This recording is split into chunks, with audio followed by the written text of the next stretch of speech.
Chapter 1. The Tenant. Once again, Naruto found himself stuck on the streets of Konoha after dark.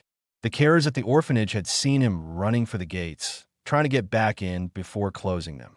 They were too fast for him this time, as they had gotten every other child before him and closed the gates as he got there.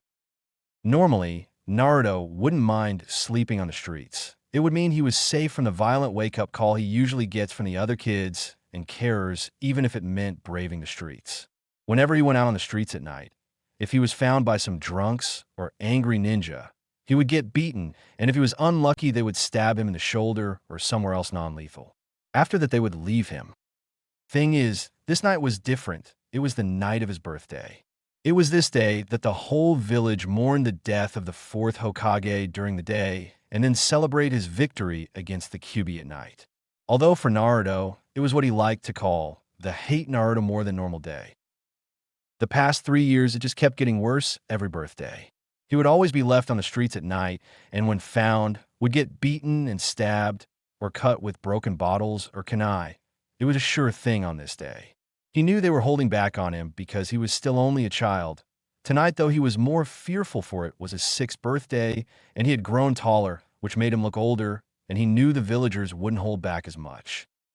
Sure enough, while dumpster diving for some food, a group of drunks found him and started beating him senseless. After a while, they started using some broken sake bottles to stab and cut his back. As he was losing consciousness, he saw an ANBU with a dog mask jump down from the rooftops and knock out a few of the drunks. Later on, he would find out this ANBU had saved his life. Naruto opened his eyes slowly, expecting to see hospital lights or the afterlife. Instead, he was met with a very dim light source he could not identify and the sound of a steady drip of water in the distance. "Where in the name of Kami am I now?" thought Naruto as he got up and looked at his surroundings. "Guess I may as well have a look around, seeing as I probably won't be leaving for some time," Naruto thought as he started walking in the direction of the dripping sound. After walking for a while, Naruto noticed that the floor he was walking on was submerged in water. "Why didn't I feel the water?" thought Naruto as he checked his clothes and found them completely dry. "This is just getting creepy. I'm sure I was lying down when I woke up. So why are my clothes wet?" After what felt like hours of walking, Naruto came up to a dead end with bars blocking off the last 100 feet of the corridor. About halfway up the center of the bars, there was a piece of parchment with the kanji for seal on it. Stepping closer to the bars, Naruto peered inside, not sure what he was going to see. Shing! Without warning, a pair of large red eyes, with slits for pupils, snapped open, making Naruto jump back a few feet. Naruto could have sworn it sounded like someone had just drawn a sword. "So, Kit, you finally made it here? Wish it could have been under other circumstances, though," said the faceless being. "Huh? Who, what are you, and where am I?" blurted out Naruto, panic evident on his face. "To answer your questions in order, I am the Kyūbi, and this is your mind, or rather your subconscious mind to be precise," answered the faceless being, now known as the Kyūbi. "What the hell are you doing here? You're supposed to be dead. The fourth killed you. Come to think of it, why am I here?" asked Naruto, a little calmer. "You ask a lot of questions, Kit, but I guess I might as well answer you. First off, I wasn't killed 6 years ago by the Yondaime. For one, it would be impossible for a human to truly kill a demon, and he just couldn't kill me because it went against his morals. As to Dash, what do you mean he couldn't kill you?" Naruto cut in. "Damn it. Let me finish your other questions first, will you?" bellowed the Kyūbi, causing Naruto to fall back in shock. "You, sorry, Kyūbi-san. Please continue," Naruto said hurriedly. "Cough, good. Now where was I? All right. As to why I'm here, it's because Yondaime sealed my and you to save the village 6 years ago." A look of understanding suddenly came over Naruto's face. "This kid's not as stupid as I thought," the Kyūbi continued. "Yes, Kit, that's why almost everyone hates you and treats you badly. The reason why the Yondaime couldn't kill me is because if he dealt a finishing blow, my chakra would disperse, and I would have simply reappeared somewhere else. Also, he was a friend of mine, and he had always promised to protect his friends and loved ones. Which leads to me being here, sealed in you." But why were you sealed in me and not someone else? Asked Naruto. I was sealed in you because you had just been born and your chakra system was still growing and shaping itself, which meant you were the best chance I had to survive inside a human without killing myself and my host. In the process of sealing me in you, though the Yondaime killed himself with the jutsu he used. Guess I should tell you that he didn't mean for your life to be hell. In fact, his last request was for you to be viewed as a hero, but most of Konoha wanted to blame someone for their loss and pain, and seeing as I was in you, they saw you as me, and they had their target. Explain the Kyūbi. Wait, you said most of Konoha, and almost everyone hates me. I mean, the Hokage is nice to me whenever he sees me, but who else is there? Asked Naruto, surprising Kyūbi a little with his analysis, even though he didn't let it show. I got one answer for you, question kit. Why do you think that ANBU saved you? Answered Kyūbi. Oh yeah, he was wearing that dog mask. Exclaimed Naruto. That's right. Anyway, before you leave, the reason you're here is because you have just come close to death. Don't worry though, I'm healing you as we speak. You're going to be fine. There's another reason though. I have become sick of seeing how the villagers treat you. So I'm going to teach you how to defend yourself and train you to be stronger. I am also going to teach you about your parents, what they gave you. Explained Kyūbi. Wait just 1 second. You knew my parents as well. Shouted Naruto. Yes, I did know them. But you're going to have to wait for now, kid. It seems our time in here is coming to an end. Answered Kyūbi. What a dash. All of a sudden, everything slowed down and came to a stop for Naruto, even his voice. Then all he saw was darkness. Well, where am I? Asked Naruto groggily with his eyes still closed. You're in the hospital, Naruto, came an all too familiar voice. It was the best thing Naruto could have heard at that moment. Ojisien, cried Naruto as he sat up quickly and his eyes snapped open looking for the Hokage. His eyes rested on his right side, where the Hokage was sitting in a visitor's chair. Before he rested his eyes, though, he saw that the ANBU who saved him was also in the room, standing in the corner. It's good to see that you're feeling better, Naruto, but from what the doctors told me, you should not have woken up after at least another day of rest. Naruto gave him the usual foxy grin that he used around the Hokage. What do doctors know, Ha'aji-san? Replied Naruto, scratching the back of his head with his right hand. Oh, and thank you, ANBU-san, for saving me, said Naruto, looking over at the ANBU in the corner. Now that he looked at him properly, the first thing he noticed was the ANBU's hair. It was silvery gray and looked like someone had used a huge static charge to make the hair stand up and stick out to the ANBU's left side. No problem, replied the ANBU calmly from behind his mask. You took quite a beating from those guys. You were lucky that I was passing by. I have to say, though, I'm surprised at how fast you heal. Maybe you should become a shinobi with that talent. It should also help you defend yourself. That isn't a bad idea, Hataki-san, said the Hokage. So what do you say, Naruto? Do you want to enter the Ninja Academy? Asked the Hokage. Ah, man, that sounds like a good idea, but what about the Kyūbi? He said he would train me so that I could defend myself. Thought Naruto. Actually, Kit, it would be a good idea to take the old man up on this offer. I mean, it would be a little suspicious if you suddenly knew how to fight, said a voice in Naruto's head. What? Who said that? Naruto thought. Kit, you really are slow. Sometimes you know that, said the voice again. Wait a second, Kyūbi, is that you? I thought I wouldn't be able to talk to you unless I was in my subconscious. Well, surprise, Kit. While I was talking to you, I managed to set up a mental link to your conscious mind. This way I can train you easier. Explained the Kyūbi. All right, that's great, exclaimed Naruto, surprising the Hokage and the Yinbiyu there. I'll take that as a yes, then, Naruto, said the Hokage. What? Oh yeah, that's great, Aji-san. When can I start? Answered Naruto, while scratching the back of his head again. Damn, that was awkward, thought Naruto. God damn it, Kit. You don't have to talk out loud. Just think what you want to say to me. Barked the Kyūbi. Sorry, Kyūbi-san, thought Naruto. Well, it's the weekend now, so how does this Monday sound? Asked the Hokage. That's great, Aji-san, exclaimed Naruto. But what about school stuff? You know, backpacks and stuff like that. Don't worry, we'll make sure you've got what you need. Explained the ENBU. Hokage-sama, maybe we should also move him into an apartment and out of the orphanage? At the mention of moving out of the orphanage, Naruto just jumped up and pleaded the Hokage. Yeah, please, Aji-san, can I move out of the orphanage? Seeing this, the Hokage simply sighed and said, very well. We'll need to find you an apartment fairly close to the academy then. Hataki-san, could you please go out and find him an apartment? As soon as you find one, give me the address, and I'll take care of the rest. After this, the ENBU simply disappeared in a swirl of leaves with a simple, as you wish, Hokage-sama. Right then, why don't you stay here for tonight, Naruto? I'll send Hataki-san to get you when we get that apartment for you. Don't worry about money for food. Either I'll send you a small allowance every week to pay for food and such.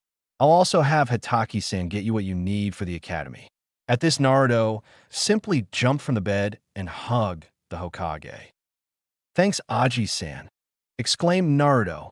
Hey, Kyūbi-san, should I tell Aji-san about you? Actually, he already knows I'm sealed in you, but I guess it would be a good idea to tell him that you know about me. Just don't tell him that I can speak to you, okay? Answered Kyūbi. All right.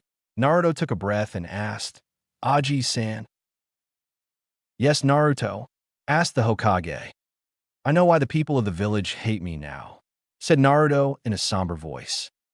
The Hokage simply raised an eyebrow at this and asked, Oh, and why do you think they hate you? It's because of the Kyūbi sealed inside me, isn't it? Upon hearing this, the Hokage's face fell. I suppose you would have found out sooner or later anyway, Naruto, but yes, that is why they look down on you, was all the Hokage said. Thanks for being honest, Aji-san. And thanks for not looking down on me like everyone else, said Naruto. It's all right, Naruto. I know you're just the container, not the demon. If anything, I have great respect for you, Naruto. You must shoulder this burden all on your own, and you have never struck back at the village for this, said the Hokage. Naruto just looked up at the Hokage and said, I've never had to carry this alone, Aji-san. You've been there and acknowledged me. That's lifted my spirits enough for me to survive. The Hokage smiled at this. That's good to hear, Naruto. You should get some sleep now, though you've got some busy days ahead of yourself tomorrow, said the Hokage while picking up Naruto and putting him in the bed. Remember, Hataki-san will be here tomorrow to take you to your apartment. Good night, Naruto. The Hokage reminded Naruto as he walked out the door and switched the lights off. Good night, Aji-san, yawned Naruto as he fell asleep. Chapter 2, A Brand New Day. Naruto-san, shouted the dog mask, ANBU, known as Hataki. MMH, groaned Naruto, still half asleep, under the covers of the hospital linen. Naruto-san, I'm here to discharge you from the hospital and take you to your new apartment, explained Hataki. The moment Hataki finished that sentence, there was a small whirlwind and Naruto appeared fully dressed in his only clothes, a white t-shirt with a red swirl on the back, some blue shorts that came down his knees, and a pair of worn sandals, and ready to go. What are we waiting for then, Hataki-san? Let's get going. Hataki just sighed at this and said, Follow me. As soon as Naruto and Hataki left the hospital, Naruto employed the foxy grin he usually reserved for the Hokage. This caused Hataki to ask, What's got you so happy? Well, apart from finally getting out of that orphanage, I know something that the villagers don't, explained Naruto. Really, what might that be? Asked Hataki. Kyūbi-san? You there? Yeah, yawned Kyūbi. Yeah, I'm here, Kit, what's up? Should I tell Dog Mask here that I know about you? Asked Naruto. No, you've already told the Hokage. I don't think anyone else should know for now, explained Kyūbi. Afraid it's a secret, Hataki-san. Can't tell ya, was all Naruto said.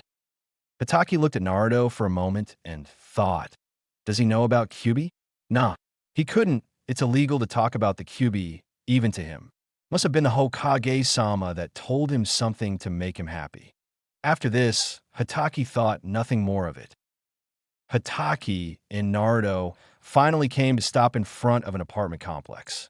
Hataki started up the stairs at the side of the building and stopped at apartment number 9, and handed Naruto a pair of keys, one being labeled spare. Hatake spoke up before turning to leave. There's a backpack inside with school supplies already in it. There's also a set of kunai and shuriken.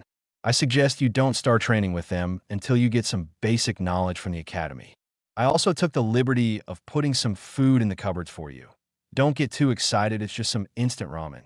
If you need to get anything else like new clothes or some medical supplies, just take a look around town, and you should be able to find what you need in some of the shops. Finally, here is your first allowance pack. Flicking the envelope towards Naruto, who fumbled about before catching it. You'll get another one at the beginning of every week. Try to save some of it every week. Now I have to report to the Hokage-sama. Bye. At that, Hatake just disappeared in a swirl of leaves. Naruto just stood there for about 5 minutes taking in all the information he received. Finally, he just broke out in a huge smile, turned to the door of his apartment, stuck the key in the lock, and turned it. He opened the door and stepped over the threshold into the apartment. At first, he just dashed around finding out where everything was. The bathroom was next to the bedroom. The bedroom was next to the living room/kitchen. By some standards, it was a minimalist dream, but for Naruto, it was a safe haven. He wouldn't have to worry about staying out too late anymore. He could come and go as he pleases. It was at this moment that the Kyūbi decided to speak up. Hey kid, I know you're still over the moon about all this, but do you think I could talk to you? Sure, Kyūbi-san, what's up? First off, no more of that Kyūbi-san stuff. If I'm going to be teaching you and training you, I would prefer it if you called me Kyūbi-sensei. How about Q-sensei? Okay, you can call me that. Secretly smitten with her new nickname. Now then, I want you to sit down and close your eyes, that way we can talk face to face. Okay, Naruto said while sitting down on his new couch and crossing his legs and finally closing his eyes. Naruto suddenly found himself back in front of the bars to Kyūbi's cage. The first thing to come out of Naruto's mouth was, "Do we always have to be in this place if you're going to be teaching me?" "Hey, that's up to you. It's your mind, kid," replied the Kyūbi. "Okay, let's see what I can do," said Naruto as he started to concentrate. Suddenly, the dank walls and submerged floor were replaced with a small room exactly the same as Naruto's new living room. The main difference being that the wall that usually led to the kitchen was replaced with the cage that held the Kyūbi. "There we go, that's better," said Naruto as he once again sat down on the couch. Q-sensei, do you have to always stay in that cage?" asked Naruto. "Actually, that was something I was going to go over with you. I will be taking a human form for the purpose of teaching you, so I just wanted to ask you, which gender would you prefer me to take?" asked the Kyūbi. "Gender?" asked Naruto, confused. The Kyūbi sighed. "Do you want me to take the form of a man or a woman?" asked the Kyūbi, exasperated. "Oh, well, I guess it would be better if you took the form of a man, I guess," answered Naruto. "Very well," said the Kyūbi. After a few seconds, a red mist-like substance leaked from the cage and formed into a man about the same height as Hatake. The differences were, though, that Kyūbi had orange-red hair, which was styled similarly to Naruto's hair, except longer. The Kyūbi was barefoot with a red pair of pants that came down to his ankles and a shirt with a flame motif on it. He also had some bracelets on each wrist and a collar around his neck. His eyes, though, were exactly the same, red with slit pupils. In his current attire, he looked like a karate master, as he also had a black belt around his waist keeping the shirt closed. All right, now that's sorted, I'm going to give you the full story of what happened and why 6 years ago when I attacked Konoha. The Kyūbi then went on to explain that he was in fact supposed to be Konoha's protector. He explained how the Yondaime, with the help of Naruto's mother, made a deal with the Kyūbi to protect the hidden village if the need ever arose. On the night of the supposed attack, it turned out that a certain clan member had found out about the deal the Yondaime was making with the demon and didn't like the idea of having a demon anywhere near the village. The clan member then went on to use his Kekkei Genkai to send the Kyūbi into a bloodlust rage and attack the village. And during the attack, your mother gave birth to you, and the Yondaime had the idea of sealing me in you, which effectively stopped the attack and saved the village. "What happened to my mother?" asked Naruto with a sullen look on his face, probably already knowing the answer. I'm afraid she died giving birth to you, Kit. But since that night, I made a promise to protect you and make sure you grew up right. To be honest, I'm surprised you've made it this far without going mad from how you were treated, answered Kyūbi. What happened next shocked Kyūbi slightly, because Naruto had gotten up and given Kyūbi a small hug and said, "Thank you, Q-sensei, for finally coming forward and saving me from going bad." "No problem, Kit. Now then, take a seat and I'll begin the lessons." "Naruto, do you know what true strength is?" Taking a seat again, Naruto merely looked at Kyūbi, then started thinking. Eventually he looked back at Kyūbi and said, "Admitting to your mistakes?" Kyūbi chuckled a bit and said, "That is one aspect of it, Kit. But I believe that true strength is the will to get back up after being knocked down. Being able to knock your opponent down is one thing, but if your opponent keeps getting back up, then there's no point. Eventually you'll tire, which will allow your opponent to finish you off. There are some things that can help you with this way to get back up. One is someone you care for. Two is having a goal you wish to achieve with all your heart. And third and final is a nindo that you follow in your life. Seeing as you have very few you currently care for, do you have a goal?" Again, Naruto thought a while about this and finally says, "To be Hokage," he said with a determination in his voice that did not go unnoticed by Kyūbi. "I see that's a pretty good goal to set for yourself. But why do you want to be Hokage?" asked Kyūbi. "I want to be acknowledged by the people of the village. No matter how bad they've treated me, I'm still technically a hero because I had you sealed in me to save them all. So I want to be recognized for what I really am," answered Naruto. Again, good answer, Naruto. But you should know you're going to have to work hard for your dream. To be Hokage is to be the strongest shinobi in the village. You will have to endure many challenges to make yourself stronger physically and mentally, and you'll have to beat a lot of opponents to show that physical and mental strength. "So do you still wish to be Hokage?" Kyūbi asked, raising an eyebrow. "Yes, for I also have a nindo that I will also follow to make myself stronger," answered Naruto. "Interesting, and this nindo will be what exactly?" Kyūbi asked, raising his eyebrow again. "This should be good," he thought to himself. "My nindo is that I never go back on my word, so I will one day become Hokage." Naruto answered again with confidence. "Damn, this kid is just like his father. Something tells me this kid is going to be great, with a little help from yours truly, of course," thought Kyūbi. "That is a good nindo, Naruto. Now the rest of what I wanted to do involve your training, so open your eyes and get back to the real world. I'll instruct you from here." "Okay, Q-sensei. See ya," Naruto yelled before snapping back to reality. "Hey, sensei. What gives? It felt like I was talking to you for a good few hours, but it looks like only an hour has passed out here," inquired Naruto. "That's just a trick of the mind, kid.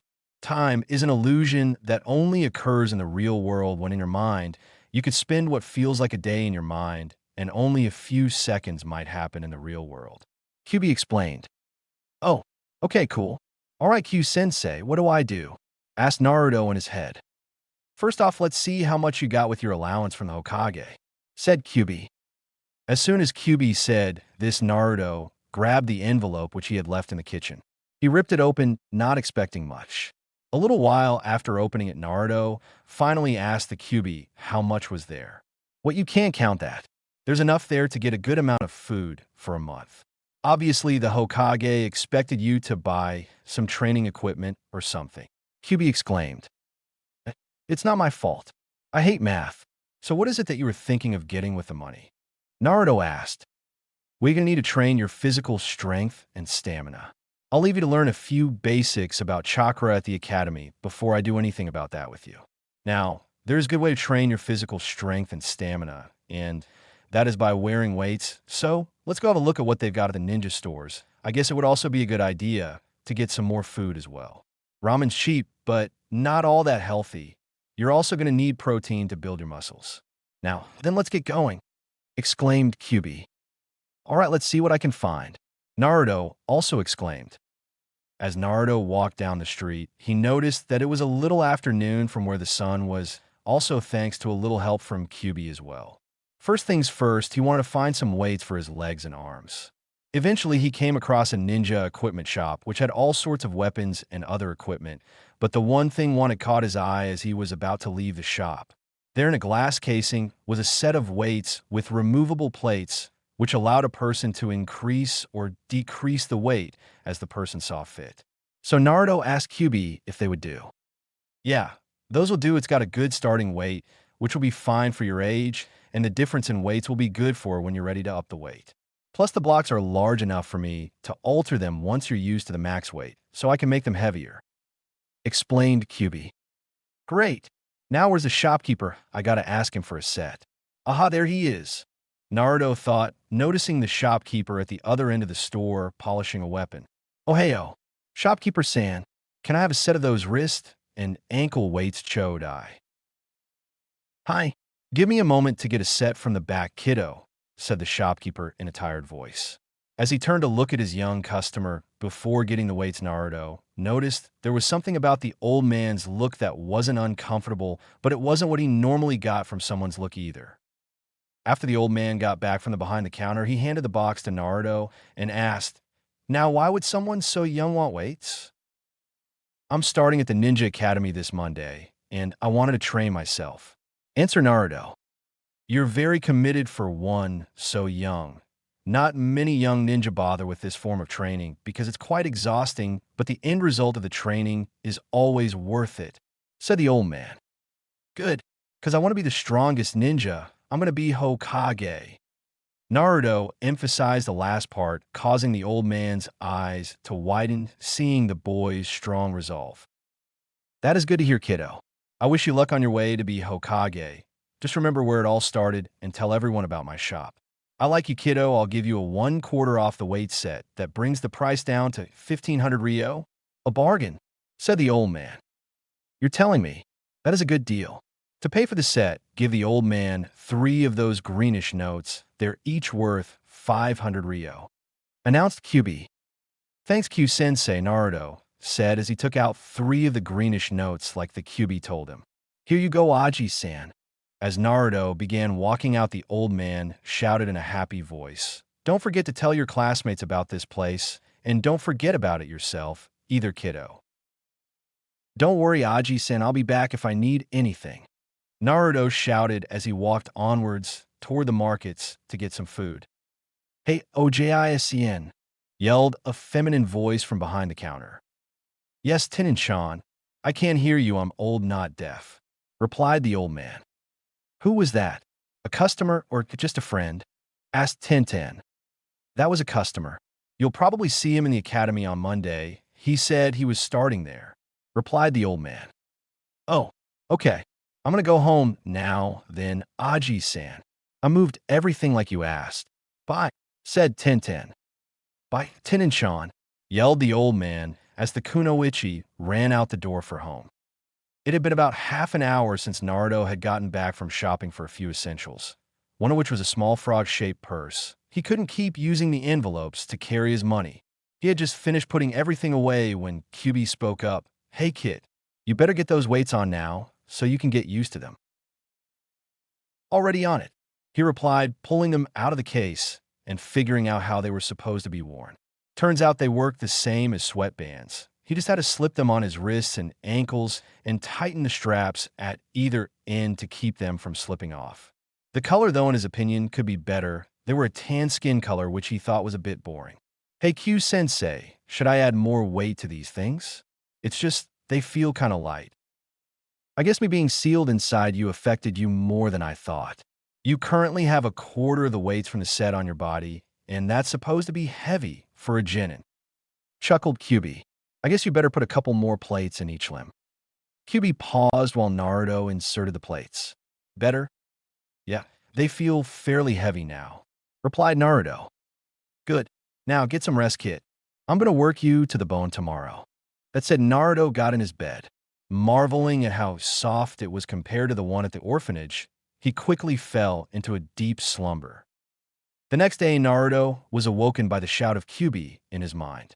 He didn't complain. It was better than a usual wake-up call. The day went by quickly with all the workouts that Kyūbi had him do, and he asked about the weapons training, to which Kyūbi answered, You can learn about that at the academy and train yourself from there. It's pretty easy. Once you learn how to throw the kunai and shuriken properly, it's just a matter working on your aim. Naruto just agreed silently and went back to his workout. Through the first week, Naruto had learned quite a lot from being at the academy, even if most of the teachers had ignored him when he tried to ask them questions. One of the things he was most proud of was the amount of chakra he found out he had. He found out when the teachers had taught them to gather chakra for the purpose of doing jutsus, but as soon as the teacher told them to release the chakra, Naruto released the chakra through some of his tenketsu points unwittingly, causing a wave of chakra, which not only knocked over the students closest to him, but apparently could be felt up to a half-mile radius from school. Or so he heard from the ANBU, who arrived shortly afterward to check what had happened. After the ANBU left, a teacher came over to Naruto and told him to be careful next time he tried that. That teacher was Irika Sensei, the only teacher at the school Naruto felt like he could trust because he didn't look at him the same way all the others did. On his first day, a girl with her hair up in 2 buns had come up and said hi to him. She explained that she was the granddaughter of the old man at the ninja store where he got the weights, and her name was Tintin, but he could call her Tintin-chan cause she thought he was cute. Before she left for her class, since she was a little older, she gave him a pat on the head and wished him luck on his first day. After she left, he blushed a little, embarrassed with the attention she had given him and how she said he was cute. There was one kid at the school he took an instant dislike to, though. That kid was Sasuke Uchiha. It wasn't the fact that it was a member of Sasuke's clan that caused Kyūbi to attack that made him dislike Sasuke. He knew Sasuke wasn't responsible for that. What Naruto disliked about Sasuke was the fact that he was always so moody and he always thought he was better than everyone else. Sometimes he wished he got a chance to knock him off his high horse. Little did he know he would get that chance in a few years. Then halfway through the week, Naruto managed to make a friend with another kid named Kiba who always had a puppy with him called Akamaru. Eventually, he also introduced himself to another couple of kids, a kid that always had a bag of potato chips called Chuji, and a kid that looked like he had a pineapple for a head called Shikamaru. They would talk during break time and lunch, but every time he tried to talk to any of the other kids at the end of the day, their parents would just drag them away with the same lame excuse. "Your mother will kill me if I don't get you home now, so come on." And Naruto would be left on his own. Naruto asked the Kyūbi if he should try anything to change this, and all the Kyūbi said was, "Just wait, kid. Once you become a ninja and save one of your friends, it'll just mean their parents will be more ashamed of themselves for shunning you." Thinking about this, Naruto quickly formed another nindo for himself and told Kyūbi, "Hey, Q-sensei, I got another nindo." "Which is?" asked Kyūbi with interest. "I will always protect my friends," thought Naruto fiercely. Kyūbi gave out a chuckle and said, "You know, Kit, you're so much like your father, it's unbelievable. Almost." Naruto grinned at this and continued with his workout. Chapter 3, Revelations. Naruto's 9th birthday.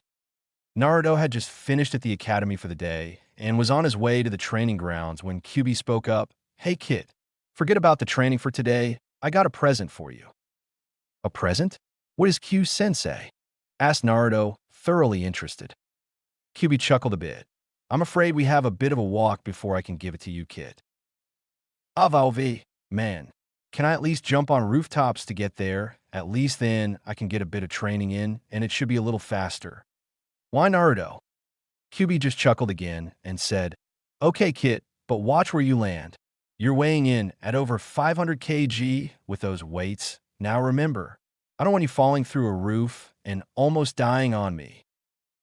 Naruto put on a mock pout. "Oh, come on, Q-sensei. I'm tougher than that, and you know it. Now, then, which way?" After about an hour jumping from roof to roof, being very careful to go for the sturdier rooftops, Naruto entered the forest and started jumping from branch to branch, again being careful and going for the strongest ones, even though most had a gap of easily 100 feet, until he finally came to a small cliff face with a waterfall coming for the top and falling in a small pool, which led to a small river. "Is it Q-sensei?" asked Naruto, a little tired. "Yep, this is a kit. Now, this is just the first part. See that small, circular stone coming out of the cliff face?" instructed Kyūbi. I want you to get over there and channel some of my chakra into that stone through your hand. Wait a sec, Q-sensei. How am I supposed to channel your chakra? Asked Naruto, slightly confused, while walking over to said stone. I'm going to leak some of my chakra into you chakra system. Don't worry, Kit, you'll know when it's in you system. It might be a little difficult to control it first, but you'll get it done. Answered Kyūbi. Naruto waited a while until he had a warm feeling coming from his stomach. He instantly started pulling Kyūbi's chakra into his hand. He even used some of his own chakra to help push it. Eventually, he got all the chakra to his hand and pushed it into the stone. As soon as the chakra entered the stone, a seal appeared underneath Naruto's hand, and the stone dragged itself into the cliff face. After the stone was completely inside the cliff face, a loud rumbling came from Naruto's right. He looked over, and what he saw made him think two words: sneaky bastard. Language Kit. Scorned Kyūbi. English and Japanese, what about you? Naruto said jokingly, while he just grinned at his own joke. The wall behind the waterfall had started to move forward, revealing a large entranceway. As Naruto walked over to the entrance, the first thing he felt was warm air flowing out of the entrance. As soon as he entered, the door started to close behind him. Seeing this, Naruto panicked for a second, but came to his senses when he realized that it was Kyūbi that brought him here, so it was probably safe. When the door finally closed, Naruto was slightly surprised to find there was a light glow coming off the walls, giving off enough light to see by. Curious about it, he was going to ask Kyūbi, but his sensei, seeming to read his mind, explained before he could ask, "Me and the Yondaime built this place before he became Hokage. The two of us had actually been friends for quite some time, and we needed someplace where we could train together and basically have fun. Eventually, the Yondaime found this place, and we set to work. I worked on the actual formation of this place. I carved out the tunnels with my chakra and placed some chakra in the walls, creating the glow you see and heating the place, which is why it's warm in here. Your father worked on the entrance, creating that seal you saw and security to make sure no one else could get in here. Currently, the seal will only accept certain people's chakra, mine, the Yondaime's, and your mother's. That's why I had you channel my chakra." As Naruto walked through the cave, he noticed that there were many rooms. Some had doors keeping him from seeing inside them. Others didn't have any doors, just a doorway allowing a full view of the things inside. Eventually, Naruto came across a room with some sofas in it and a fairly large table to one side. He decided to go in and take a seat since he was still tired from the running and the difficulty of channeling Kyūbi's chakra. "So, Q-sensei, what was up with the locked doors? What's behind them?" asked Naruto, his curiosity getting the better of him. "Before I answer your question, Kit, I want to explain to you why I brought you here. You and I both know at the current rate you're going at the academy, you're not going to pass the final exam and become a genin, mainly thanks to those so-called teachers. So I brought you here so you could better learn the history and laws of Konoha.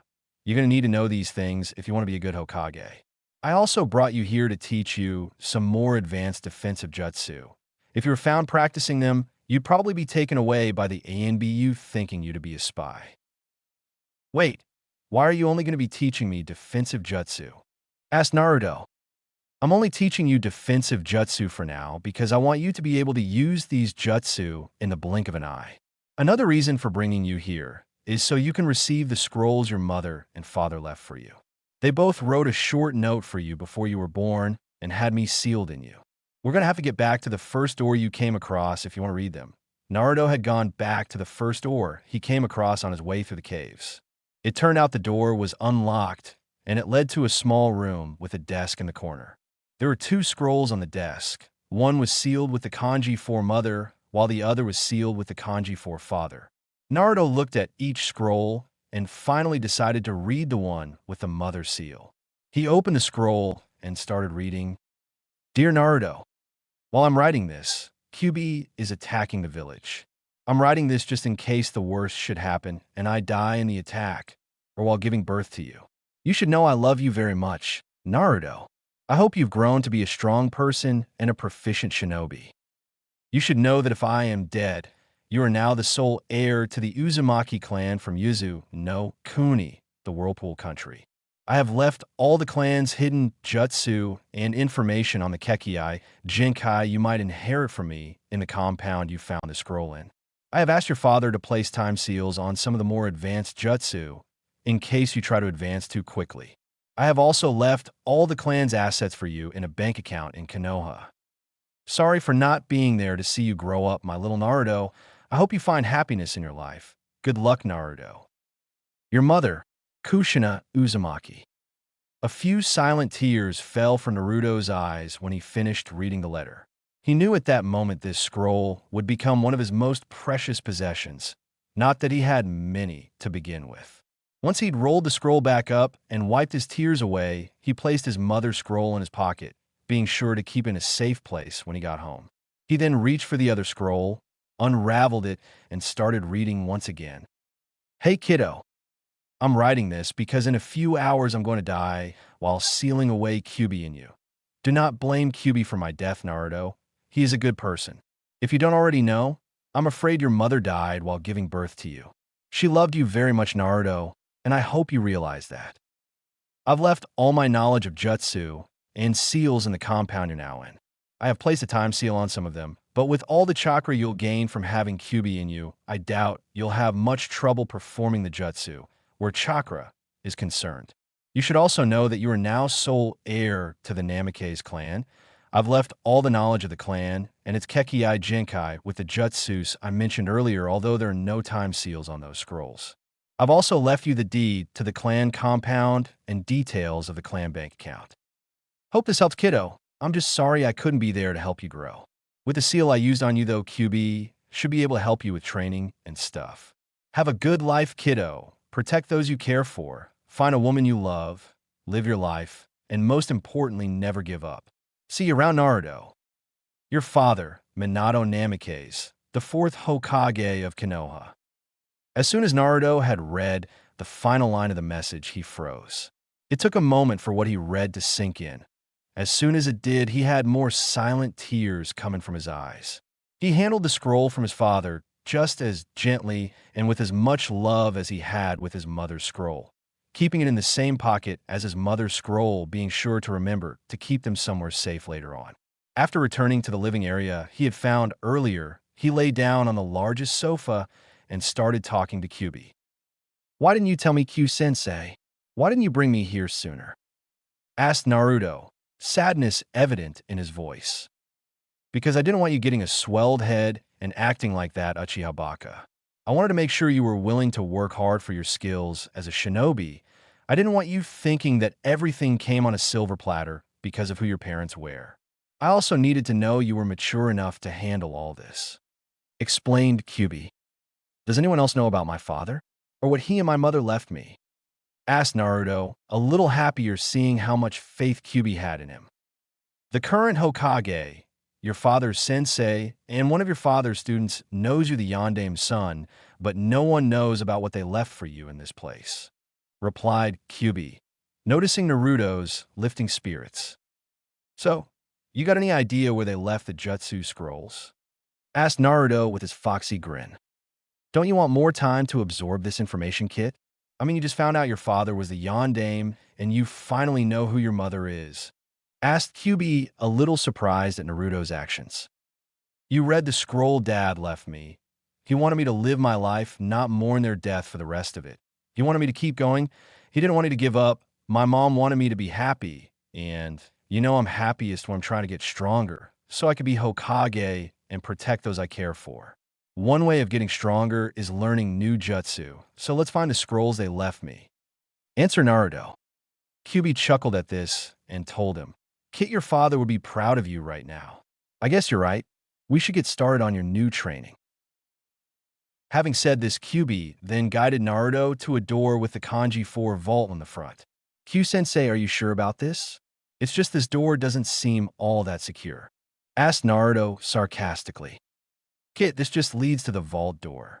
Answered Kyūbi, scoffing at Naruto. Naruto just shook his head at this and opened the door only to see a long tunnel with a downward slope going deep underground. This is going to be a long trip, isn't it? Why, Naruto? Kid, just shut up and start running. A bit more training for you. chuckled Kyūbi. Naruto sighed and started running. On his way down, there were several twists and turns, and for what he could figure, he was already down around 200 feet. When he got around the 500-foot mark, he finally arrived in a large cavern with a boulder on the far wall and a parchment with a seal on it. He walked over to the boulder when Kyūbi spoke up. The door to the vault works exactly the same as the entrance to the compound. I'm going to leak some more of my chakra into your system so you can open it. Once we're inside, you can add your chakra signature to mine and your mother's and father's. That way you can open it with your own chakra whenever you want. Nice, thought Naruto as he forced Kyūbi's chakra into the parchment. A larger seal appeared behind it, and the boulder started moving to one side. Naruto jumped back, not expecting the boulder to move that quickly.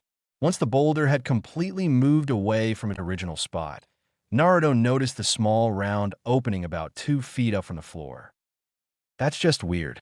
One big door for a small doorway, thought Naruto as he walked to the opening. As soon as he reached the doorway and looked inside, all he could do was stare, open-mouthed in amazement at the number of scrolls in the large cavern. Okay, stop drilling, Kit, and let's have a look what jutsu they left for you, ordered Kyūbi, snapping Naruto out of his dazed state. Naruto walked in and looked around the cavern.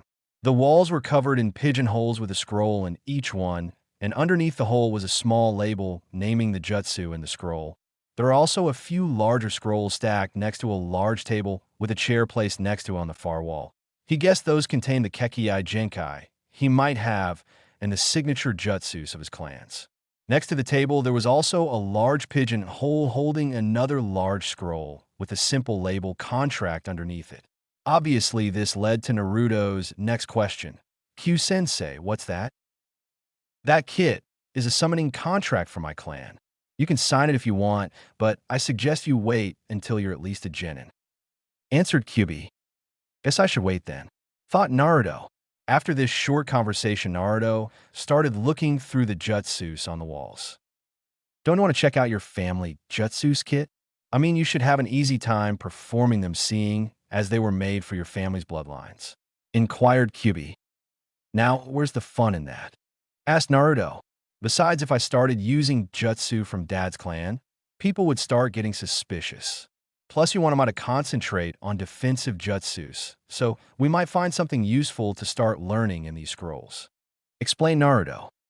Kyūbi just marveled at Naruto's thinking and thought, he's getting smart. It was that moment that Naruto had passed over a section of scrolls about Bunshin, clones if you didn't know. Kyūbi noticed this and called him to stop. What is it, Q-sensei? Asked Naruto. Go back a couple columns there. 7 scroll up, the Kitswaki Bunshin, no jutsu, blood clone technique. Kid, I think I just found a better way of training you. Let's get your chakra signature placed on the lock to the vault and get back up to the first level and head for one of the training rooms, said the Kyūbi in an excited voice he tried to hide. Naruto quickly forced some of his chakra into a panel next to the doorway on his way out, as Kyūbi had told him. He then proceeded to lock the vault, ran back up to the first level, and found the training grounds Kyūbi had described to him.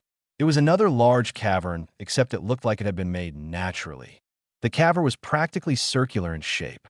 There were stalagmites and stalactites decorating one area, a waterfall coming out a hole high up in the wall and falling into a small pool, a small sand pit next to the pool, another hole high up in the wall directly above the doorway, with a strong wind blowing out of it.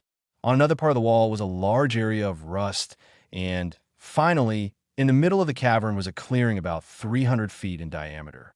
The cavern had obviously been altered slightly for such a large open area to be there and the wind tunnel above the doorway. Naruto just looked in amazement at such a gathering of elements. You had all the materials in this one training area to perform almost any jutsu. Naruto finally got over his amazement, walked to the center of the clearing, and started reading the scroll he had taken.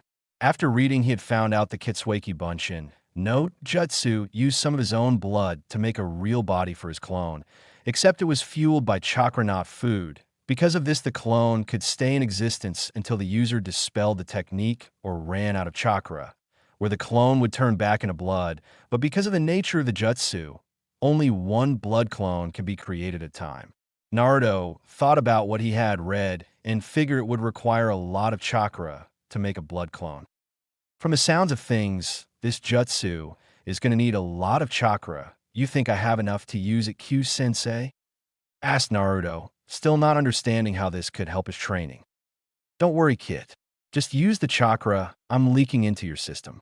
Answered Kyūbi, already leaking his chakra. Chapter 4, Serious Training. Last time, Naruto set down the scroll and looked at it once more, making sure he remembered all the seals. He stood up, took out a kunai, and cut across both his palms. He then started going through all the seals, trying to finish before his wounds were healed by Kyūbi. When he finished the seals, ending on the rat seal, blood was being drawn from the cuts on his palms. After a few moments, he started feeling a little dizzy from blood loss and was relieved to see that his blood was no longer being drawn out. His blood was now a small blob on the floor. After a second of wobbling, it started to take shape, shooting up and sprouting arms. When the blood finally stopped shifting and changed its color to be a perfect clone, all Naruto could do at what he saw was shout, "What the hell?" This chapter, Naruto stared at the blood clone in front of him. The clone looked nothing like him. Its hair wasn't blonde, but it was spiky. Its clothes were nothing like his, and it was well above Naruto's height.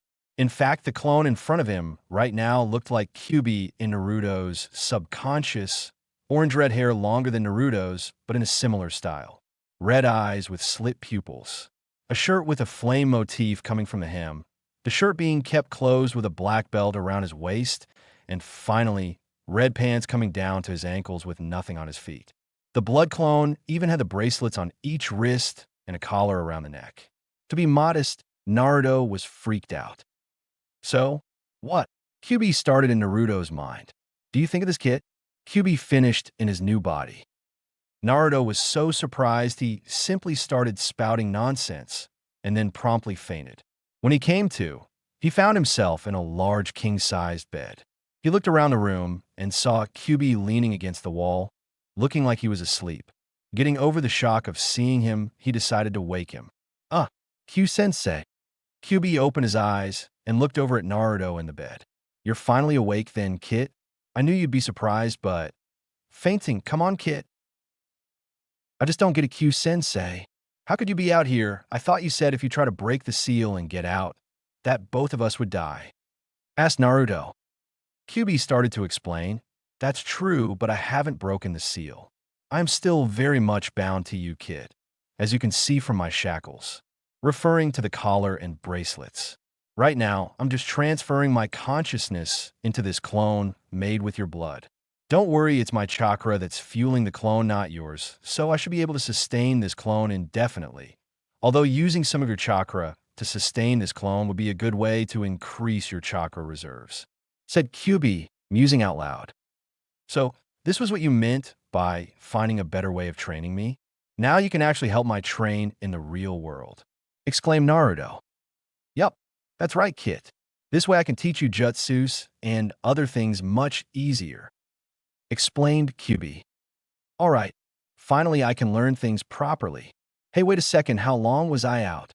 asked Naruto, a little worried. "A little over an hour now, kid." "Don't worry, kid. I would have woken you if you stayed unconscious too long.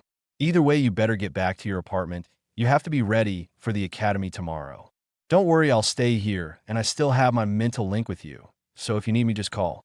I'll probably be in suspended animation when you're not here, so I can save chakra. You also need to insert your chakra signature on the way out, so you can open the entrance. It works the same as the vault. The panel should be to the right of the entrance. Oh, and kid, even though I'm going to help you get better, I want you to keep your grades just low enough not to raise suspicion, but high enough to pass okay," asked Kyūbi. "What? But why Kyūbi-sensei?" asked Naruto. "Because, kid, other shinobi will always look at your progress while in the academy during your first few years as a ninja.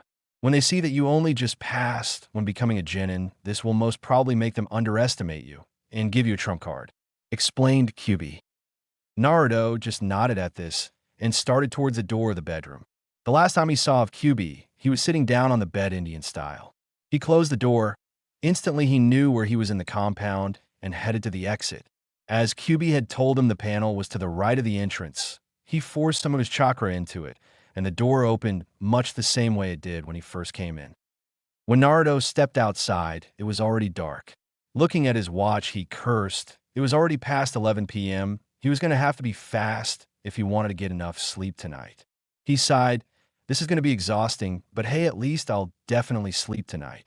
He thought with a bit of glee. He started running at about triple the speed he had been running on the way to the compound. "I'm going to have to find a way to get back and forth between my apartment and the compound faster.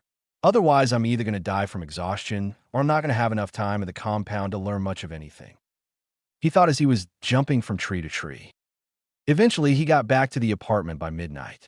Once he got home, though, he went into his bedroom, and as soon as his head hit the pillow, he was asleep. For the next few days, Naruto would go to the open training area near the academy as usual, but he would then go to Ichiraku's to get something to eat before going to the compound.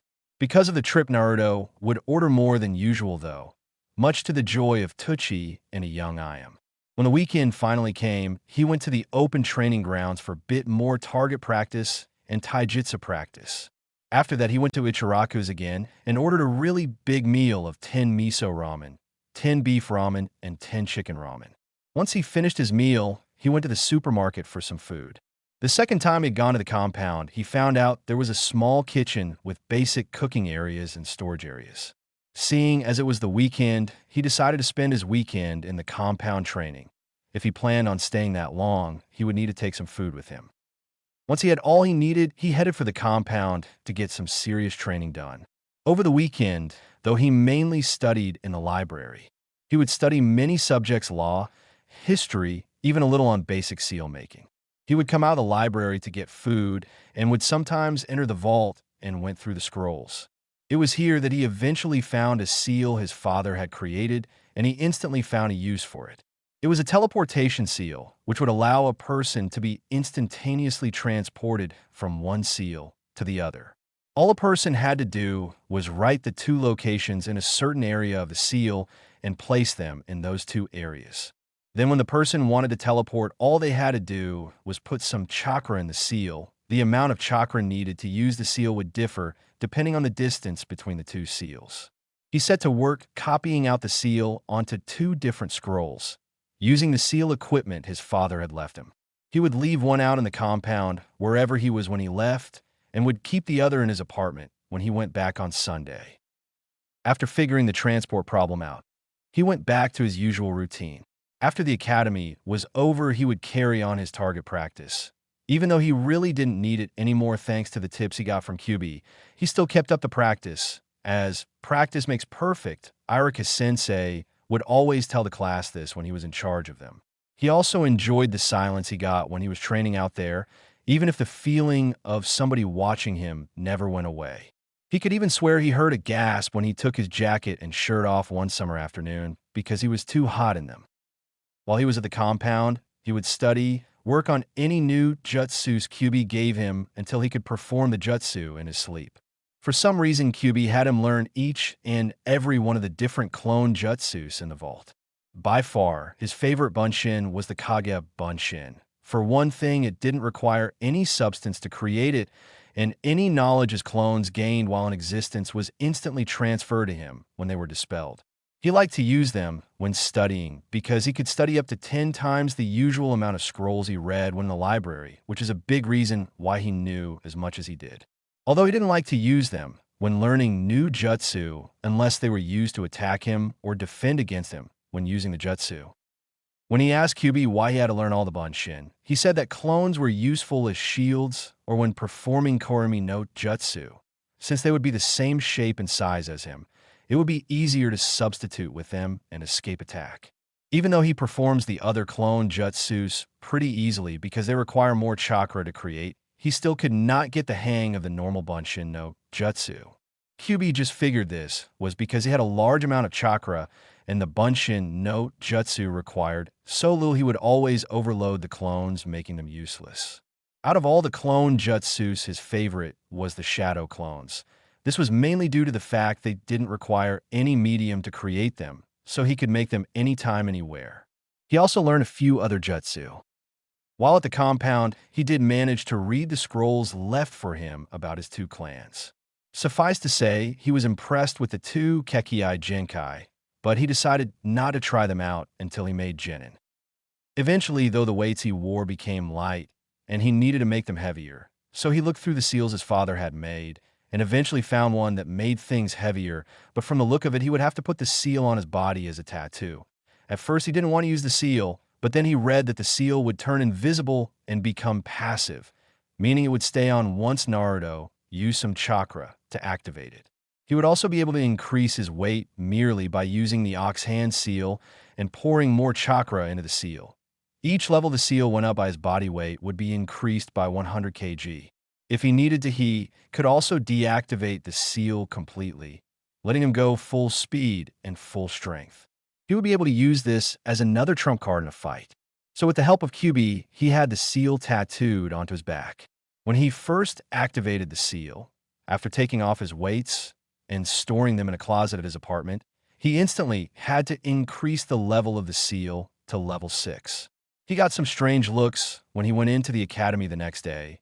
His friends, of course, didn't know they were weights, except Shikamaru. He figured out that they were weights the first day he saw Naruto. They just thought they were sweatbands he liked to wear. He explained by just saying he felt like a change. One thing that did surprise Naruto was when, on his 11th birthday, he walked out his front door ready to go to the academy in the orange jumpsuit he'd taken a liking to, when he almost stepped on a package that was left on his front doorstep. At first, he was a little wary, thinking it was some sort of trick sent by the villagers. When he couldn't sense any chakra in the package, he thought it would be safe to at least pick it up. Once he got a better look at it, he saw it was actually addressed to him, but the sender had left out their name.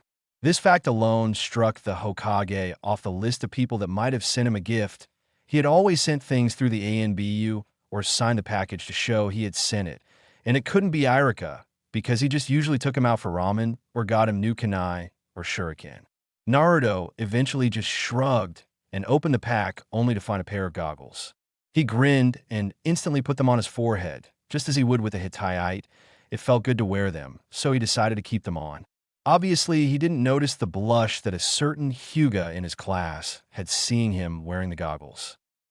By his final year at the academy, he was very adept at using many jutsu, most of them defensive though. He also had very good knowledge of Konoha's history and laws. He also knew the rules of the being a ninja off by heart. Although he obviously didn't show this in his classes, he made it look like he knew only enough to pass, even though he still had problems with the Bunshin no Jutsu. His weight seal had been very useful, even if he had to increase the level every couple of weeks, although he was sure he had broken through level 50 of the seal long ago, which places his current weight somewhere above 5,000 kg. He wasn't sure what the exact level was, but he kept going. He had even started using his own chakra to sustain the blood clone Kyūbi's conscious now resided in.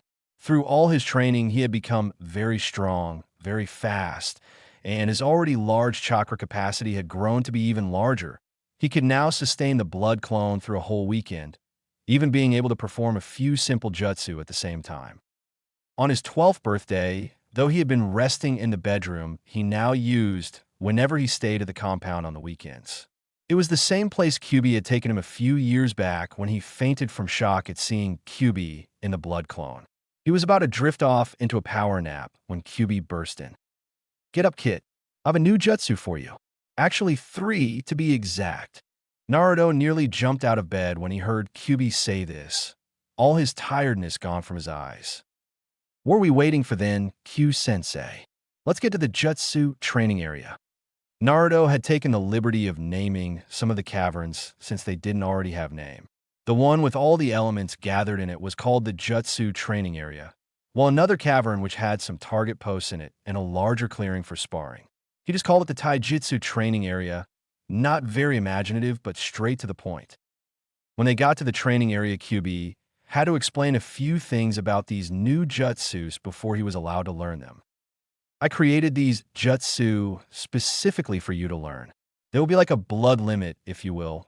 No one will be able to copy them because you require my chakra to have been in your system at one point or another to use them. You will be able to use your chakra to use the jutsu, but they will be much stronger if my chakra is used. You may even be able to use the jutsu without the hand seals if you use my chakra. Naruto looked at Kyūbi with a twinkle in his eyes like he always did when learning a new jutsu. Kyūbi continued, "The first jutsu I'm going to teach you is a pupil jutsu. It's called Kitsune Busher no Jutsu, Fox Eye Jutsu, which will give you the power of my eyes. My eyes won't allow you to copy any jutsu like the Sharingan or give you a near 360-degree view of your surroundings like the Byakugan. What will give you is the ability to see the chakra and ninja molds when using a jutsu. It will also tell you what kind of element the jutsu is, or when they're expelling chakra of any type to increase their abilities. It will also allow you to see fast-moving objects with relative ease. Now, onto the hand seals. Kyūbi went on to do 3 hand seals, and then finished with some new seal Naruto had never seen before. The jutsu, of course, had no effect since he already had the fox eyes active. Q-sensei, I've never seen that last hand seal before. What was it? Asked Naruto, genuinely confused. Glad you asked, Naruto. That seal was one I created for the sole purpose of activating these jutsus. I call it the fox seal. Naruto nodded at this and started the jutsu. When he got to the new fox seal, it felt strange using it. It was basically a variation of the tiger seal, except the index and middle fingers were held horizontal to the ground, and his thumbs were vertical, pointing upward. When he made the fox seal, his eyes started to itch for a few seconds as his irises turned red and his pupils became slits. When the jutsu was done, he saw something interesting about his body. Chakra was literally flowing out of him like the mist off of dry ice. He could see where his tenketsu were, because that's where most of the chakra was coming out of. He turned to Kyūbi. What's up with my tenketsu, Q-sensei? They're not keeping my chakra in my body. I was hoping you would notice that. I think this is reason for your abnormal chakra reserves and your incredible stamina. Because your body has always been leaking chakra, your body has had to work to replace that chakra. It could also be because of your Kekkei Genkai on your mother's side. Yes, I know about it. I'll teach you how to use it when you make genin, explained Kyūbi. Now back to the eye jutsu. Watch as I perform a fire jutsu. Kyūbi sped through a set of seals, and as he was about to launch the attack, Naruto saw his chakra turn into fire. Kyūbi repeated the practice, but this time with a lightning jutsu, and again, as he was about to launch his attack, Naruto saw the chakra turn into lightning. So do you understand now what the eyes do? Naruto nodded and deactivated the eyes. Now this next one is pretty multi-purpose. You can use it for attacking, defending, or simply trapping your opponent. Again, he ran through a set of hand seals and ended on Fox. This time, though the jutsu did have an effect, 9 tails shot from the lower part of Kyūbi's back. Each tail was orange with a white tip. This is called Kitsune Biko no Jutsu, Foxtail Jutsu. Now then, these tails are a form of hinge, but they are reinforced with chakra. You can control these tails with your mind. You can use them to stab or slash your opponent, since the white tips can be sharpened or dulled to your liking. They can extend to 30 feet and more if you train with them. They're also able to block almost any attack, as long as you're fast enough to block the attack. Now you try it. Naruto nodded, went through the seals, and felt the tails shoot from his lower back. Whoa, that feels weird, he said as he had one of the tails come over his shoulder so he could get a better look at it. Pretty fluffy. They'd probably be good when camping out to keep me warm. He then swished the tails round and struck one of the stalactites, which promptly fell. Cool. He then used another tail to grab a stalactite and haul himself in the air. I've got a lot of ideas for these things, he said, lowering himself to the floor. You done having fun? Kyūbi asked. Yup, Naruto said as he jumped over. Right then, this third one is made purely for attacking. It's called the Kitsune no Jutsu, Foxclaw Jutsu. Instead of explaining, I'll just show you. Kyūbi once again ran through several hand seals and finished on the fox seal. This time, what happened scared Naruto a bit. Kyūbi's hands were now covered with red chakra that had taken the shape of claws. This jutsu can be done with your own chakra as well, but the claws will be blue and not as powerful. This jutsu is the most difficult to perform. In the last two, you just had to activate the jutsu and add chakra if needed, but you have to keep a constant flow of chakra into the jutsu to keep the claw's shape and potentness. It is constantly releasing chakra, so any strike you land on your opponent will do damage. Think of it as an inaccurate form of jukin. If you manage to land a cut on your opponent, but it is not deep enough to kill or incapacitate him or her, then the chakra coming from the claws will act as a poison and bring them down from the inside by interfering with their chakra systems and eventually render them unconscious or dead if you were to use my chakra in the jutsu. Kyūbi explained, motioning for Naruto to try once he had deactivated the jutsu. Naruto tried the jutsu as he had the other two, but once on the fox seal, his hand was surrounded by a large set of chakra claws which proceeded to flare up then die out. Naruto looked at Kyūbi for answers. To put it simply, Kit, you used too much chakra to start the jutsu, and then you didn't release enough chakra to maintain the jutsu. You have to get the proportions of chakra you use just right to maintain the jutsu. Keep trying, Kit, you'll get it right eventually. Kyūbi shouted over to an excited-looking Naruto as he sat down to watch the orange-clad ninja practice this new jutsu and make sure he didn't kill himself from chakra exhaustion. The kid can be very stubborn and impatient when it comes to new jutsu. Just like you, Kushina, you would never stop until you could do it right or collapse trying. Kyūbi let a small grin cross his face as he thought of his late friend and mother to his student. After 5 straight hours of practicing and some encouraging shouts from Kyūbi, Naruto had finally gotten the jutsu down enough to hold it for up to an hour while striking at the walls, which were now covered in claw marks. "How's that, Kyū-sensei?" asked Naruto, gasping for breath from exhaustion. Kyūbi simply nodded, and Naruto promptly fell into unconsciousness. Kyūbi sighed and thought, "You're just lucky it's a Friday, kid." As he picked up the unconscious Naruto and took him to the bedroom he always used whenever staying over. Kyūbi placed Naruto in the bed and said quietly, "Good work, kid. You've excelled further than I thought you would. You'll pass the Jinin test without the use of the regular bunshin, while keeping the cover of an underachiever. You'll find a way. I know you can come up with something. You've surprised me even sometimes with your alternative way of thinking." The Jinin exams at the academy were a few weeks away now. Naruto already knew which jutsu he had to perform to pass the exam. While he had no problem with the Kawarimi no Jutsu, he was dreading having to do the Bunshin no Jutsu. He still couldn't draw the small amount needed and kept on overloading the Bunshin, making them useless. He had thought about summoning more than just a couple of Bunshin. When he tried this, it did feel easier to create the Bunshin, but he couldn't make them look perfectly the same unless he created 50 or more Bunshin, and he didn't want to lose his cover as an underachiever. He was still thinking about this when a thought struck him. They don't have to see all the Bunshins I create, they just have to see 2 to 5 to let me pass. He quickly formulated a plan on how to get a passing grade on his Bunshins. He was in a better mood for most of the week. That was until Irika had decided on holding sparring sessions at the end of the day. By some cruel twist of fate, he had somehow gotten paired off with the Uchiha Baka. Not only that, but by the time it was their turn to spar, everyone else had finished their sparring and had decided to watch them. Chapter 5, Fall of the Uchiha. Before he got in the sparring ring, he was given a nod of confidence from Shikamaru and a pat on the back with a hearty kick his ass from Kiba. Chuji was sitting to one side, eating his chips. He turned to them and gave them a nod and a grin. He turned back to Sasuke with a serious look on his face. Sasuke just smirked at this and said, "You may as well give up now, Dobe. I'm not going to go easy on you.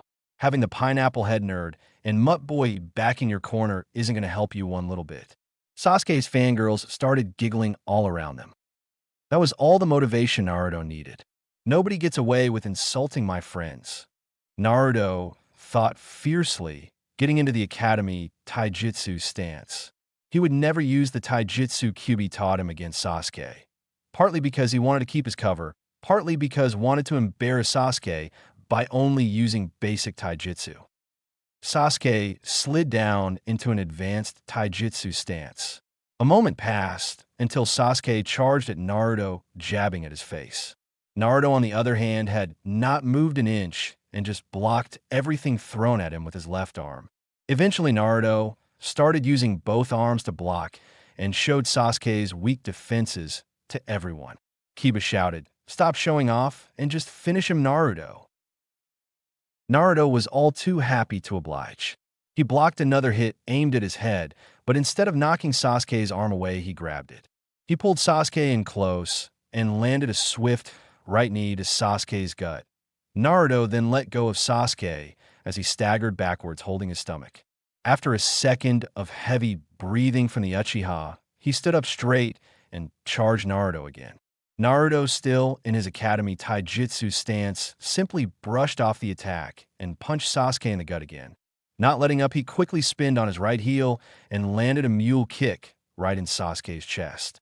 The last attack for Naruto had caused the Uchiha prodigy to fly a good few feet out of the sparring ring and into a tree, meaning that Naruto had won the spar. Naruto walked past Sasuke's fangirls, looking the Uchiha right in the eye. He snarled, "Never insult my friends. You got that, Uchiha Baka?" Emphasizing the word Baka. Having made his point, Naruto turned to leave when he felt a surge of chakra behind him. He then heard Sasuke say Kitan.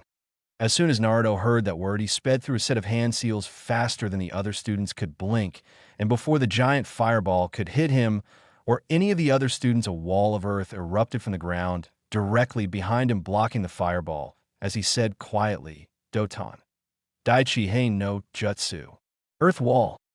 Once Sasuke's fireball died down, he looked at the wall in front of him, and his jaw dropped. When the hell did the dope turn that? He thought to himself. He didn't have much time to think, because Naruto then dropped the wall and ran for him. When he got to Sasuke, he grabbed the scruff of his shirt, lifted him in the air, and started shouting. "What the hell do you think you're doing, TME? You could have seriously hurt everyone here with that stunt." "Put him down, Naruto," came a firm but understanding voice from behind him.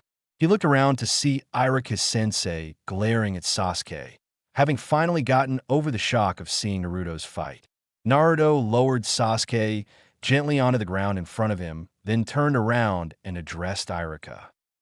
"Sorry, Iruka-sensei. I'm willing to accept my punishment for my outburst towards Sasuke-san."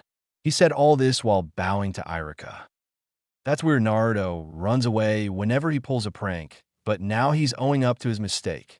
Guess the pranks are just for some attention, and he realizes what he did could mean expulsion if he had gone farther. He even used the "san" suffix for Sasuke after all he did. Iruka thought, while softening his look on Naruto. "It's okay, Naruto. I can excuse your action towards Sasuke, since you saved everyone from some nasty burns. I want to talk to you later about that jutsu you used, though. Meet me at Ichiraku's in an hour." Naruto resisted the urge to smile at Iruka's words. "Sasuke, though, I want you to come with me to see the Hokage about this. I could expel you for that stunt just now, but I'll let the Hokage choose your punishment. Come with me now. As for the rest of you, you're excused for the rest of the day."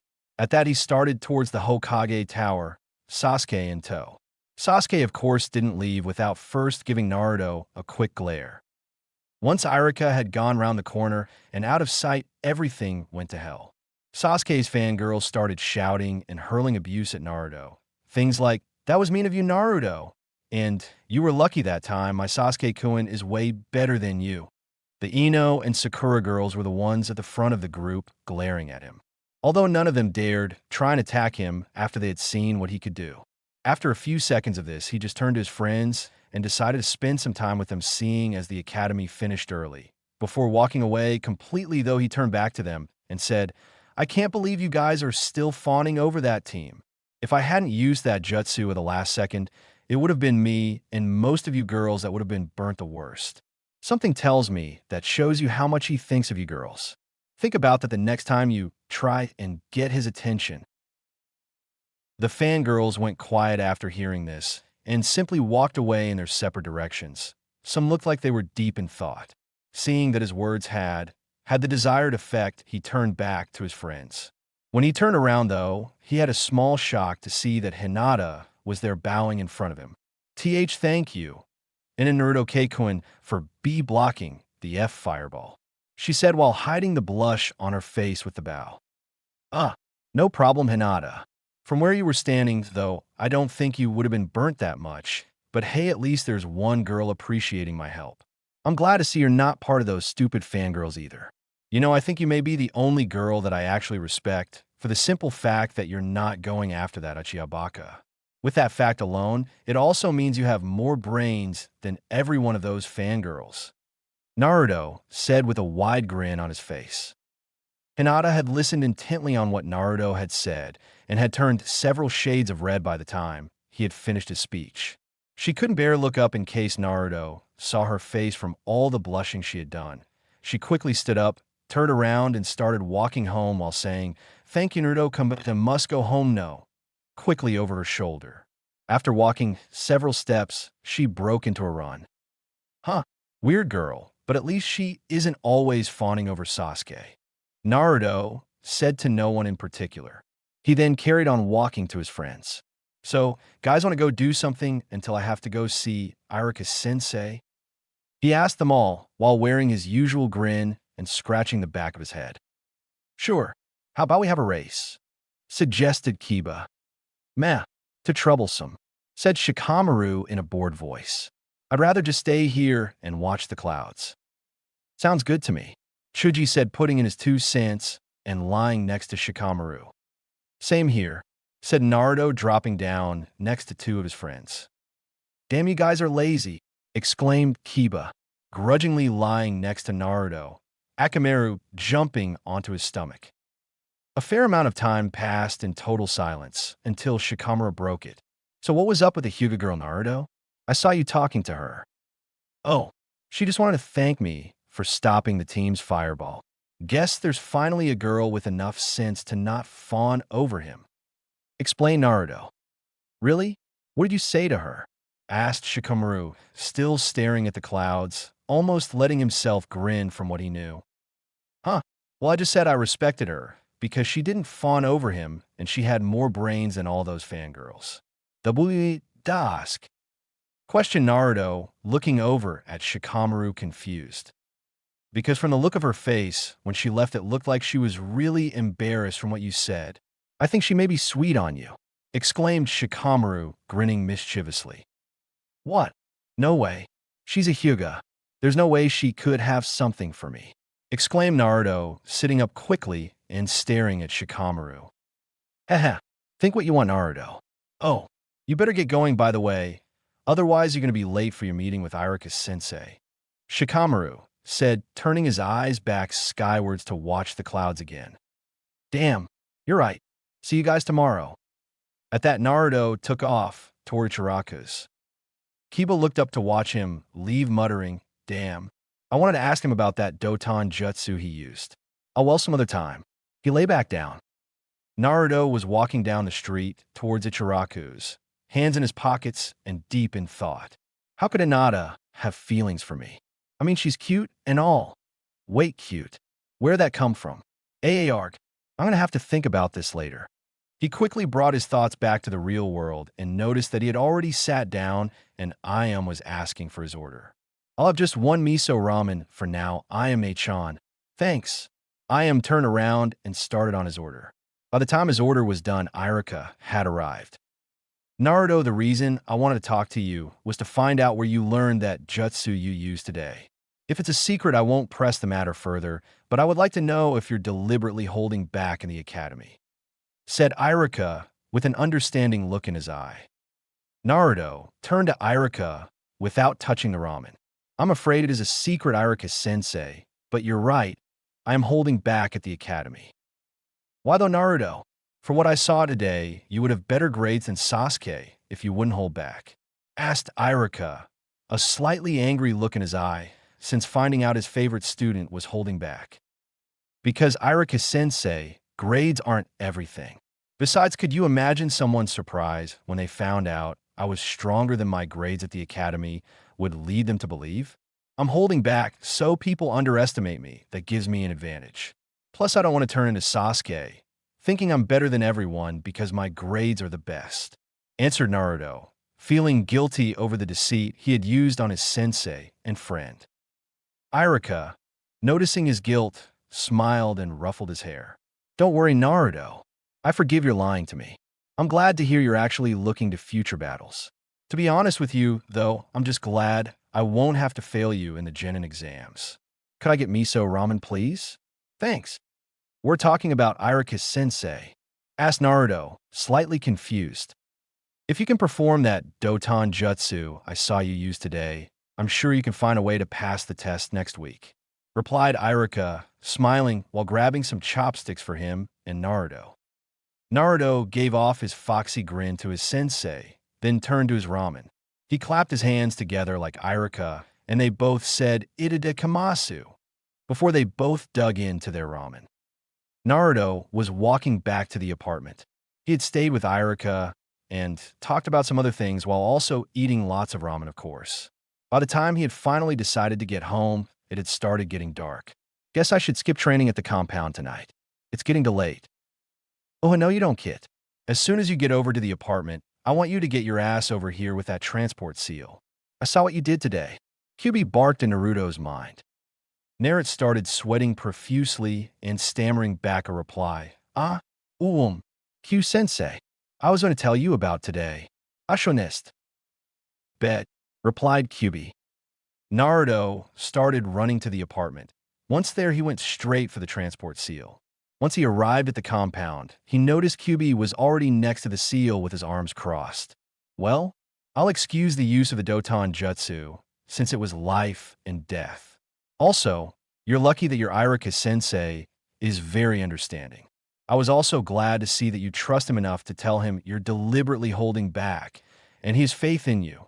But you were foolish to show your skill against the Uchiha in the first place. I was defending my friend's Q-sensei. I couldn't stand by and let Sasuke team insult them, replied Naruto. Kyūbi sighed and pinched the bridge of his nose. Goddamn. I guess I can't blame you, kid. I would have probably done the same. Still, you could have handled the situation better. I have to admit, though, I enjoyed the look on the Uchiha's face when you lifted him into the air.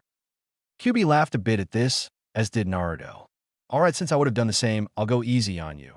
Only 500 laps around the taijutsu training area, and I want you to do 500 sit-ups and press-ups. If you still have enough time, you can go to the hot springs near the kitchen after you're done. Thanks, Q-sensei, Naruto shouted as he ran towards the aforementioned training area. Naruto had gotten back to the apartment with a slight bit of pain in his body from the punishment Kyūbi gave him. By the time he finished a shower and got to bed, though, all the pain was gone. The last thing to go through his mind, though, was, I hope Hinata passes the Genin exams. He then fell into a dreamless sleep. Throughout the last few days before the exam, everything went as usual. Naruto kept up his training and his facade in the academy, even though everyone that had seen the fight between him and Sasuke knew he was holding back in terms of skill and strength. His friends didn't treat him any differently because of this. There were a few differences, though. Sasuke would glare daggers at Naruto every time he thought the knucklehead wasn't looking. Sasuke also had a lot less fangirls following him around now. Even the Ino girl had stopped going after him. Naruto, though, was sure he had seen a few girls following him, and he could have sworn he heard a group talking about him. But once he got close enough to hear, Morthe suddenly went quiet. After a while, he decided to ignore it and carry on. It was the day before the exams, and Naruto was jumping from rooftop to rooftop, trying to get away from the ANBU chasing him for his latest prank. Obviously, he could easily hide from them or just create some bunshin of some sort to distract them. But of course, he thought, where's the fun in that? And the fact he had raised the level of his weight seal again that morning, so he needed some way of getting used to it without having to just run laps. Eventually, though, he was caught, only after deciding to let them, of course. He had once again painted the Hokage faces, this time making them look like kabuki actors. Once again, his only punishment was washing all the paint off the monument. It didn't take him long to clean up. Since he used a water-soluble paint, it was pretty easy getting it all off. The fact that it was Iruka watching him again only made it easier since he allowed him to use a Suite Unjutsu to clean most of the paint off. Afterwards, they went to Ichiraku's and had a few bowls of ramen together. Before they both left for home, though, Iruka spoke up. Naruto, you do have a plan for the exam tomorrow, don't you? Yes, Iruka-sensei. If you want to find out what it is, though, you're going to have to wait until tomorrow. And if you could, Iruka-sensei, will you make it so I get to go last for the test? Asked Naruto with a glint in his eye. I'll see what I can do, Naruto. Now get home and get some rest. I don't want you showing up late for the academy," answered Iruka. At that, Naruto started running home while shouting, "Thanks, Sensei. See you tomorrow," over his shoulder. The next day, Naruto made sure to wake up early, get washed and dressed, get breakfast from Ichiraku's, and get to the academy before it even opened. He waited outside the gates for an hour while Shikamaru and the guys arrived and talked to them for a while. During this time, he also realized that Sasuke was watching them from a tree with a swing on it across the road from the academy entrance. He wondered if he should confront the Uchiha about it, but voted against it on the grounds it would be too much trouble. Once the gates to the academy opened, he went inside with everyone. Once in, he went straight for the list that said when he would be tested. He was happy to see Iruka had managed to make his test last. For most of the day, he carried on talking to his friends and noticing the glances he got from some of the kunoichi in training. Everyone who went into the exam room came out with their own Hittite. Thing is, he knew that most of them would be back in the academy in a few days if they didn't pass the exam the Jounin instructor gave them. He knew all about the second exams and a lot of the techniques that were used to find out if the three-man cell would have good teamwork. Eventually, his turn finally came. He walked into the room and was happy to see it was small enough for him to carry out his plan easily. He turned to the two instructors across the room, and a grin spread across his face, seeing that Iruka was one of them. After a second of getting warmed up, he signaled he was ready to begin the exam. Chapter 6. First Real Fight. Last time. Eventually, his turn finally came. He walked into the room and was happy to see it was small enough for him to carry out his plan easily. He turned to the two instructors across the room, and a grin spread across his face, seeing that Iruka was one of them. After a second of getting warmed up, he signaled he was ready to begin the exam. This chapter. All right, Naruto. First off, I want you to perform the Kawarimi no Jutsu. You can use anything in the room to substitute yourself, announced Iruka from behind the desk. Naruto looked around the room quickly, then turned back to both instructors. He went through the hand seals fairly slow and finally yelled, "Kawarimi no Jutsu." He promptly disappeared in a cloud of smoke. Once the smoke cleared, it showed a very surprised-looking instructor, and where he had been sitting, a very smug-looking Naruto. Not bad. I guess I can pass the Kawarimi, mused Naruto, acting like an instructor. Iruka just gaped at Naruto, sitting next to him. How much has he been holding back? A Kawarimi like that is ranked as a high Chunin level jutsu, thought Iruka, quickly closing his mouth.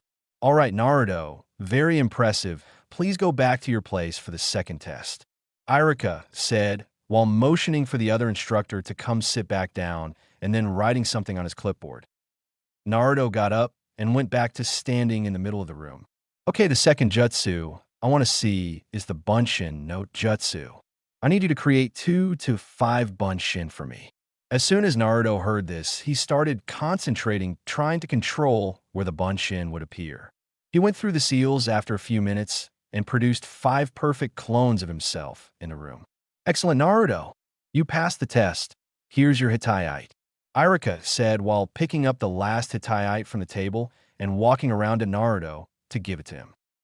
Yes, I knew I could make it work, yelled Naruto while taking the Hittite and jumping in the air. When he finally calmed down, he spoke to Iruka. Iruka-sensei, could I talk to you alone for a second? Iruka understood what he wanted to do. He turned to the other instructor and signaled him to leave the room. Once the other instructor left, Naruto spoke again, but in a lower volume, and he still had not dispelled the clones. If you want to find out how I manage the Bunshin no Jutsu, Iruka-sensei, just look out the window. Iruka did just as Naruto suggested and looked outside. What he saw surprised him. To put simply, in the training grounds outside the academy window and hiding in some of the trees around the academy building were upward to around 100 Narutos, all of them either just standing or trying to hide. Iruka started to ask questions, but was then drawn back to the site before he could finish the question. The sheer number of clones astounded him. After a full 5 minutes turning to Naruto and then to the site outside, Naruto finally decided to dispel the clones. Once all of them were gone, Iruka finally managed to calm down and talk straight. But before he said anything, he just turned to Naruto and gave off a huge smile. So, I'm guessing you've been practicing on where the Bunshin appear when you summon them, haven't you? That's why you took a few minutes before performing the jutsu. You got it in one sensei, answered Naruto with a huge grin. I won't even ask about the number of Bunshin you summoned. Either way, good work, Naruto. Now, come on, I gotta give instructions to everyone about what happens next, explained Irika while leading him out of the exam room. By the time Naruto and Irika arrived at the classroom, Naruto had lowered the goggles so they were now around his neck and had tied his hittite around his head, now adorning where his goggles used to be. He grinned at the guys and took a seat next to Kiba, who was giving him a thumbs up. When everyone went quiet, Irika started his speech about how they should always work hard and never stop practicing even though they had become genin now. Eventually, he got to the part about what they had to do now. Tomorrow morning, you are to come back here and find out which teams you're going to be in. You will then be picked up by your new Jounin instructors, and they will be in charge of you from there on. All right, you're dismissed. As soon as the last word left Irika's mouth, everyone started filing out and going home to tell their families about their success. Naruto, of course, simply said his goodbyes to the guys and started towards Ichiraku's for some celebratory ramen.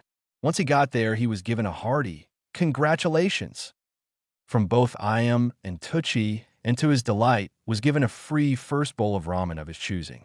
Obviously, he went with the biggest bowl with the most toppings, the Ichiraku Supreme Ramen. Even after the first bowl, he managed to pack a few more bowls in until be his fourth bowl. Kyūbi spoke up. Hey kid, get back here. I got something for you for passing the Genin exam. Naruto mentally nodded at this and had a fifth bowl before finally paying for it and heading to the apartment. When he got to the compound, Kyūbi told him to head for the bedroom he used. When he got there, the first thing he noticed were the clothes on the bed. He especially noticed the gauntlets/forearm guards laid on either side of the jacket. Now that you made Genin, I don't want you wearing that jumpsuit anymore. Don't complain, it's for your own good. The suit is practically screaming, hit me. I'm an easily visible target. Now try on these clothes. They used to be your father's, so they should fit you. Once you're done changing, meet me in the jutsu training area. We'll start working to see if you have either Kekkei Genkai. Although something tells me you have your mother's Kekkei Genkai, I'm not sure about your father's. Having said what he wanted to say, Kyūbi left for the training area. Naruto took off his jumpsuit, so he was wearing only his boxers, goggles, and hittite. He pulled the pants on first. They were slightly shorter than his usual pants, except they were black with an orange stripe going down the outer leg. Unlike his old pants, they didn't require a belt to hold up, as there was elastic in the waistband and around the ends of the legs, meaning they wouldn't catch on anything. Even though a belt wasn't needed to hold the pants up, there were still loops to hold a belt in place. Once he had them on, he grabbed the two kunai holsters and strapped them at both thighs. He then grabbed a belt which had another two utility pouches on them and a few special pouches for holding scrolls and seal-making equipment. The belt fit loosely on him, which made the pouches drop slightly, since he had long since burned the baby fat off his stomach and had a well-toned six-pack. He then grabbed a sleeveless steel mesh shirt and pulled it on. He didn't really like it at first because it didn't cover him up much. He grabbed a set of straps with kunai holsters on it and figured out they would be worn underneath the jacket. So he put it on and made sure to tighten the straps and close the buckle that went over his chest. When he got to the jacket, he was fairly happy because it had the red swirl, although it was a slightly darker red. He loved on the back. It was roughly the same as Shikamaru's, except the sleeves had been ripped off. It was black like the pants and made of leather. The inside, though, was lined with a white cotton fabric. When he had the clothes on, he looked in the mirror to right of the bed. Not bad, I guess, he thought, while looking at his shoulders and biceps. He was muscular, but also lean. The muscles didn't look out of place on him thanks to this. He turned back around and pulled on a pair of ninja sandals exactly like his old ones, except they were black. He then took the gauntlets. The underside was padded with the same white cotton as the jacket, except they weren't completely blank. There were seals on the underside, but there was something strange about them. It took Naruto a few minutes, but he figured it out. The seal had been flipped over, which meant that whatever was sealed in it appeared above the metal plate side of the gauntlet. He wondered what it could be, but just slapped them on instead. He had already taken too long. Kyūbi was probably getting impatient. When Naruto got to the jutsu training area, Kyūbi was sitting in the clearing with the scrolls on the Kekkei Genkai to either side of him and a few smaller scrolls in front of him. He looked up at Naruto and smiled. "You look like your father now, Kit, and a true ninja. Something tells me you noticed the seals on the bottom of the gauntlets. Before you ask, just try unlocking the seal." Naruto looked at Kyūbi, surprised he could read him so easily. He did as Kyūbi said and unlocked the seal on his right gauntlet, and there was a puff of smoke. To Naruto's surprise, there was now a blade about 1.5 feet long, now curving along the top of his arm. "Whoa, cool," was all he managed to say. He then sealed the blade back in the gauntlets. "It's the same with the other before you even try the left one." Naruto frowned and pouted at him mockingly. "Don't give me that face, Kit. We're here to find out if you have those Kekkei Genkai your mother and father had, not to check out your new clothes. Now then, from what I've noticed with my eyes, and you've already seen yourself, your tenketsu are always releasing a steady flow of chakra, whether you're trying to release it or not. I've also noticed that your chakra is a little denser. It's not as translucent as other chakra I've seen. This means you already have your mother's Kekkei Genkai. It's just a matter of harnessing it. As you've already read in the scroll, you have to use these hand seals to make the chakra surround your body instead of roll off it." Kyūbi unrolled the Uzumaki clan scroll at this point. Once you've used these clan hand seals, you can manipulate the chakra to spin and block attacks, or you can push that chakra out and make an attack. For now, just use the hand seals, and we'll see what happens. Naruto nodded to Kyūbi and looked over the hand seals. They were all different to the 12 he had learned in the academy. Some didn't even require both hands. After memorizing each one in sequence, he went through them slowly. There were 20 in total. When he completed them, all he suddenly felt full of chakra, and his skin felt itchy. "That's IT, Kit. Your tenketsu are narrowing. There's less chakra coming out, and the chakra that is coming out is sticking to your body. All right, Kit, activate the Kitsune Busher no Jutsu, so you can see for yourself." Naruto did as Kyūbi suggested and went through the seals. When he activated the fox eyes, what he saw excited and shocked him. Just a few centimeters above his skin was a layer of his chakra. It wasn't falling off him like it did the last time he activated the eyes. It was like a second skin. "You're going to be really glad. I made the Kitsune Busher no Jutsu for you, Kit," exclaimed Kyūbi. "Why is that, Q-sensei?" asked Naruto, looking up from his new second skin, tilting his head to one side. "Because this way it'll be easier for you to learn to control your Rasen Kiku spiral armor, the Kekkei Genkai you inherited from Mother. Using the eyes, you can see the chakra that's covering your body. This will make it easier to control it and master the Kekkei Genkai. Now I'm going to throw a light punch to your chest, try and spin the chakra to block it," Kyūbi said while getting up and walking over to Naruto. He waited a second for Naruto to get ready and threw his punch. Naruto was surprised to say the least. He had managed to spin the chakra at the last minute, but it wasn't nearly enough to block the attack. When Kyūbi's punch connected, he had at least expected to fall on his ass, but all he felt was a light tap. "You're lucky, Kit. The spin and the dense chakra was enough to slow down my attack. I suggest you carry on practicing with some sort of clones for now. I'm going to prepare for the awakening of the Namikaze Kekkei Genkai if you have it." As Kyūbi had suggested, Naruto summoned about 30 shadow clones and had all of them punch him one at a time while he stopped and restarted spinning his chakra skin. Every time he restarted the spin, it felt easier to start and speed up. After a couple of hours, Naruto could block multiple hits on different parts of his body from his shadow clones. Eventually, he even asked Kyūbi to hit him again with more force and was, to Kyūbi's surprise, able to block it easily. "Seeing as you're so confident with your defending, let's try your attacking with the chakra. All you've got to do is force more chakra out of the point you're attacking with while spinning your chakra. It should do a large amount of damage to your opponent." Once this was said, Naruto went back to practicing with his shadow clones. He had them attack him, and instead of just spinning the chakra, he also forced a lot of chakra out. What he saw thanks to the Fox Eye Jutsu, he liked it a lot. The first time he tried it, he found it difficult to keep the chakra spinning, but it got easier. Every time a clone hit him, it instantly poofed out of existence with a satisfying POP. Eventually, he got bored of just forcing chakra out, though, and tried shaping it more. He soon got to the point of making a ball of chakra, covering his fist instead of acting like a second skin. He also made the chakra spin lots of different ways instead of just the one way, and condensed it more until he knew it was visible to human eyes. He knew because he deactivated the fox eyes to check it every now and then. He tried punching a stalagmite with the finished product and was happy to see it blew up the stone spike. Of course, this didn't go unnoticed by Kyūbi. When he saw Naruto form the ball and slam into the stalagmite, though, he had one thought go through his head. Son of a dash. Either he just thought that up, or he's been looking through too many offensive jutsu scrolls and found his father's Rasengan. "Hey kid, what did you just do there?" asked Kyūbi, his voice full of surprise. Naruto turned round and saw Kyūbi staring at him wide-eyed. He thought he was in trouble at first, but then saw that it was shock that was in Kyūbi's eyes. "Well, I got bored of just forcing chakra out, so I decided to play around a bit with shaping the chakra and condensing it.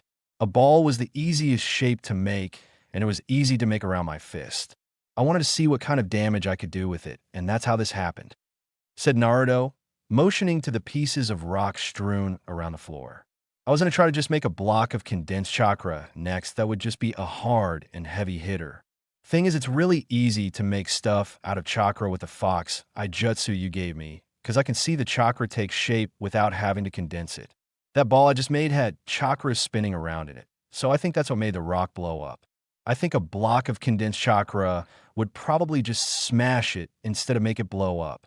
I also want to try and push out some chakra and flatten it, then sharpen it, making some kind of chakra sword or blade coming out of my hand," and Naruto carried on like this for a few minutes, while making gestures with his hands of how he would attack using these different shapes and densities of chakra. All Kyūbi could do was smile at Naruto's imagination. He's already trying to make it different to the usual Kekkei Genkai by using jutsu he alone possesses.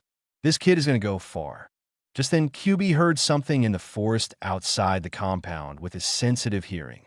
Kyūbi interrupted Naruto's train of thought with a "SSH kid. There's something going on outside in the forest. Sounds like 3 people, and they're fighting about something. We better take a look, kid." Kyūbi guided Naruto to the entrance and opened the door. Thankfully, the waterfall covered the noise of the opening door, which meant unless you were standing right next to the door, you would never hear it open. When they got out of the compound, they noticed it was already dark. "Kid, over there, by the 2 largest trees to your right," whispered Kyūbi to Naruto while they were sliding along the wall, getting out from behind the waterfall. Naruto looked over to where Kyūbi had told him. Thanks to the fox eyes, which were still active, he could see fairly clearly in the darkness.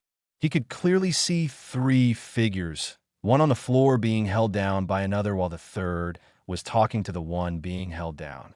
Kyūbi signaled to be quiet because they were going to get closer to see what was happening. They took to the tree branches and jumped silently closer, using the mental link to talk if the need arose. When Kyūbi stopped on a branch almost directly above where the figures were standing, Naruto could feel Kyūbi's rage through the mental link. He started wondering what was wrong. That was until he landed right next to him and saw the 3 clearer. Standing up was Mizuki, a Chunin instructor Naruto had seen in the academy. On his back was a couple of large Shuriken and a large scroll the same size as the clan scrolls from the compound. Naruto didn't particularly like him since he had always ignored Naruto during any lessons he was teaching. Naruto couldn't tell who the one holding the third person was because he couldn't see the person's face. The third person on the floor, though, he could see the person's hair, and he instantly knew who was on the floor. Naruto now understood Kyūbi's anger and shared it. On the floor was Irika, the only instructor at the academy to respect and have faith in Naruto, Kyūbi's kid. Before Kyūbi could do anything, Naruto jumped down and knocked out the ninja holding Irika in a blind rage. He then turned to Mizuki. "Well, speak of the devil, or should I say demon? I was just wondering how Irika could have believed in a demon gaki like you." You know what he said? He said it was because you aren't the demon, that you're just a child that grew up parentless because of the demon, just like him. Now, that's a laugh. I have to say I was surprised he didn't kill you the first day he met you. You know why? Because it was you who killed his parents, Demon. And now I'm going to do something he didn't do, and something the village should have done 12 years ago. Namely, kill you. Mizuki said as he detached one of the Fuma shuriken from his back. I'm going to have to kill Irika after you, of course. Somebody just can't steal the Hokage scroll of Jutsu and leave a witness. Mizuki threw the shuriken at Naruto upon saying this. Mizuki, of course, didn't know that Naruto could just block the shuriken with his newly mastered Rasen Kiku. Sadly, neither did Irika. Just before the shuriken hit, to everyone's surprise, Irika had put himself between the large shuriken and Naruto, blocking the shuriken. Naruto looked in horror at the pained look on Irika's face and caught him as he fell. Irika-sensei, you didn't have to do that. The shuriken dash. Yes, I did have to do that, Naruto. Irika broke in. I don't blame you, Naruto, for my parents' death. I know you were merely the jailer, not the demon. I've seen that. I saw the first day I met you. It was in your eyes. You were sad, lonely, and lacked the love a mother and father gave. It was the exact same for me when my parents were killed by the Kyūbi all those years ago. Tears were streaming down Irika's face now. I don't care what the villagers think of you. You will be Hokage, and the villagers will look up to you. Now run. Get away and find somewhere to hide so you can survive and realize your dream. Irika passed out a few seconds after saying this. Naruto looked at the motionless body of his sensei, the closest thing he probably had to a father, and something in him snapped. How can I run? If I run, the villagers will never look up to me. I'll be looked upon as a coward who left his sensei to die in the middle of a fight. He said to no one in particular. Mizuki, you will pay for your treason to Konoha and your treachery towards your fellow shinobi. I have estimated the sentence of such crimes to be death. Naruto looked up. He had now tapped into Kyūbi's chakra, for he had activated the Kitsune some note jutsu without the hand seals, and the claws were red. Mizuki looked in horror at what he saw, for it wasn't until that moment that he saw Naruto's red eyes, and his fear only increased from the appearance of the chakra-made claws. Naruto then continued to make earth clones, water clones, and shadow clones, and issued one single command attack. All hell broke loose at that moment, as Mizuki tried to block the attacks of the clones. Some had the same glowing claws as the real Naruto. Even though he managed to defend himself, just about, he was just too outnumbered to keep it up. Eventually, he was hit by a particularly strong kick to his back and was jumped on by the clones in his defenseless state. He was further kicked, clawed, punched, and even had Naruto's new Kekkei Genkai attack used on him. It was this moment that Kyūbi decided to step in. He placed a hand on Naruto's shoulder and gave him a solemn look. Naruto knew exactly what Kyūbi was trying to tell him, and he calmed, instantly dispelling the clones with large splashes and pops and crumbling as they all returned to their original raw materials. After the smoke cleared, it revealed a very bloody, bruised, battered, and very much alive Mizuki. It is not your place to judge him, kid. If you killed him now, you would only be proving him right in that you're a monster, but you're better than that. Leave his sentencing to the Hokage. Now let's send a flare for the ANBU. To find you guys, I'm going to go back to the compound. I don't want you to be any more trouble. I'll watch what happens through the mental link. See you later, kid. At that, Kyūbi ran back to the compound and established the mental link so he could watch over Naruto. Naruto sat down next to Irika-sensei and quickly went through some hand seals. He sent a flare up from his hand, and ANBU arrived within a few minutes to find him holding Irika and crying silent tears. When he saw them, he instantly asked them to take care of Irika, asking them to use any healing jutsu they knew on him to stem the flow of blood from the gaping wound in his back. That night, Naruto stayed in the Hokage's office after the ANBU had escorted him there to be questioned. He lied, obviously, to cover up the fact that he was being trained by Kyūbi. He told the Hokage that he had been jumping around the village rooftops because he was happy about making Genin and couldn't sleep. How he had seen Mizuki and the other Nin take Irika from his home and drag him to the forest to frame him for the theft of the scroll. And finally, how he had jumped in to try and save Irika, only to be saved by him, and then take revenge for his fallen sensei by using his Kekiai Genkai, which he only found out about that night during the fight, leaving out all the clones and activating his fox-based jutsu for obvious reasons. The Hokage believed every word and immediately sent Mizuki and his partner in crime to be incarcerated until further notice. He then informed Naruto that Irika would be okay, that Irika just needed a bit of medical jutsu and a blood replenishment pill, and he would be back in the academy in the morning to work again. Naruto brightened up at this piece of information and thanked the Hokage as he dismissed Naruto. Leaving the Hokage tower, Naruto noticed that the sun was already rising. He decided to go to Ichiraku's and see what he could get for breakfast. When he got there, he was happy to see that they just opened up for the day. "What? Naruto-kun, what are you doing here so early?" "Anyway, I'm afraid I haven't even started on the broth yet, so I don't have any ramen," explained Teuchi. Naruto looked up at the old man with a grin and said, "That's okay, Aji-san, I'll just have some ohagi and some green tea." "Onaga." Teuchi looked at Naruto with a kindly smile and said, "Coming up, kiddo."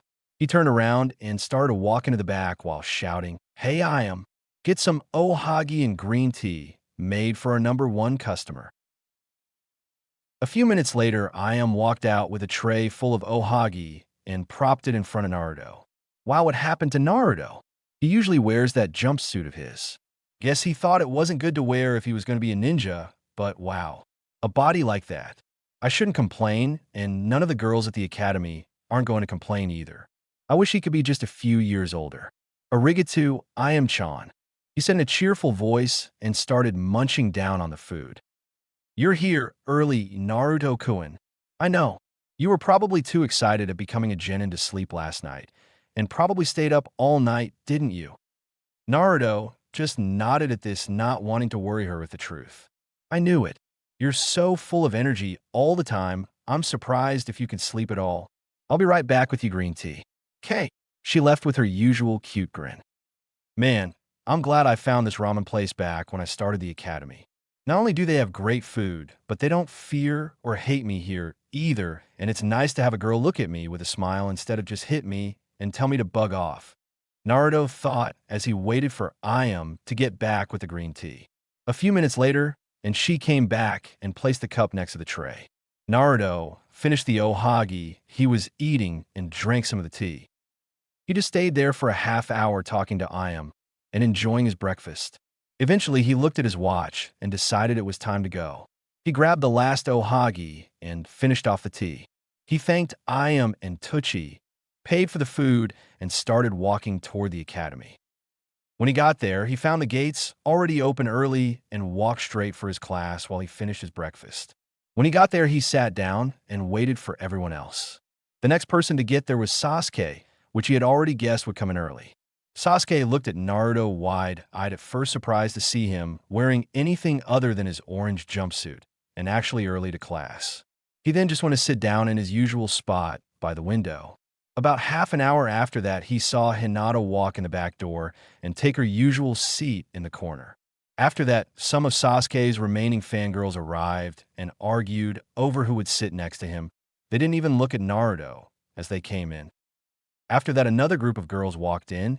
They saw him, and all of a sudden, they were fawning over him like Sasuke's fangirls were for him. At the front of this group was the Ino girl that used to fawn over Sasuke until the fireball incident. At first, he just sat there blushing while they were grabbing his shoulders and biceps, feeling how firm they were and squealing with delight. After a while, they started arguing who got to sit with him. It was at this time that he decided to sneak away and sat up at the top, all the way at the other end of where Hinata was sitting. Seeing him closer, of course, she noticed his new clothes and how the mesh shirt showed his toned upper body and the jacket showed off his muscular arms. She, of course, kept getting drawn to his open jacket, seeing his chest and stomach. After a few seconds of staring, she quickly turned away as she had a small nosebleed and a very deep red blush. After a while, Kiba and the guys walked in and noticed that Naruto was up at the back and called him to come back to the middle. His new fangirls noticed this and immediately rushed to him at the back of the classroom and restarted the initial attack all over again. Naruto made a mental note to get Kiba back for that later. While Kiba, Chuji, and Shikamaru stared in shock at Naruto's newfound popularity. They later noticed his new getup and figured out why the girls went crazy for him. And he saved a lot of them from Sasuke's fireball earlier that month. Thankfully for Naruto, Irika decided to walk in at that very moment, and after getting over the initial shock of seeing Naruto's new fan club and his new ninja uniform, called for everyone to sit down. Naruto managed to get stuck with Ino and another girl sitting either side to him happily. Naruto had never thought of getting a girlfriend because he was always so busy training at the compound. Sure, he thought some of the girls were cute, but he never asked any of them out. In fact, he didn't want to have a girlfriend until he was at least Chunin. Then he figured he could spend more time with her because he could choose his missions more freely. Irika shouted, "All right, I'm now going to sort you guys out into your 3-man teams and assign you your team number. Once I'm done, you will sit down with your new teammates and wait for your Jounin instructor to pick you up. Now then, Team 1, Chapter 7, A Familiar Jounin."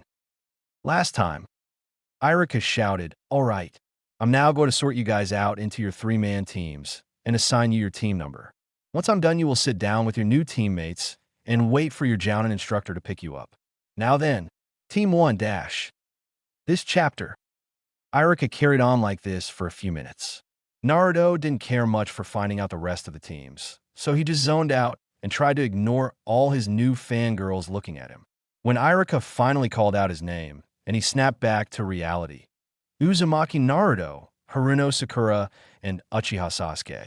You will make up Team 7. At the moment of hearing this, Naruto contemplated committing seppuku right then and there with a kunai. Can't hurt that much, can it? Dreading the thought of having to be in the same team as the squealer and the stuck-up. Sakura was inwardly jumping for joy because she was on the same team as Sasuke. All right, I'm with Sasuke. He's bound to ask me out now. Sasuke was thinking why they had to be put in a team to begin with. If they get in my way, I'll kill them myself.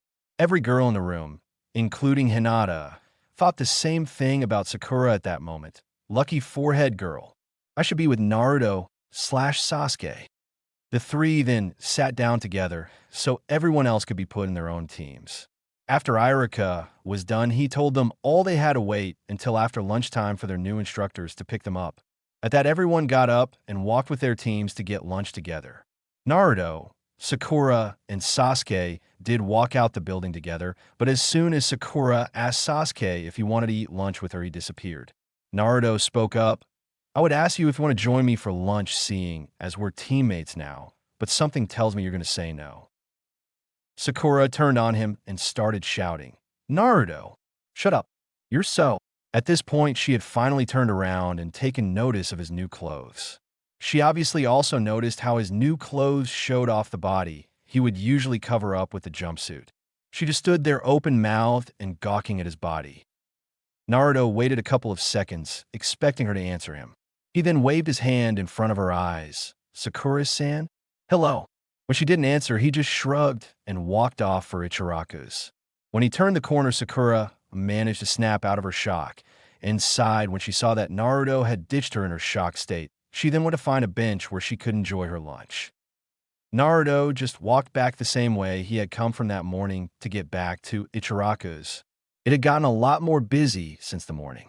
He could see that a lot of the villagers still glaring at him, but he also felt another sort of stare on him. He just couldn't shake it or understand what it was about, until he remembered what it felt like when those fangirls were staring at him. When he figured that out, he instantly took to the rooftops in case he might get swarmed again. Thanks to his little detour to the rooftops, he managed to make it over to Ichiraku's in record time. He managed to sneak under the curtain and onto the stool without being noticed by the young female villagers, thankfully. He ate a few bowls and then decided to leave before he was found. He decided to find Sasuke to have a talk with him about being in the same team. He took to the rooftops again, hoping to see Sasuke somewhere on the way back to the academy. Where would the team go to eat lunch? He was thinking while going from one roof to another, I'm going to have to up the weight again when I get to the compound tonight. I feel too light. He kept up his pace while also taking a few detours, checking out likely places for Sasuke to be. Eventually, he did find Sasuke moping around and eating some gohan in what looked like his apartment. Naruto jumped down to be outside the window and got Sasuke's attention. "Hey Sasuke team." Sasuke, being surprised, choked on the bite he had just taken. "What do you think you're doing, dope?" "Wait, scratch that, why are you here?" asked the Uchiha with a glare after he managed to cough up the rice. "I wanted to talk with you. Since we're going to be teammates, could we at least forget we hate each other during training and missions so we don't get each other killed?" answered Naruto, looking the Uchiha in the eye. "What's the matter, dope? Afraid I won't protect you?" said the Uchiha with a smirk. "You're right," said Naruto under his breath. "I'm more afraid of you being too arrogant to ask for my help and getting yourself killed," replied Naruto with a bit of venom lacing his words.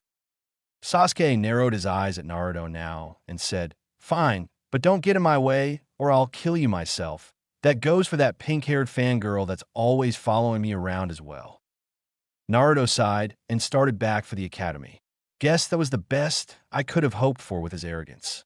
Not to mention his obsession with killing his brother. "Something tells me he'll be more trouble than he's worth, Kit," Kyūbi offered. "Something tells me you're right, Q-sensei. I'm still going to try, though. As you know, I never give up," Naruto told Kyūbi as he grinned. Team 7 had been waiting 3 hours now for their new Jounin instructor. Everyone else had already been picked up by their instructors. Naruto was sitting at the back where he went to try and escape the fangirls, while Sasuke was sitting in the usual spot. Sakura, on the other hand, was torn. She had no idea who she should sit next to. She was now infatuated with Naruto because she had seen his well-sculpted body, but she was also infatuated with Sasuke because he had that mysterious air around him. She did the only thing she could think of doing at that moment, and that was sit down in front while looking at the two. "What do you think's up with Sakura, Q-sensei?"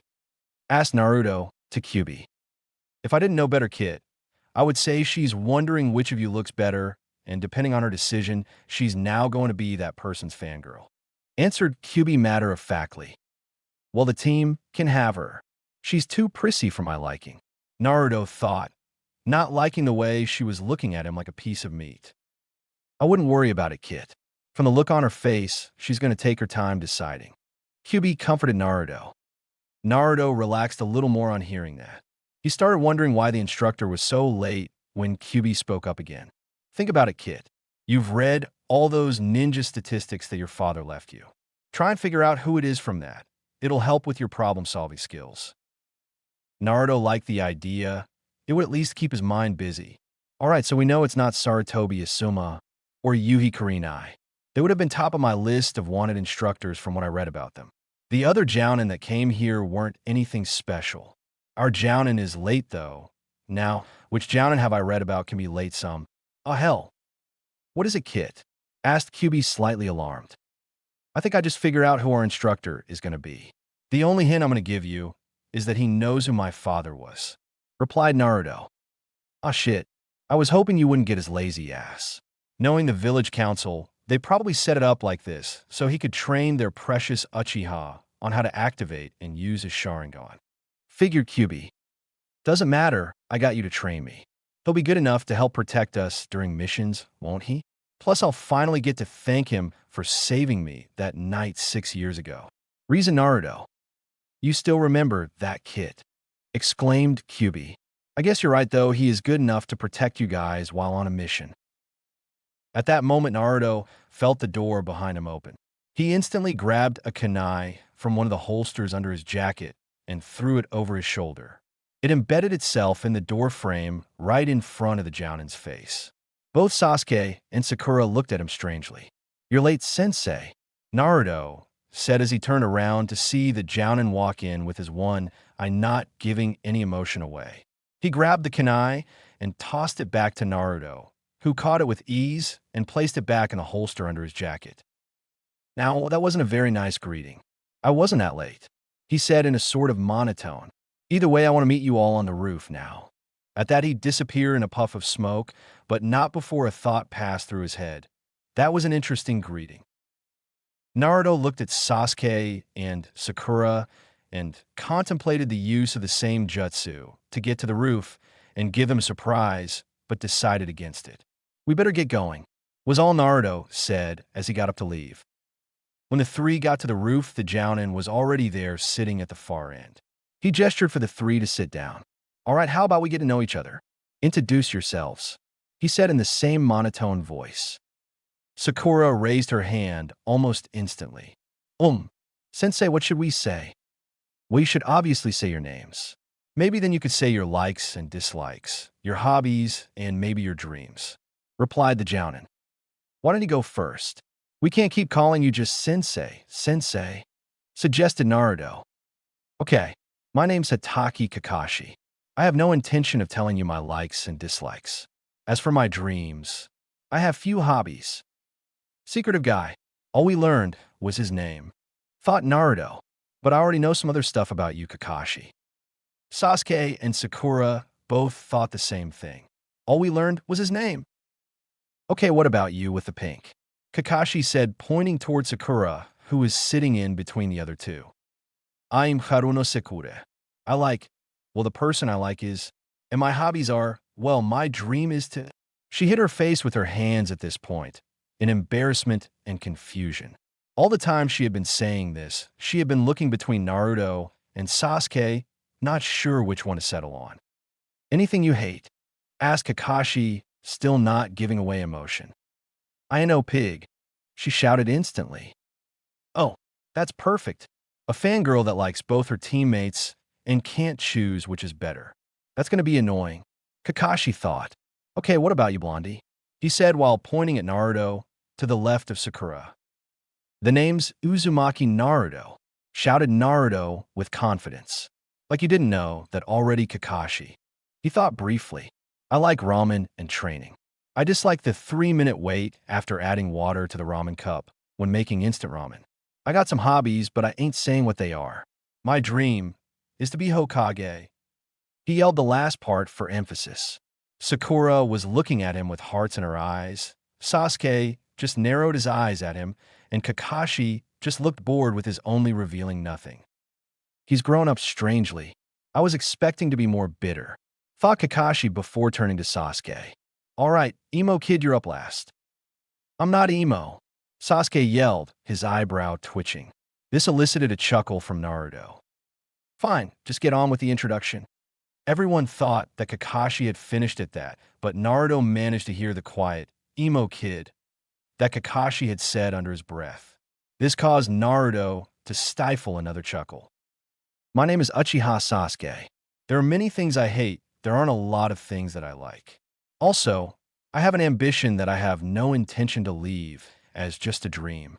Both Sakura and Naruto were now listening intently to what Sasuke was saying. Kakashi just looked on as usual. The revival of my clan and to kill a certain man. Sasuke is so cool, thought Sakura. Ow, Gummy. Please tell me he isn't going to do something stupid to kill this guy. Naruto thought at the same time. Kakashi, though, simply thought, just as I thought. All right, you three have unique personalities. So far, I like that, Kakashi said while looking over the three of them. We're going on a mission tomorrow. It's something the four of us can do together, some survival training. Sakura raised her hand instantly and asked, why are we going to train when it's a mission? Didn't we get enough training at the academy? Naruto resisted the urge to smirk at this. He had already read all about the second set of tests in his father's scrolls, but Sasuke and Sakura had no idea what was coming next. This is no ordinary training. If I say this, I'm sure the three of you are going to be surprised. Out of the 27 graduates, only 9 will become genins. The other 18 will be sent back to the academy. In other words, this training is going to be a very hard test with a dropout rate of 66%. Sakura looked shocked at this new information. Sasuke narrowed his eyes at the Jounin. Naruto just smirked. Not exactly the reaction I was hoping for, but 2 out of 3 isn't bad, thought Kakashi looking at Naruto's expression. Naruto got up slowly, the smirk still evident on his face. Bring it on, Kakashi-sensei. The 3 of us will take on whatever you're going to throw at us, Naruto said while gesturing at the other 2. This elicited an excited, yeah, and punch in the air from Sakura. Sasuke just did his usual HN of agreement. Kakashi looked over the three again and said, "All right, the test is going to be at training grounds 7 tomorrow morning at 7 a.m. Oh, before I go, I suggest you don't eat any breakfast." He started going through some hand signs quickly until Sakura asked another question. "Why is that, sensei?" He looked up and simply said, "Because you'll puke." He then vanished in a puff of smoke. Sasuke and Sakura got up and started walking away when Naruto addressed them. "Don't listen to his advice about breakfast. Have what you usually have for breakfast. Don't worry about the time of the test. He'll be late again tomorrow. We might as well wait until tomorrow to make a plan. Oh, and Sasuke, I'm only going to say this once. We have to work as a team, so don't even think of going against him on your own. See you guys tomorrow morning."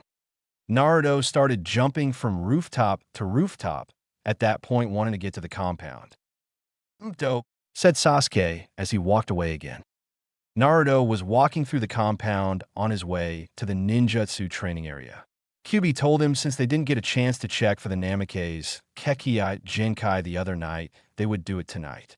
He walked into the cavern and saw Kyūbi as he had been the night before, except the Uzumaki clan scroll had been put back in the vault since he had already established he had the Kekkei Genkai.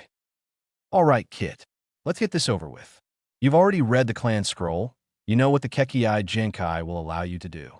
I gathered these 3 scrolls from your father's seal library. They're useful seals, but they're also very simple, so it should be easy for you to use them if you have the Kekkei Genkai.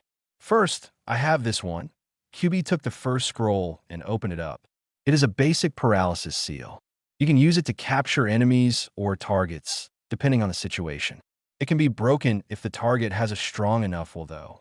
Second is this one. He took the second scroll and opened it up. It is a simple chakra draining seal. Using it on yourself probably wouldn't do much to your chakra levels since you have so much of it.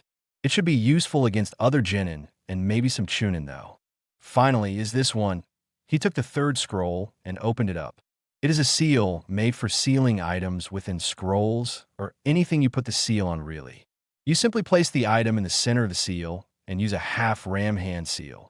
Insert some chakra, and it will be sealed until you simply use your chakra and think or say Kai.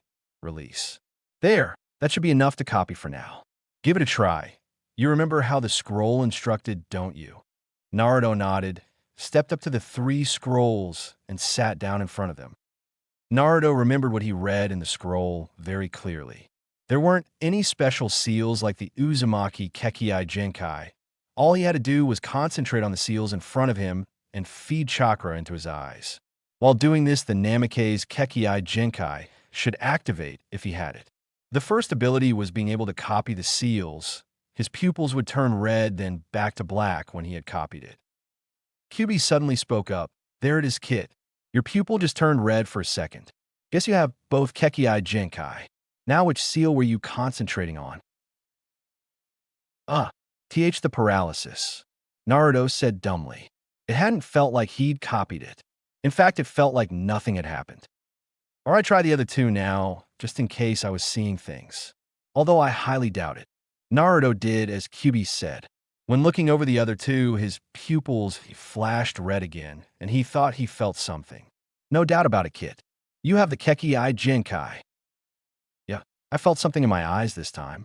I guess I'll get better at telling when I've copied them with time, though, right, Q-sensei?" asked Naruto with a big grin. "Most probably, kid. Now for the second use, give it a try," replied Kyūbi. The second ability depended on the use of the first ability. Once Naruto copied a seal, he should be able to print the seal with chakra for a temporary period. Once this is done, he could leave the seal to dissipate or use seal equipment to make the seal permanent. To print a seal, all he had to do was think of the seal he wanted to print, gather chakra in his hand, and eventually the chakra would become visible and may change color, and the symbol for the seal would appear on his hand and move all over it. Once this happened, he wouldn't have to concentrate on the chakra anymore. His hand would stay like this until it touched something or he consciously stopped it. The chakra in his hand would form the seal and activate it when he used it. Naruto thought of the paralysis seal and gathered chakra in his hand. After about 5 seconds of doing this, his hand suddenly glowed a purple color and some symbols were moving all over it. All right, it worked. He yelled in victory. Good kit. Now dispel it, and you can try the third ability. Kyūbi said with a smile. Naruto tried to dispel the seal. It didn't go away. He tried concentrating harder on stopping it. It still didn't go away. Q-sensei, we may have a problem here. The seal won't go away, Naruto announced in a panic. HM, let me see your hand, kid. Naruto walked over and presented the glowing hand. That's interesting. Your other Kekii Genkai, causing your chakra to be condensed, has made it so you can't dispel the seal. At least that's what it looks like to me. Guess you'll just have to use the seal on something. I know summon one of those Kage Bunshin and use it on one of them. Doing this will also tell us how long the seal will last, and thanks to your chakra, being condensed something tells me it will last long. Naruto did as Kyūbi said and summoned a Kage Bunshin. He wasn't afraid of using the seal on himself, because it had said in the scroll that you couldn't print a seal on yourself using the Kekii Genkai. He placed his hand on the Kage Bunshin, and the symbols rushed onto it. They started forming the paralysis seal and shined the bright blue color of regular chakra. The Kage Bunshin instantly froze once the seal was complete and collapsed on a floor, not moving a muscle, so he looked like a statue. Naruto chuckled at the sight. I have another idea, kit. Bring out another Kage Bunshin and use the paralysis seal on that one too. Kyūbi said, slightly smug with the idea he just had. Naruto did as Kyūbi said, and soon they had two Kage Bunshin collapsed on the floor, looking like fallen statues. Now we'll leave one clone to follow the course of the seal to see how long it lasts. You can use the other clone now to try out the third ability. I want you to disrupt and destroy the seal using the third ability. Naruto recalled the third ability from the scroll. Using the third ability, he could analyze any seal and find a way to either make it more effective or destroy it and make it useless. It activated in a similar fashion to the first ability, but he had to say or think analyze while concentrating on the seal in order to activate the third ability. His eyes are supposed to change with the third ability apparently. Parts of his iris are supposed to extend into the pupil and create a crosshair shape. Blood vessels are supposed to be drawn to his iris at strange angles, making them seem robotic, and when analyzing a seal, the iris is known to turn randomly, making the eyes seem even more robotic. The iris color is supposed to stay the same though.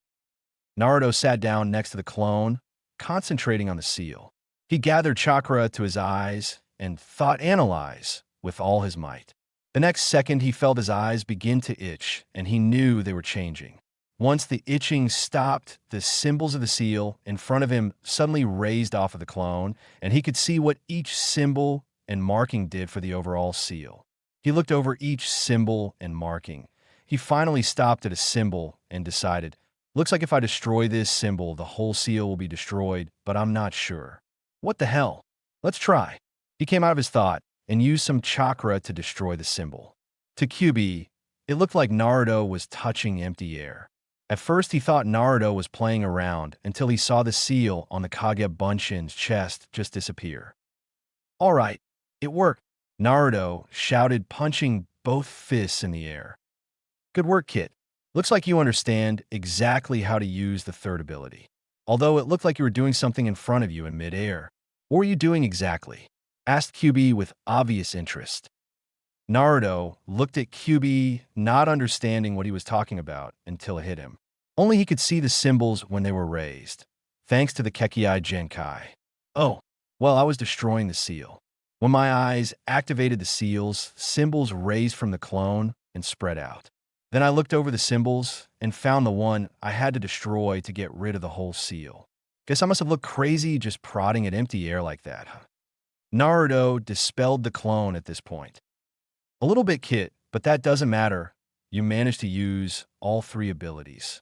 All we need to find out now, Kyūbi turned to look at the remaining clone, is see how long the seal lasts once you printed it. Anyway, you might as well go home. I'll tell you when the seal dissipates. I don't want to tire you out with training tonight. You're going to need to be on top form for tomorrow's test. All right, Q-sensei. See you tomorrow after the test. Asked Naruto. You better, kid. We'll be going right back to the usual training, and once you've passed the test and become a fully fledged genin, I'll let you learn some of the offensive jutsu from the vault," replied Kyūbi. "All right, Q-sensei. See ya." Naruto ran for the scroll with the transport seal as soon as the last word left his mouth. Kyūbi chuckled as he watched the blonde leave. Maybe I should have given him some training tonight. He has way too much chakra to spare. Oh well, guess I might as well make myself comfortable until that seal dissipates. 5 hours later. Damn, how long is this thing going to last? I might not get any sleep if it doesn't dissipate soon. A good few minutes later, the seal finally dissipated. Finally! Guess I'll wait till morning to tell the kid, though. He's probably asleep by now. Kyūbi lay down on the ground as he said this and nodded off to sleep. Chapter 8. The Test. Last time. At that moment, Naruto sneezed. He was currently running through the village. He couldn't sleep, so tried tiring himself out with a run around the village and adding a few levels to the weight seal, of course. He just carried on running after the sneeze and hoped he was tired enough to sleep now and hoped he wouldn't end up being later that Kakashi that would just be embarrassing. This chapter. Naruto woke up a little after 7 a.m. He took a shower and got dressed fairly quickly in a new ninja gear he got from Kyūbi, making sure he remembered the kunai holsters under his jacket, the goggles around his neck, and a couple of breakfast bars from the cupboards of his kitchen. On his way out the door, Kyūbi spoke up. "Hey kid, I was hoping to get you before you got to the training grounds. About the seal last night, it lasted somewhere over 5 hours. If you're going to be using it, make sure you want that person to stay paralyzed for a while unless you're willing to destroy the seal. Got that, kid?" "Yeah, I got a Q-sensei. Thanks for the info." Naruto thought back as he carried on out the door and turned around to lock it. Afterwards, he went straight for Ichiraku's and ordered only one bowl since it was for breakfast. When Ayam and Tucci asked why he wasn't eating more, he just said that he had to get to a training session, and they left it at that. Naruto finally arrived at the training grounds at 8:45 a.m. When he arrived, the first thing he saw were two very tired, very hungry-looking genin hopefuls, namely Sakura and Sasuke. They hadn't taken his advice about eating breakfast or getting there purposefully late, and it had taken its toll on them. Each looked like they were about to collapse in fatigue. He just sighed and walked over to them. "I thought as much. Neither of you took my advice, did you? You do realize Kakashi-sensei only suggested that we skip breakfast? Also, you did notice how late he was yesterday." Naruto sighed at the two again. "Well, it's a good thing I brought these." He pulled the two breakfast bars from his pocket and handed one to each of them. "Eat up. It's not much, but it should help you during the test." Sakura took the bar with a silent arigato, Naruto and continued on to eat it. Sasuke, on the other hand, looked at the bar like it was his worst enemy. "I'm not going to eat this. If I eat this, Kakashi-sensei will most probably fail me straight away." Listen, Sasuke team, think back to the academy. Every time we went out on survival training, Irika-sensei told us to have a hearty breakfast to make sure we would have enough energy to get our own food when we were in the forest. Think about it. Kakashi-sensei is probably trying to use our hunger to his advantage, and unless you eat something, you're going to be a liability. Now eat that bar before I shove it down your throat. It's for your own good. Lectured Naruto. Sasuke just glared at him and ate the bar slowly. In a tree, a few 50 feet away, Kakashi was watching with interest at what was happening in the training ground before him. So Naruto's got the teamwork part down, even if he does have to force it on the emo kid. I think this squad might actually make it. Maybe, thought Kakashi. He then used the Shunshin no Jutsu to appear before the three preteens. "Sorry I'm late. I dashed," started Kakashi. "Liar. Don't even try it, Kakashi-sensei." Naruto broke in. Kakashi looked at Naruto with a fake hurt expression. "You didn't even let me try." "Oh, well, on to the test. It's pretty simple. All you have to do is get these bells off of me before noon." He took out 2 bells and held them up for the 3 to see. He also took out an alarm clock and set it for noon. "But Kakashi-sensei, there are only 2 bells and 3 of us," Sakura pointed out. "Exactly, only 2 of you can pass. Once you have a bell, you pass. If you don't get a bell, then you fail, and you have to watch as whoever did pass eat these 2 lunches I prepared. Kakashi pulled out a pair of bento boxes. Sasuke and Sakura looked at the 2 lunches, and a small, almost inaudible growl came from their stomachs. While Naruto just looked at the boxes uninterested, since he had gotten a pretty good breakfast at Ichiraku's. Also, if you fail, you have to go back to the academy, although I'm guessing you already figured that out from what I said yesterday. Kakashi walked over to 3 posts on the other end of the training grounds and placed the 2 bento boxes and the alarm clock on top of the middle post. "So, when do we start, Kakashi-sensei?" asked Naruto with a smirk. "Well, first, I should tell you, if you want to get these bells, that you're going to have to come at me with everything you have. That means you have to have an intent to kill. You can use anything you want, kunai, shuriken, and anything else you may have," replied Kakashi with an eye smile. "But that's too dangerous, Kakashi-sensei," Sakura yelled in fear for the Jounin's life. "Don't worry, I'll be fine," he replied. "By the way, the test starts now." At that, all 3 sped into the trees for cover. They have a pretty good grasp of stealth, thought Kakashi. Naruto, in his hiding place, created 4 Kage Bunshin. He ordered 2 to find Sakura, and for 1 to bring her to the meeting place he specified, while the other performed a henge to take her place. He ordered 1 to take his hiding place and the last to follow him in order to get Sasuke. The 2 Bunshin sent for Sakura found her quickly and explained the situation to her once she got over the shock of seeing 2 solid Narutos. 1 quickly performed a henge to turn into her and take her place, while the other guided her to the meeting place. Sasuke, on the other hand, wasn't so cooperative, and the real Naruto ended up knocking him out and dragging him to meet Sakura, while the Bunshin took Sasuke's place under a henge. While all this was going on, Kakashi was raising an eyebrow in surprise at sensing the 4 new presences. "What's going on? A clone technique of some kind? Guess I'll just have to find out," he thought as he started for the 3 still in the trees, and he felt the other 4 moving away to the west. He found Naruto first and went through the usual plan. "Ninja Lesson 1, Taijutsu," he said when he appeared behind the clone. The clone just looked at him unimpressed and got up to face the Jounin. Kakashi took out his copy of Aika Paradise and went on to say, "Taijutsu no Hi, Senengoroshi." Kakashi then appeared behind the clone and plunged his fingers into its rectum. Unlike what he usually gets from that technique, which is a genin hopeful flying away, he was surprised to get a face full of smoke. "Kage Bunshin, when did one of them learn that?" he thought in surprise. He had read the 3 genin hopefuls' personal files, and it didn't mention anything about any of them learning the Kage Bunshin no Jutsu. If this was a Kage Bunshin, then something tells me the other 2 still here are the same. I'll have to go after the other 4. He didn't get the chance to follow, though, because the other 3 Bunshin appeared in front and behind him, having gained the memories of their fallen brother. Their mission now was simple: keep Kakashi distracted for as long as possible. Elsewhere in a small clearing in the forest, the real genin hopefuls were just finishing their plans.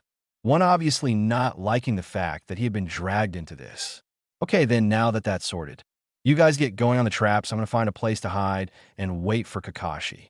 Hopefully one of the Kage Bunshin will be able to survive long enough to lead him to this place," Naruto said as he began to turn away and head for the trees. "Wait a second, Dobe. Why is it you who gets to go after Kakashi?" asked Sasuke, a little angry. "Because I have the perfect way of bringing him down, team. And don't worry, you 2 can have the bells for all I care. I just want to see the look on Kakashi-sensei's face when I use my technique on him. Now get going. He's already gotten rid of 2 of my Kage Bunshin," ordered Naruto. Sakura went on to start on the traps with Naruto's weapon pouches and kunai holsters in hand. Sasuke, on the other hand, just walked behind her, grumbling to himself. Kakashi had just tried to use a Jin Jutsu as Lesson 2 on the clone that looked like Sakura, and it had gone up in smoke. Another clone? Why doesn't that surprise me? He thought, turning to the other 2. After each trap was set up perfectly using all the kunai and shuriken they had created a menagerie of traps to keep Kakashi occupied. While they were looking over their handiwork, they heard Naruto whistle signaling that Kakashi had dealt with all but one of the Kage Bunshin and was currently on his way toward them. The two quickly hid behind the bushes where they could set off all the traps. A few minutes later, another Naruto landed next to them and quickly explained he was a clone, not the real one, before they could complain. They then got up to see Kakashi standing a few feet from the bushes, staring straight at them. All right, time's almost up. Now are the real you's going to finally try and get the bells from me, or what? Kakashi asked, turning to his orange book about halfway through his speech. The three smirked at him and said in unison, "Hi." As soon as the word left their mouths, a multitude of shuriken and kunai were thrown at him. Traps, huh? That was their big idea. I would have at least expected the emo to try a katana on me. Kakashi thought as he took out a kunai and blocked each and every weapon thrown at him, not once looking up from his book. As he was still blocking the projectiles, Naruto and Sasuke jumped in to attack him. They both hit their mark, only to have it turn into a log. The barrage of weapons had stopped now, so the two looked around to try to figure out where he had gone. Where is he?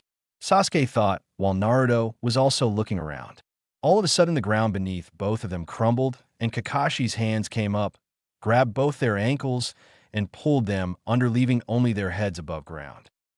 Kakashi knelt down in front of the two as he said, "Ninja Lesson 3. Ninjutsu, Doton, Shinju Zanshu no Jutsu," and was about to get up when suddenly he couldn't move. "What's going on?" He asked no one in particular. His question was partly answered when the Naruto in front of him went up in smoke. Another Bunshin? I was sure this one was the real one. So where?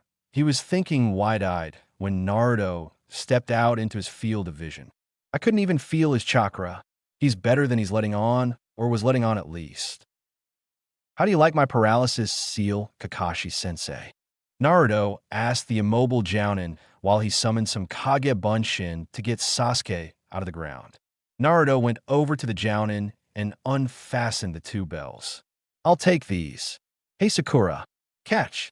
he yelled, throwing one her way, then holding the other out to Sasuke when he was out of the jutsu. Sasuke just glared at Naruto and snatched the bell from him. "So this means that they pass, right, Kakashi-sensei?" "Yes," Kakashi answered. "Good. Well, see you guys.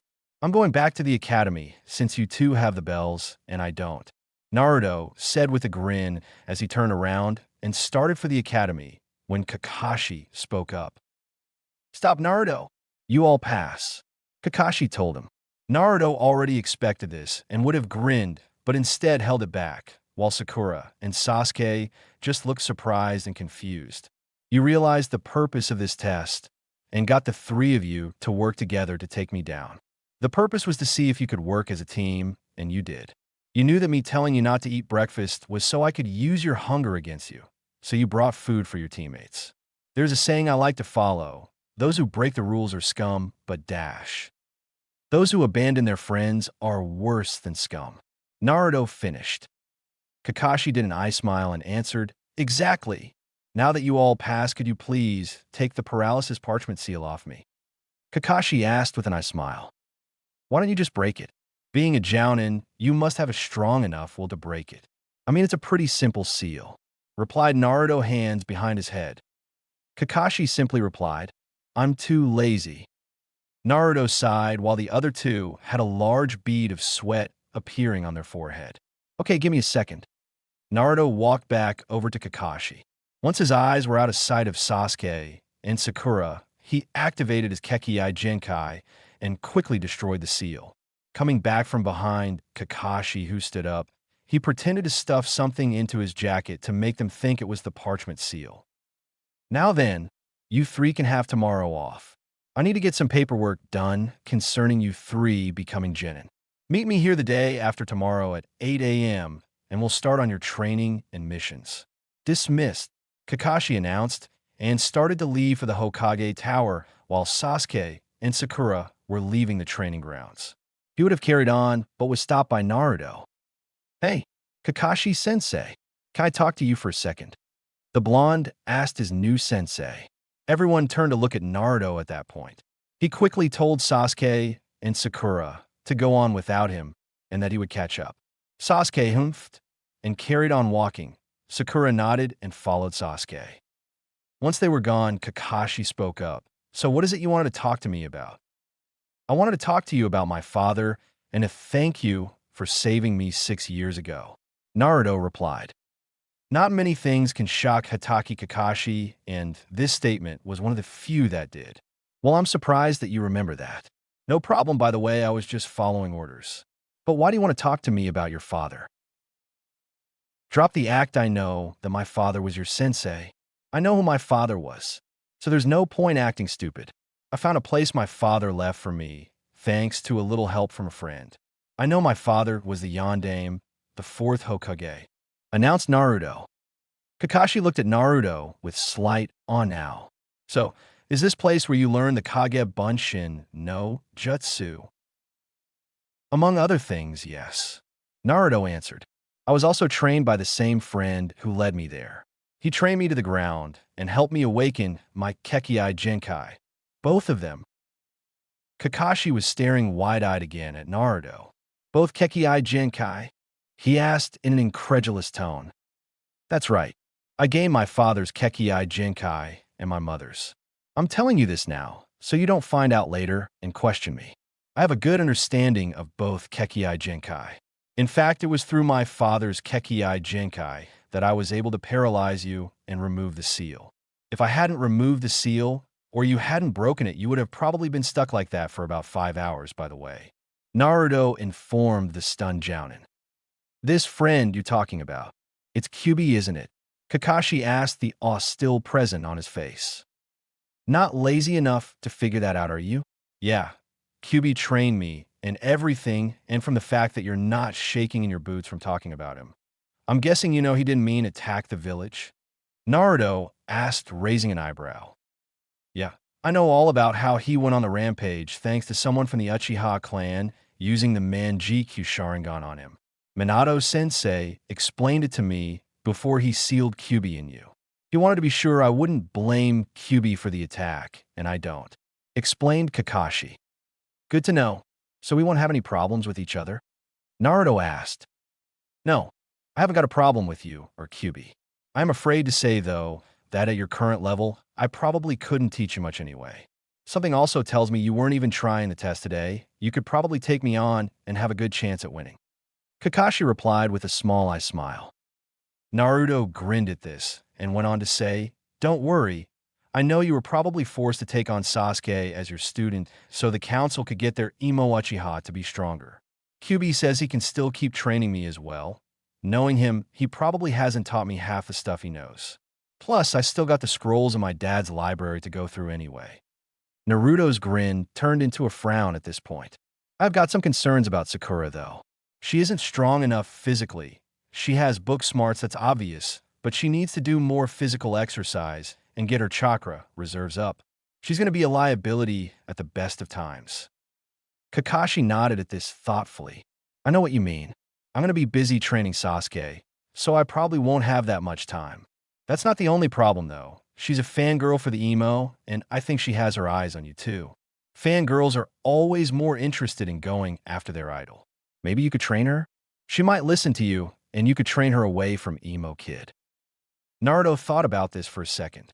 Guess it wouldn't be too bad. At least then, I wouldn't be wasting my time when he's training Sasuke. Then again, we'll be doing D-rank missions for a while, which means there will be next to no risk. Maybe I can get something out of this. Naruto got a foxy grin on his face. What's in it for me? If I have to train her when you're supposed to be training all 3 of us, I should at least get some of your paycheck or something like that. Wait, I know.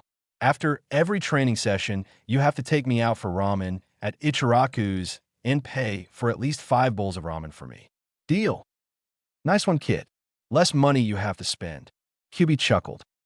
Kakashi sighed, had a large bead of sweat forming on the back of his head, and damn near fell over all at the same time. Sneaky little gaki. 5 bowls of ramen a day. I only get paid monthly, and from what I can figure, that ramen is going to take away at least a quarter of my paycheck straight away, and I'm not going to get much from the D-rank missions we'll be doing. Stupid council. I'm going to have to ask for a pay rise or something. Oh well, doesn't look like I'm getting out of this. Kakashi dropped his head in defeat. All right, Gaki. I'll get you your 5 bowls of ramen, but only on days when you've actually been training her. I will be checking. So we got a deal. Kakashi held out his free hand, his other still holding his Ika book. Okay. Naruto grinned as he shook his new sensei's hand. After that was done, they both said their goodbyes, and Kakashi disappeared in a puff of smoke while Naruto walked to the entrance of the training area. When he got there, he was greeted by Sakura and noticed that the Uchiha was gone. So where did Sasuke team go? Naruto asked the downcast Sakura. Well, he said he didn't want to waste his time on a dobe and an annoying fangirl and walked off. She replied near tears. Hey, don't worry, Sakura. Come on, I'll take you out for ramen since we passed. My treat. Naruto announced with a grin and putting his hands behind his head. Sakura blushed at this and asked innocently, You mean like a date? Naruto paled a little, not really thinking of it like that or wanting to be like that. Oh no, not a date. I mean, you want to get Sasuke, don't you? If he sees you out with me on a date, he might not want to go out with you. Let's just call it a meal between friends. How's that sound? Naruto managed to get out before Sakura glomped him in happiness. Sakura looked a little less happy about that, but saw the logic behind it. All right, let's go then, Naruto-kun. She screeched while grabbing his arm and leaning on him. Naruto looked a little pale at the high-pitched voice, but carried on walking to Ichiraku's. The thought of a few bowls of his favorite food let him get over the banshee on his arm. Oh, wait a second. Do you still have my weapon pouches and stuff? Naruto asked, suddenly remembering about the said pouches. Oh yeah, Sakura thought out loud while she reached into her dress and pulled out the 2 utility pouches and all the kunai holsters. She handed them to Naruto with a slight blush, realizing what she had just done in front of him. Naruto accepted the equipment and quickly reattached it to the various pieces of clothing and limbs. Putting the kunai holsters that went underneath his jacket on, though, got the most attention from Sakura, as he had to take off his jacket, revealing his upper body under the mesh shirt. Naruto noticed her stare. He quickly pulled his jacket back on.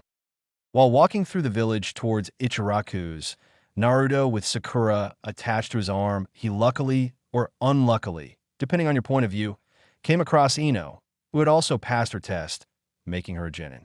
The moment she saw Naruto, she ran over and attached herself to his free arm and started a glaring contest with the pink-haired Kunoichi on the other arm. What are you doing with my Naruto-kun? Shouldn't you be following Sasuke somewhere? Ino asked Sakura with a bit of venom in her words. Sakura just glared back at Ino and said, We're going to eat lunch together, since we both passed the test as well. I'd almost say it's a date, but I still want a chance with Sasuke-kun. Ino visibly seethed at this. Naruto quickly realized what the outcome of this conversation would be and quickly invited Ino along for a meal as well. Ino quickly brightened and turned to the blonde. Are you asking me out on a date, Naruto-kun? She asked in a teasing way. Naruto quickly shook his head. No, just another friend going out on a celebratory meal. Wait, shouldn't you be with your other teammates? Well, they were behind me, so they should be over there, Ino replied, turning her head and pointing to a spot a few yards away. Naruto looked over and saw a very tired and bored-looking Chuji and Shikamaru, who were now walking over. Hey guys, how'd you find the test?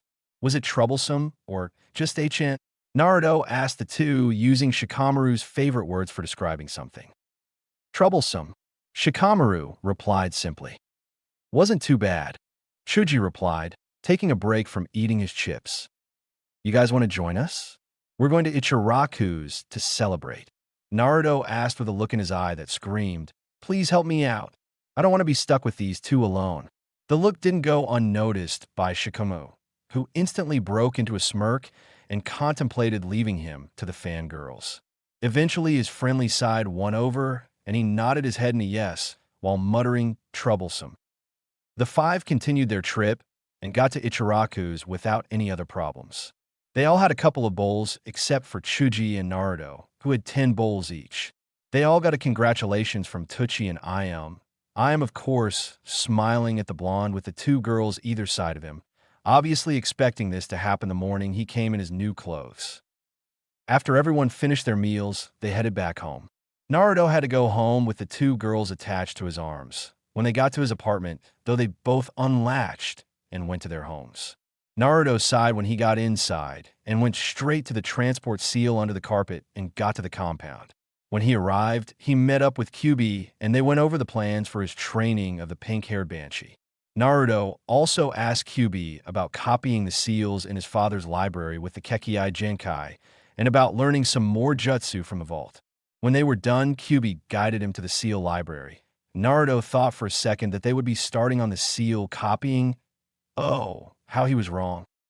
Kyūbi went over to the seals and started mumbling to himself. I was sure he would put it somewhere near that weight seal. Where the hell is it? As Naruto was going to ask him what he was looking for, he suddenly cried, "Aha! Found it! Come on, we're going to need some seal ink and the tattoo equipment." Naruto groaned at this. It wasn't that the first seal on his back hurt that much. It's just that it took so much time and he hated sitting still.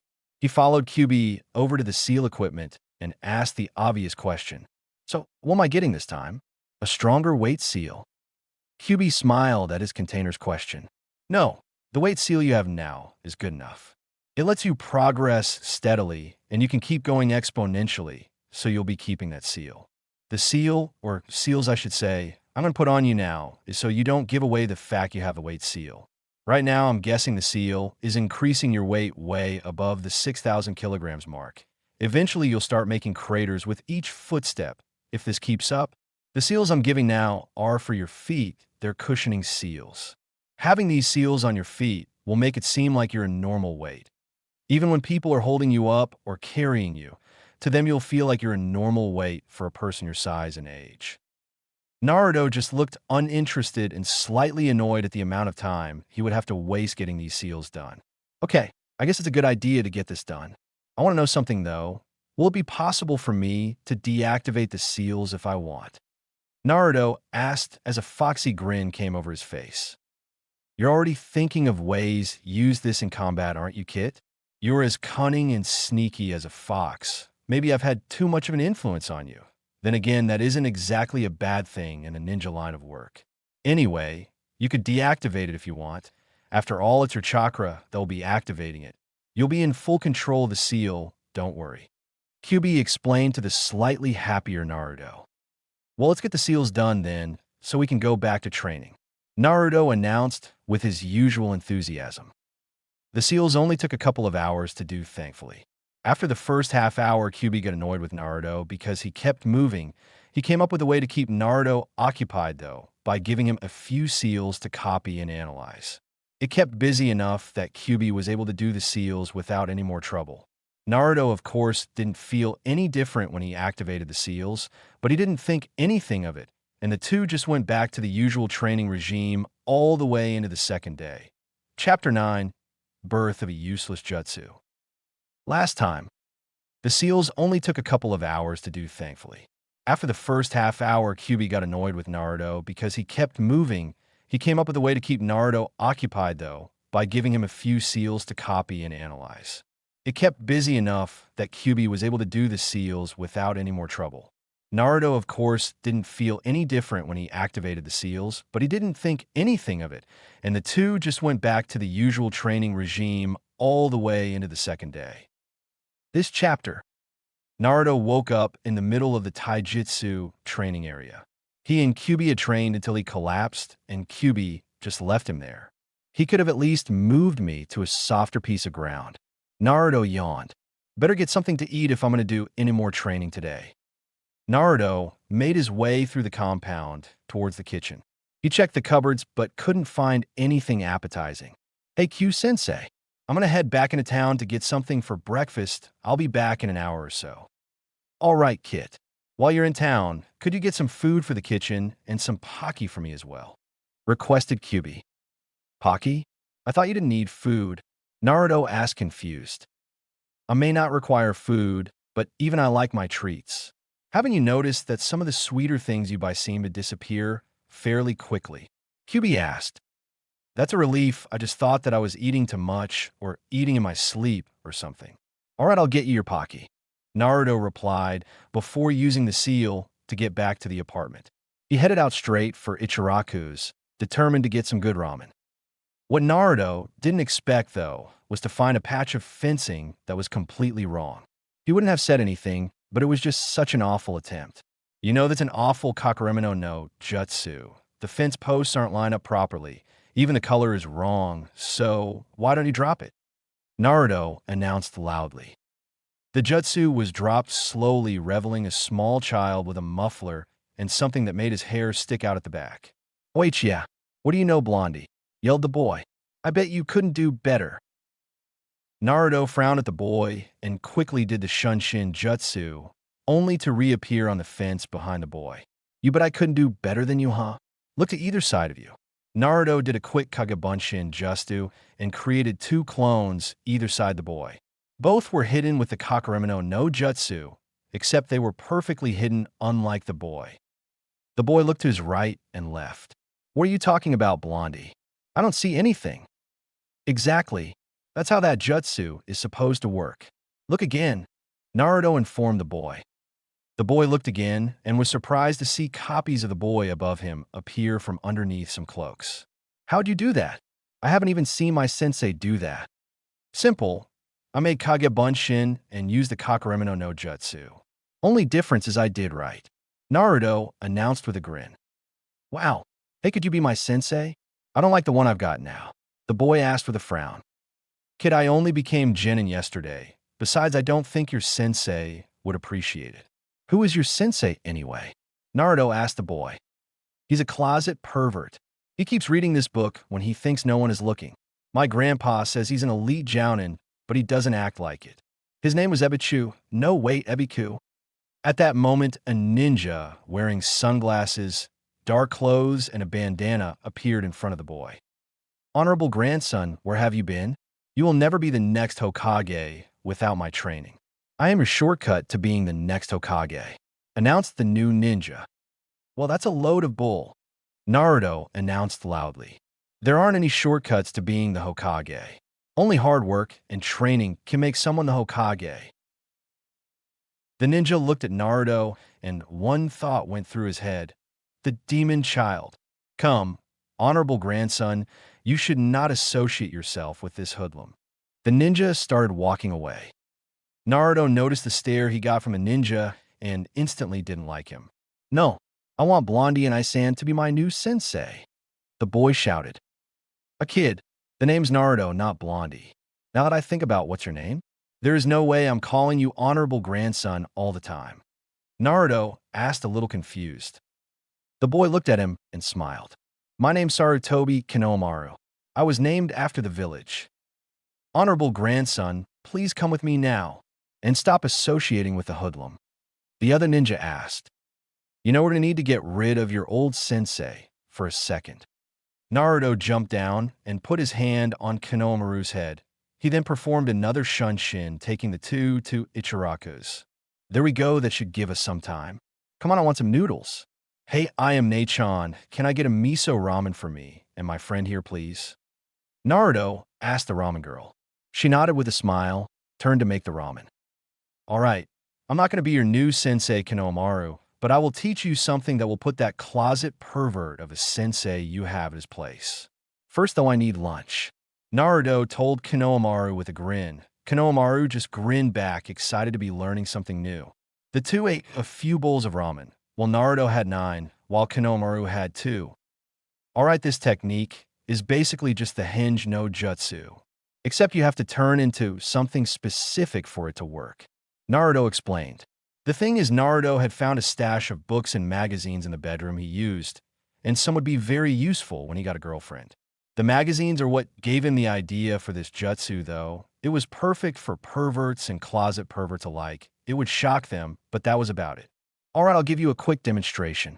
Naruto made the seals and turned in a naked blonde girl with a very nice figure in a very seductive pose. When he changed back, he explained how this would work. This should get a perverted reaction from your sensei, and if you get really good at it, you should be able to knock him out from blood loss. Naruto chuckled at the last part. Now try it. They worked at the jutsu for 2 hours straight until Kinomaru finally got the form correct. They headed back into town when they were done to get some drinks and more food. They had just come out of a grocery store when Konohamaru spoke up. Hey, Naruto and I-san, what do you call this technique anyway? You know what? I don't know. I've never really thought about using it until now even. If I had to call it something, I guess it would be called the Oiroke no Jutsu. Then again, it isn't really a real jutsu. So there's no point. I doubt it'll be of any use for me in combat either. Naruto mused. As they rounded the corner, though, they came face to face with Konohamaru's sensei, the closet pervert.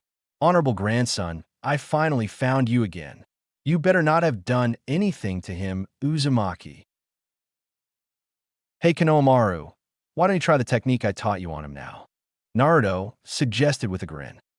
Hi, Oiroke no Jutsu. Konohamaru yelled and turned into a brunette in the same shape and pose Naruto had been. When the name of the Hokage is that jutsu, yelled the sensei with a small nosebleed forming. That is a disgraceful jutsu. Drop it at once, honorable grandson. Konohamaru changed back with a defeated look on his face. Oh, it didn't work like you said it would, Naruto and I-san.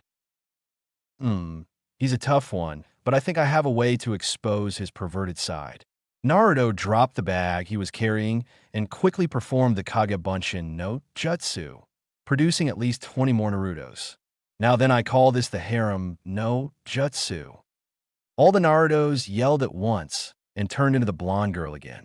They all quickly ran toward the instructor, grabbing any part of his body and yelling "Sensei." The instructor was then jettisoned into the air from all the blood coming from his nose. Naruto quickly dispelled the clones and turned back to normal. Wow, guess I went a bit overboard, huh? Naruto chuckled. That was awesome. I bet he feels really stupid now. Konohamaru exclaimed, looking in the direction of his sensei. You should probably go help him, Konohamaru. Tell him if he doesn't shape up, I'll come back and use that jutsu again. Okay? Well, I better get back to training now, since I'm going to be the next Hokage. See ya around, kiddo. Naruto picked up the groceries he had dropped and started walking away. Konohamaru had a surprised look on his face, but finally found his voice again. Wait, Naruto and I-san. If you're trying to be Hokage too, then that means we're rivals from today onward. Naruto looked over his shoulder at Konohamaru and grinned at him. Whatever, kid. Keep up the training, and you might be able to surpass me someday. Naruto yelled back and carried on walking. Kid, I hope you're not planning on using that jutsu anymore, because if you are, I'm going to stop teaching you. Kyūbi said, completely serious. Don't worry, Q-sensei. That was just some fun. Besides, I know you liked the look on that guy's face when he started flying away, and don't tell me you didn't laugh. Replied Naruto. Fine, just don't use it for combat or in front of women. Even I might not be able to save you from what they do. Naruto gulped at that and made a mental note to check who's around before using that jutsu again, if ever. Now get back here. You've slacked off enough for today, and I want my Pocky. Naruto just chuckled at that and continued onwards. When Kakashi was finally done with the paperwork, Team 7 got started on their training and missions. For the next few months, they would gather at Training Ground 7 and train for the first few hours of the day. Kakashi would train Sasuke, while Naruto would train Sakura. Naruto had no idea how Kakashi was training the Uchiha in, but to be honest, he didn't care much. Naruto would train Sakura in chakra control, which she took to very easily as he thought she would. Finding this out, he proceeded to train her strength, endurance, and chakra reserves. He did this by giving her his old weights. He had to warn her not to put chakra in them in case she activated the seals, and some chakra draining exercises. He also gave her some defensive jutsus to learn and master. He also gave her a few of weak medical jutsu that he failed to master because he didn't have good enough chakra control. Once she was used to the weights, he started on her taijutsu training and helped her on her form more than anything. So far, she was doing good thanks to separating her from the Uchiha. They still had to train all together occasionally, though, in order to work on their teamwork. The D-rank missions they were stuck doing were pretty usual things for D-rank. Picking up trash from streams, weeding people's gardens, and quite a lot of capturing a certain cat. Naruto knew exactly how many D-rank missions they had to complete before they could do anything more difficult, and he was keeping count, so he could request one as soon as possible.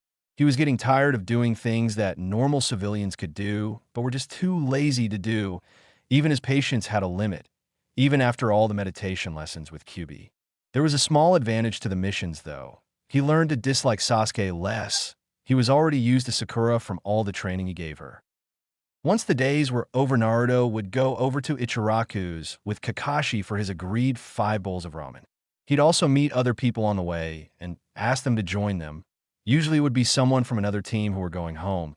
Sometimes he even managed to catch Irika there. He would often do this, so no one would think he was a hermit that always stayed at home, and even he needed some time off training. He would always be joined by Sakura, Ino, and many other fangirls. Even Hinata came to Ichiraku's with him a few times, but it was with her team at the time, so she didn't get much alone time with him. After a while, the fangirls even stopped following him all the time because they knew they could talk to him almost any time they wanted because he didn't keep running away like the emo Uchiha. After being out with someone at Ichiraku's, he would go to the compound and keep up his training. He learned several offensive jutsu and even managed to create some of his own seals and copy them after some work. One thing that bugged him was Kyūbi kept bugging him to use Kagebunshin to learn new jutsu. Whenever Kyūbi brought this up, though, Naruto always gave the same answer. I don't like using Kagebunshin to learn new jutsu, Q-sensei. It just feels wrong to learn a jutsu like that. There's no fun in it. I'll use Kagebunshin to master using it, but until I can do it myself to at least some degree, I won't use Kagebunshin. Naruto was real stubborn about it. He liked being able to figure out the basics of a jutsu and being able to use it before he would leave it to using Kagebunshin to master it. Team 7 were walking into the Hokage's office to report on their latest mission and drop off the package. A very annoying cat that didn't like Naruto one bit, so he used a smaller and stronger paralysis seal he created on said cat to keep it from hurting him anymore. As soon as he gave the cat back to its overweight owner, though, he released the seal for obvious reasons. He also liked to watch the cat squirm in the woman's embrace. Very good work, Team 7. Now I have some other missions here for you. You can decide which one to take, though. You can babysit Yoji-sama's boy, grocery shopping, weeding a garden. The Hokage was cut off at that point as a shrill cry of "Tora-chan, come back!" was heard through the open window. The Hokage carried on. Or you can catch Tora-chan again. Hearing his options, Naruto stepped forward with a small frown on his face. Aji-san, I don't mean to be disrespectful, but could we please move on to C-rank missions? This was our 50th D rank, which means we should be eligible for C rank missions now. These D rank missions are too easy and boring. The Hokage thought for a second and seemed to have come to a conclusion. All right, Naruto, since you're so eager, I believe I have just a mission for Team 7. It involves escorting a bridge builder back to Nami no Kuni, the land of waves. You will depart from here as soon as possible. Now for the person you're escorting, Tazuna-san, you may enter now. The Hokage shouted so Tazuna could hear him from the other side of the door. After a few seconds, an old man with a bottle of something alcoholic in his hand, and from the way he was moving, he was probably intoxicated. What? These brats are going to escort me? They look like they couldn't stop a kitten, let alone Bandit. That short, dumb-looking one looks even more useless, the old man announced. Naruto, of course, knowing his height compared to the others in the team, knew exactly who the drunkard was talking about. A small vein popped out of Naruto's forehead while he was holding himself back. Old man, I could kill you about 10 different ways right now if I wanted to, so watch what you say if you know what's good for you, Naruto said as calmly as possible.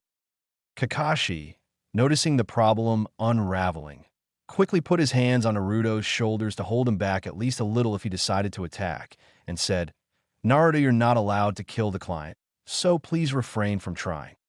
Kakashi looked to the bridge builder. Don't worry, Tazuna-san, they are more than capable, and I will be leading them as well. I'm an elite-level jounin. You have nothing to worry about, Kakashi explained plainly. Tazuna looked over the group again. Fine, I guess you'll do. Kakashi did an eye smile. Excellent, we will start tomorrow morning to allow my students time to prepare. Kakashi turned to look at the team. We will leave from the East Gate at around 9 a.m. Make sure to get plenty of sleep and remember all your equipment. See you in the morning. Kakashi quickly shunshined away. Tazuna-sen, don't worry if you're late tomorrow morning. Our sensei is always late by at least an hour. Naruto advised the bridge builder. Tazuna looked at him strangely, shrugged, then walked off. Man, no need to thank me or anything. Naruto shouted after him. Nobody cares what you have to say, Dobe.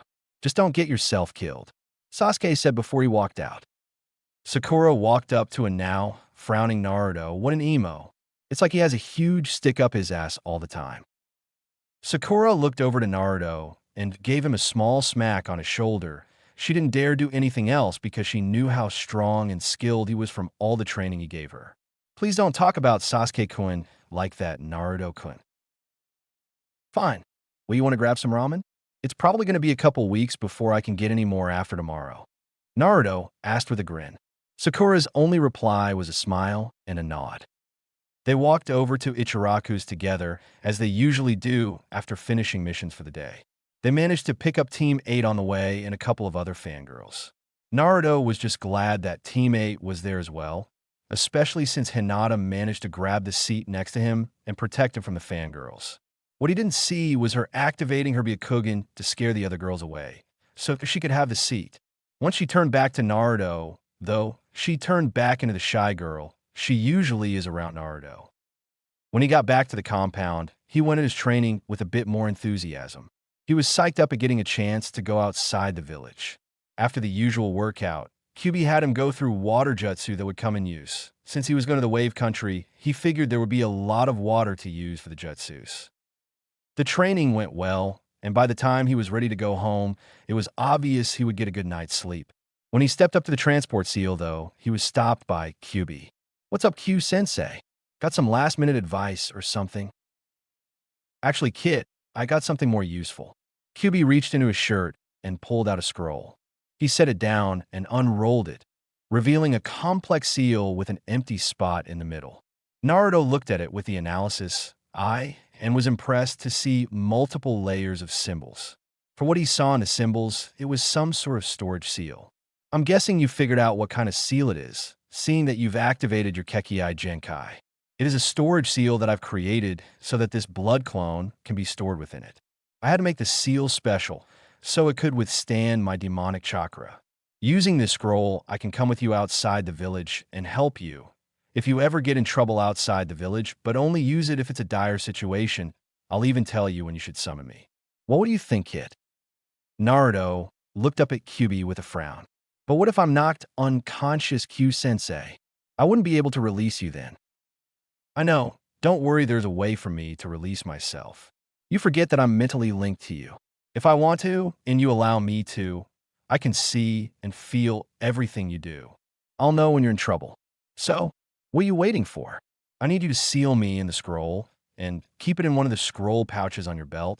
It is no good if it's kept in your backpack. Kyūbi stepped onto the middle of the seal while saying this. Naruto stepped up to the scroll as well and kneeled so he could channel chakra into it. Seal! Naruto shouted, and a large plume of smoke enveloped Kyūbi. When it cleared, there was now a symbol in the middle of the seal. It was a kanji for blood clone. Naruto rolled the scroll up and placed it in one of the scroll pouches on his belt. Think you could train me while we're out there as well, Q-sensei? Only if we can find somewhere safe to do so. Otherwise, there shouldn't be a problem. Now get some rest, Kit. You're going to need it for the traveling you're doing for the next few days. Kyūbi replied. Naruto nodded to himself and went back to the apartment. The next morning, Naruto arrived at the East Gate a little before 10 to see a tired-looking Tazuna and a bored-looking Sasuke. Sakura showed up from a different street before Naruto reached the other two, and she ran up to him, waving a greeting. Ohayo, Naruto-kun, Sasuke-kun. Ohayo, Tazuna-san, she said to everyone when she and Naruto stopped by the other two. Sasuke chinned at her greeting, while Tazuna just nodded slightly at the two. Naruto was the only one to give her a proper greeting. Ohayo, Sakura. Hey, Sasuke team. I thought you would have learnt your lesson by now. Kakashi-sensei is always going to be late unless it's an emergency. Why do you keep insisting on being on time? Naruto asked the Uchiha. All he got in reply was the usual H-in. Naruto was about to ask Tazuna something, probably about why he hadn't listened to his advice, when Kakashi made the usual appearance of arriving in a puff of smoke. "Joe, sorry I'm late, but I had to help this old lady dash." "Liar." Both Naruto and Sakura yelled at the same time. "Kakashi-sensei, could you cut that out and just let us get on with the mission?" Naruto asked in slight annoyance. "Fine. Let's get going," Kakashi said, defeated. They all started walking out the village. After a few steps out of the gates, Naruto suddenly jumped up, fist in the air, and yelling, "Finally!" This, needless to say, got a little jump out of Sakura and Tazuna. Sasuke and Kakashi just came to a stop and looked at him. Sakura got out of her shock and asked him, "What was that about, Naruto-kun?" They all started walking again when Naruto replied, "Well, this is the first time I've been outside the village walls, Sakura. I'm just excited about getting to see more of the world." Sakura frowned as if in thought. "But we went on a few survival exercises in the academy, where we would spend time in the forest outside the walls. Didn't you do the exercises too?" Naruto shook his head in a negative fashion. "No, I never got to do those. You had to get a permission slip signed by your parents or guardian to be allowed to do those exercises. Being an orphan, there was no one to sign them for me, so I wasn't allowed to do them." Naruto shrugged. "No big loss, though. I got some advice from Irika-sensei and Aji-san to make up for it." Naruto grinned at her. Sakura looked at him with slight awe. How could he have grown up to be so cheerful without parents? She thought to herself. She never asked him out loud about it, though, and they just carried on walking. Chapter 10. A lot of demons in one day. Last time, Sakura looked at him with slight awe. How could he have grown up to be so cheerful without parents? She thought to herself. She never asked him out loud about it, though, and they just carried on walking. This chapter, Team 7 plus Tazuna had been traveling for about a day and a half at this point. They were nearing the docks where they would take a small rowed boat across the water into the land of waves. So far, there had been no attacks by bandits, robbers, not even a rabid squirrel. The night that they camped out had been uneventful and pretty safe thanks to all of Naruto's shadow clones keeping watch. Naruto was starting to think there wouldn't be any action at all on this mission. He had all but given up until he spotted the puddle. Maybe this won't be as boring as I expected. He dropped back to talk to Kakashi. Hey, Kakashi-sensei, do you think there's a storm coming?" Naruto asked in a cryptic manner. Kakashi instantly picked up on his real meaning. He made an eye smile. "Looks like it, Naruto. Don't tell the others, though. I want to see what they think we should do." Naruto nodded and went back into formation with Sasuke and Sakura. "HM, he really is good. The others didn't notice the puddle and that it hasn't rained in days. Better find out what those ninja want, though. I had a feeling Tazuna was keeping something from us." Kakashi thought as he went through hand signs for the Kawarimi no Jutsu. Naruto felt them coming. He could feel the chakra and smell the poison on their weapons. By the time everyone else heard their attack and turned around to watch Kakashi get sliced to bits, he also saw the Kawarimi that he pulled off. Sakura looked panicked at how her sensei had just been killed. When she came back to her senses a split second later, she went to protect Tazuna and went through hand signs to summon a protective wall of earth shouting, "Stay behind me, Tazuna-san. Doton, Daichi no Jutsu." It was exactly the same jutsu Naruto had used against Sasuke. The only difference was Sakura's wall was shorter and not as wide, but still large enough to cover the two of them. Naruto dashed at the ninja to his right, bringing up his left hand, getting ready to release the blade. The metal on the gauntlet met with the chain in a resounding clang. He quickly released the blade and made an uppercut punch action, slicing the chain. He condensed the chakra armor surrounding his right hand and slammed it into the ninja's arm. There was an audible crack and the arm bent out of shape. While the ninja was nursing his arm, Naruto crouched low to the ground and brought his leg up in a violent kick to the ninja's jaw, sending him skyward. Using this chance, he grabbed something from his pouch and threw them on the ground where he estimated the ninja to land. They were caltrops, too small to actually cause harm, but good for hindering people running away from something. That is until Naruto activated his jutsu and the caltrops grew in size, creating a death field of spikes. Needless to say, the ninja died when he was impaled upon several of the spikes. Naruto looked at the spikes and said in a low voice, "Makabishi Baika no Jutsu." He couldn't help but feel a slight bit of guilt over killing the ninja. He also felt a little queasy at the sight of the blood and guts. Kyūbi had already talked to him about killing enemies and killing in general, how the state of mind during and after the kill determined if you killed for self-defense or because you just felt like it. From what Kyūbi told him, he figured he had killed for the right reasons, and from the guilt he was feeling, he would not become a killing machine as he was afraid of becoming, but it still didn't feel right. He quickly canceled the jutsu and let the body fall to the ground. He gathered up the caltrops that weren't covered by the body and turned to see that Sasuke had also dealt with his opponent. A few seconds earlier, Sasuke jumped and threw a kunai at what was left of the chain and pinned it to the ground. He landed behind the ninja and threw a back heel kick to his head with enough force to snap the chain from the gauntlet the ninja was wearing and making him turn 180 degrees. He then followed up with a knee thrust into the ninja's stomach, effectively knocking him out. "All right, Kakashi-sensei, come on out."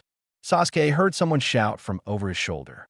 It was Naruto. He had finished with his opponent. "What are you talking about, dope?" Kakashi-sensei was killed by these two.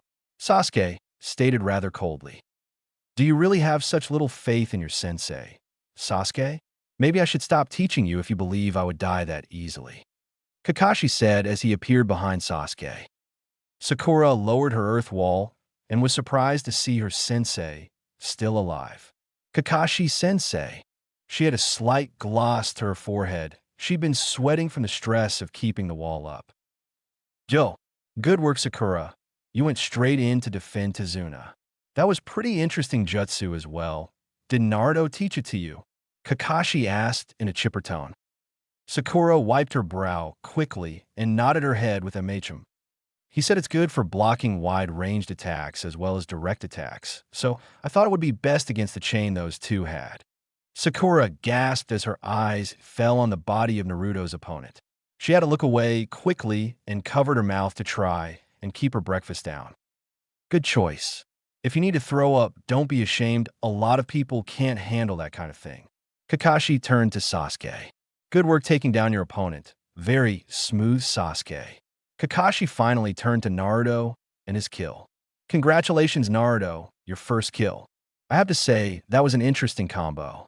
You better seal that blade back, as well you won't be needing for now," Kakashi told Naruto. Naruto looked down to his left arm and noticed he still had the blade out. He quickly resealed it.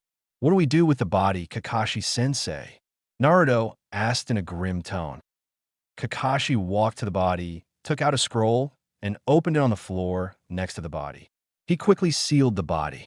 "We'll be sending the body back to Konoha so they can examine it and see if there's anything useful like antidotes we've never seen before.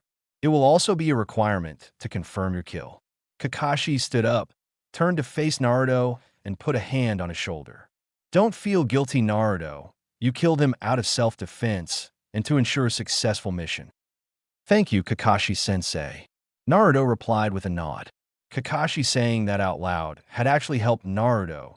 The feeling of killing the Nin being wrong went away slightly at hearing Kakashi's words. "Now I better tie the other guy up and send a message back to Konoha so the you can pick him up. Oh, and Tazuna, once I'm done with that, you're going to tell me everything," Kakashi said, eyeing the old man. In a few minutes, the ninja was tied to a tree, and the leaf Nins were looking expectantly at Tazuna. "Well, Tazuna, you can tell us willingly, or I can force it out of you. Make your choice quickly." Tazuna waved his hands out in front of him in defeat. "All right, I'll tell you. There's a crooked businessman in the land of waves. You probably heard of him. He's pretty well known already. His name's Gato." Kakashi spoke up. "Yes, I've heard of him. He's a business tycoon. Likes to handle marine transport. He's also head of the Gato Company. He's currently one of the richest men in the world." "Yes, well, marine transport is only the front for his real work. He smuggles drugs and all kinds of contraband. He takes over companies and runs many illegal business as well. In truth, he's more of a mobster than a businessman. Tazuna explained.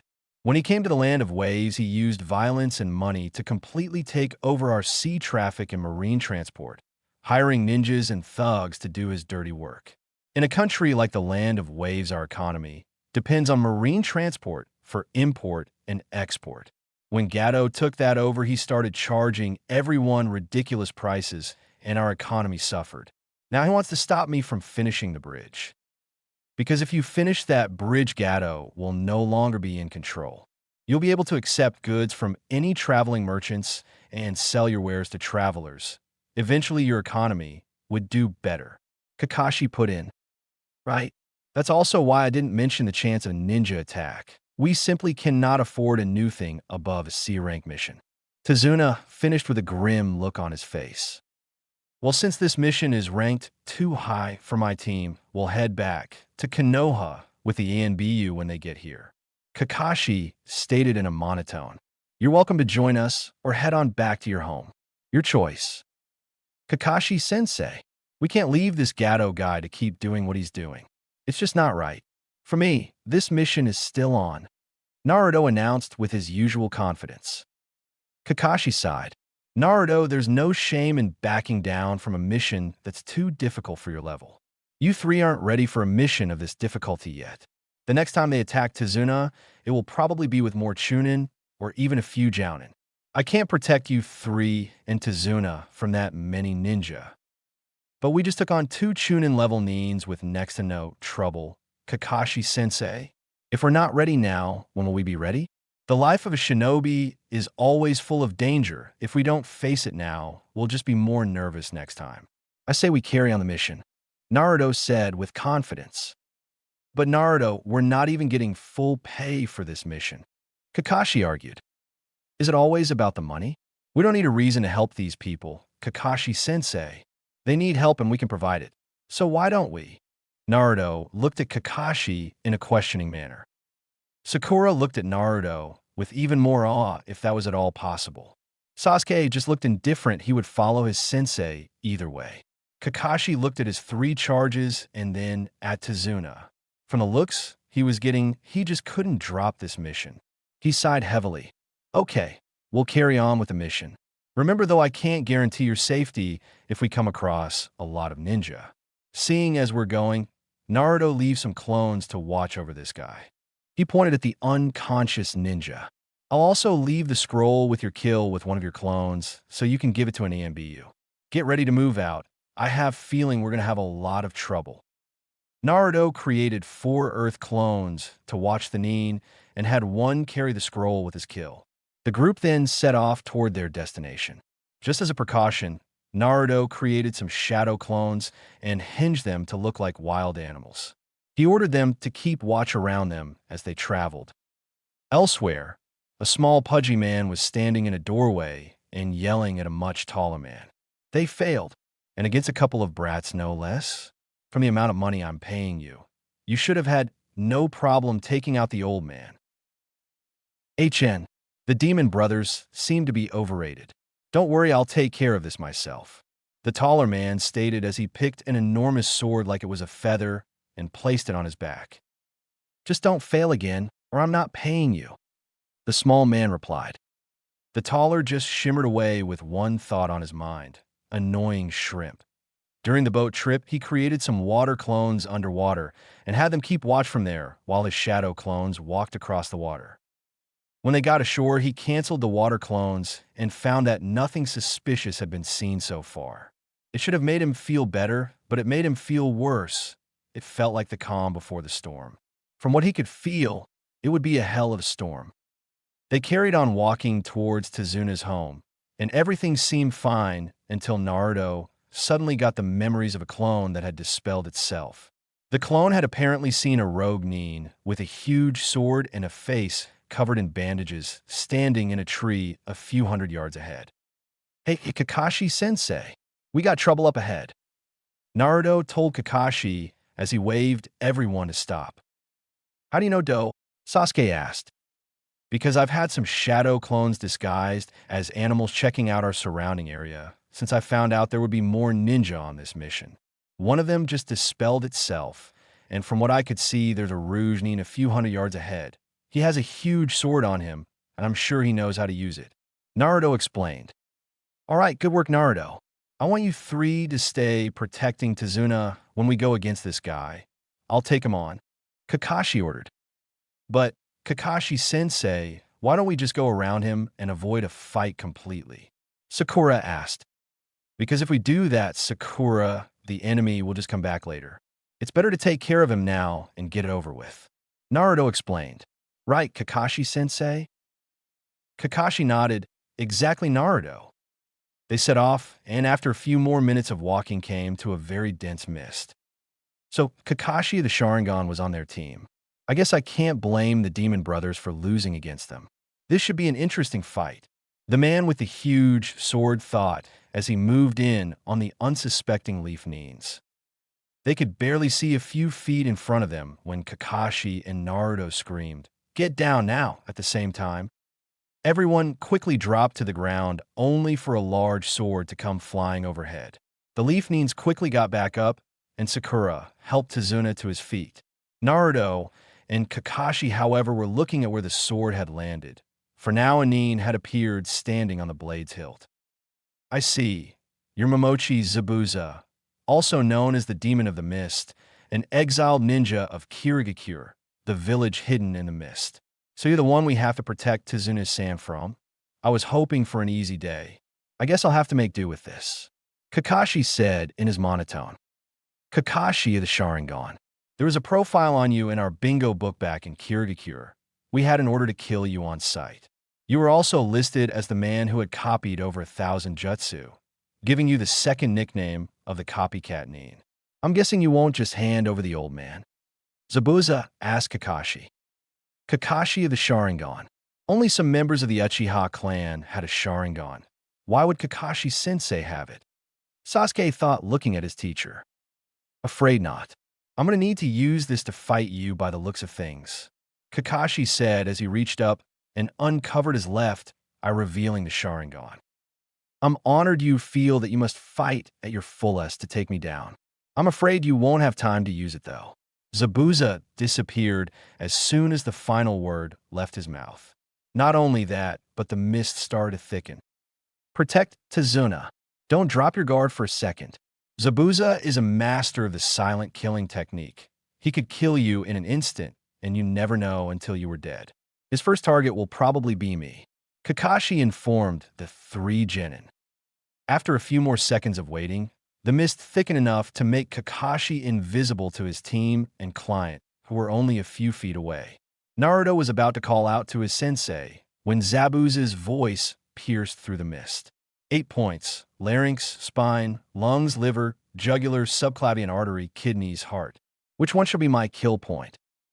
Naruto looked around, trying to pinpoint where the voice came from. He finally gave up and expelled a lot of his chakra through his Tenketsu, effectively clearing the mist close to them and allowing them to see Kakashi again. Kakashi turned to look at Naruto. Thanks for that. I would have done that myself, but you did it first. That saved me some chakra. What that burst of chakra managed to cover up was Naruto's Korimi no Jutsu. He had used it quickly to swap places with one of the clones still in the area. He ended up in a tree a few hundred yards from the rest of the team. He looked over the area, trying to find where their enemy was.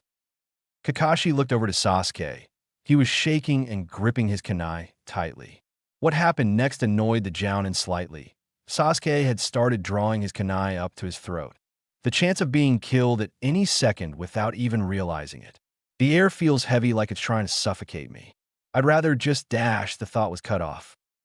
Sasuke, snap out of it. You have your team here. We're here to watch your back. Don't worry, you're not dying on my watch, Kakashi shouted over to the Uchiha. Sasuke visibly relaxed after Kakashi's lecture. He instantly tensed up again, though, at the next thing he saw, though. Zabuza appeared behind Kakashi and swung his huge sword diagonally through Kakashi's right shoulder. Sasuke had expected a spray of blood, or at least some sound of pain. He did not expect his sensei to suddenly turn into water. Sorry, Zabuza. You're going to have to try harder than that, came Kakashi's voice from behind the demon of the mist. Misu bunsin no jutsu? I see you'd already copied it. Very skillful making your clones say that speech so as to draw my attention. Zabuza stated in a cold voice. Kakashi dug a kunai into Zabuza's back. Instead of dying, though, Zabuza burst into water. And you've created more than one. Kakashi stated in a monotone. Of course, came Zabuza's voice again behind Kakashi. He brought his sword down in the same movement as his clone, only to have it blocked by Kakashi's kunai. Good. If you'd used another clone, I'd be annoyed. Zabuza quickly stepped back and brought his sword down in the opposite direction, causing Kakashi to duck. The sword flew over Kakashi's head and dug into the ground. Zabuza quickly shifted his grip on the hilt and used the leverage to bring up a powerful kick, sending Kakashi crashing into a body of water. Wait, there's something about this water. It's denser, heavier than it should be. Not a good idea to be in the water right now, Kakashi thought as his head broke the surface. Zabuza appeared behind the gray-haired Jounin.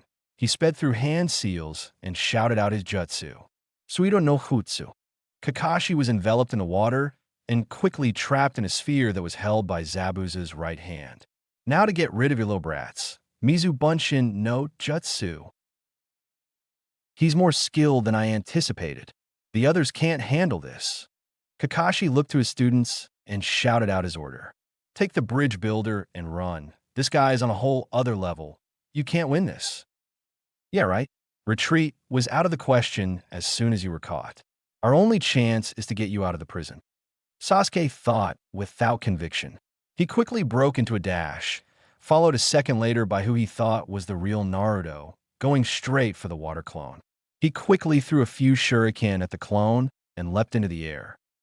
The Zabuza clone swiped his sword at the shuriken, knocking them all away. The clone was now met with the sight of a short blonde dashing at him on the ground, and a kid with dark hair falling from the sky. Easy, thought the clone.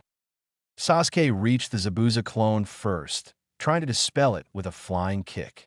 He was stopped short of his target, though, when the clone brought an arm up and caught him by the throat.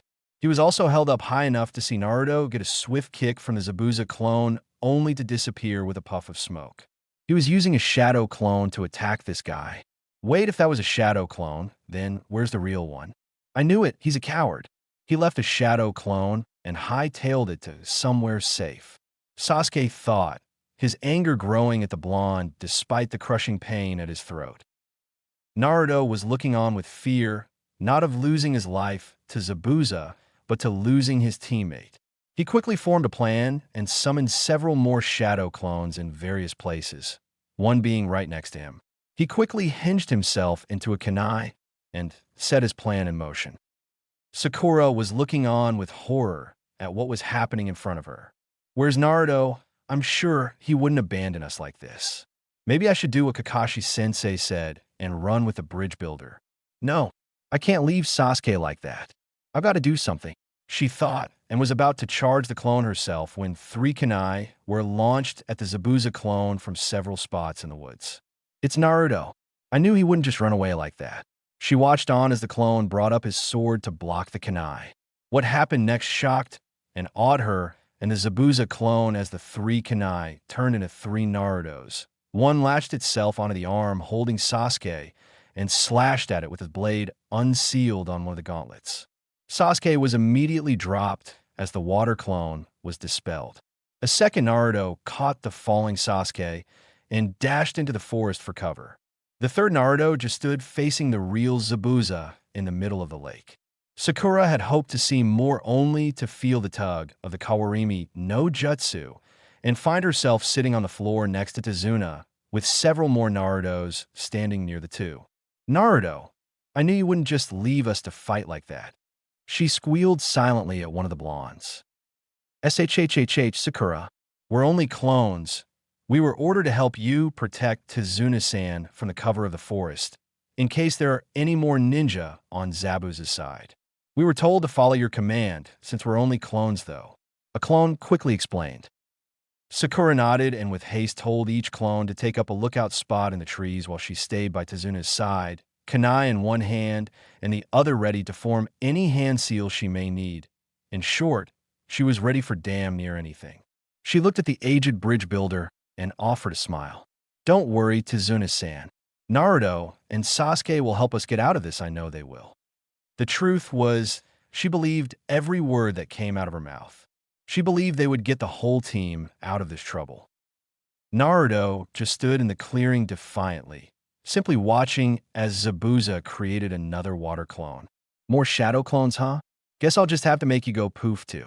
Zabuza announced with a slight viciousness in his voice. Actually, you'll find that I'm the real deal. I'm here to teach you the lesson of never hurting my teammates like you did to Sasuke back there. Naruto announced. He reached back into one of his utility pouches. Kakashi's eyes widened and started shouting out orders again. Naruto, I told you guys to get out of here. Afraid I can't do that, sensei. As soon as you were caught, our top priority became your release. Don't worry about Tizuna-san, he's safe. Naruto brought his hand back out of his pouch. Each of his fingertips now had a ball bearing the size of a molar stuck to it. You, on the other hand, Zabuza, are going to be witnessing one of my techniques firsthand. Naruto brought the hand with the ball bearings out in front of him, holding his wrist with the opposite hand. And what exactly do you plan on doing with those insignificant specks? Gonna try and shoot me with them or something? Huh, I like to see that. Zabuza jeered. Actually, yeah. Naruto shot the ball bearing on his pinky straight at the water clone, and it dissolved into a puddle of water. He followed that up by firing the remaining 3 at Zabuza, who quickly caught one headed for his eye with his free hand, while one landed in his chest, and the last hit the bicep of the arm holding the water prison. Naruto thought back to when he created this attack. Flashback. Naruto was in the middle of the ninjutsu training area. He was currently facing off a single clone. He had already gotten used to spinning his chakra for a short and sharp attack. Currently, he was training on long, drawn-out attacks. He was doing it by having the clone try and drive a kunai through his chest while he kept the chakra spinning. It was taking quite a lot of concentration. After about 10 minutes of keeping the kunai at bay, it started to glow a dull red color, and the point started to flatten against spinning chakra. Kyūbi had chosen that moment to take interest in what Naruto was doing. Huh, that's interesting. It seems your chakra is spinning fast enough to heat the metal until it's malleable, with nothing more than friction. That's pretty impressive. Naruto called off the clone and turned to face Kyūbi. So my chakra is dense enough to do that, huh?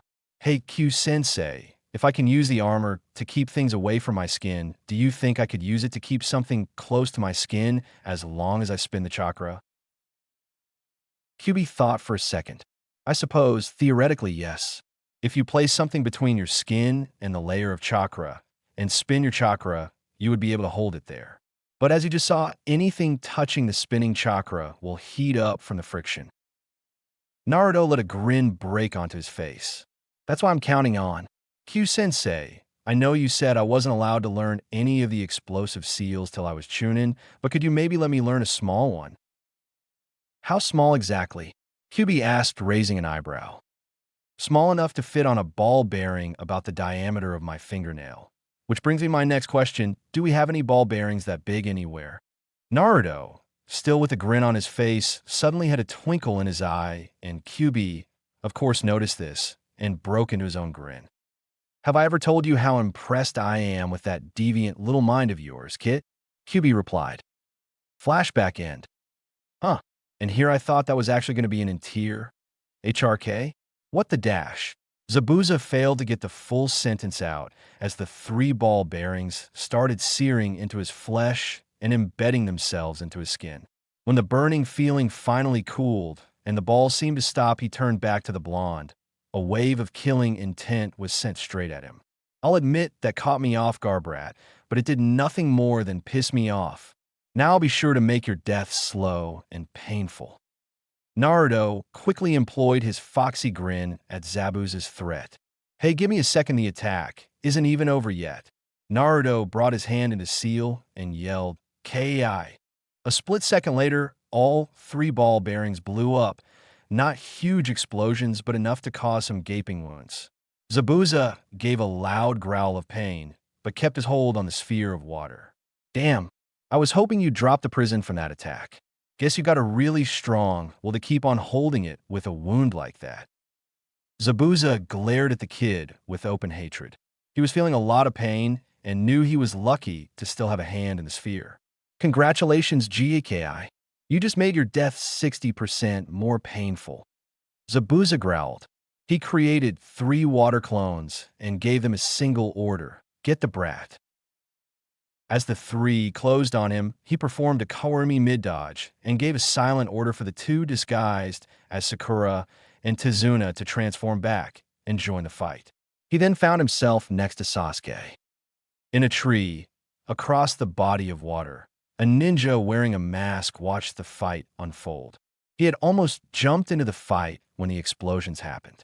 He held back, though, because his mentor was not yet in a life-threatening situation. He went back to silently watching the fight. All right, Sasuke, you think you can distract him long enough with your special shuriken? Naruto asked the Uchiha, a sense of urgency in his voice. Yeah, dope. Though I still don't understand why I am the one used for a distraction again.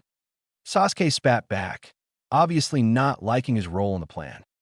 Because long-range attacks only seem to distract him.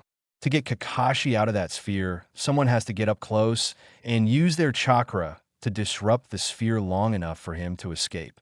And unlike you, I have the perfect attack to disrupt the sphere. Now get going.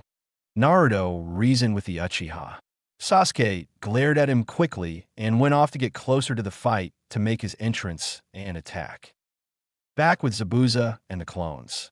The water clones had taken care of the shadow clones, although now there was only 1 water clone left after the fight. It looked around, trying to find more enemies. It was eventually rewarded with the sight of a dark-haired genin leaping out of the bushes in front of him, high into the air. When Sasuke finally reached the peak of his jump, he flicked his wrist slightly and what he was carrying unfolded. When each appendage had clicked into place, finally showing the item to be a large shuriken. Each blade with only one side sharpened, giving the shuriken a slightly vicious look. Sasuke cocked his arm back and shouted out, Kage, Shuriken no Jutsu. He hurled the shuriken at Zabuza. Zabuza just stared at the incoming projectile. A shuriken? Show some originality. At least that other kid was able to catch me off guard with his weird attack. Zabuza jeered the Uchiha. Once the shuriken got close enough, he used his bloodied left hand to grab it by the center ring and fold it back up in mid-flight. He then noticed the second shuriken that had been flying in the first shadow and used the first to deflect it.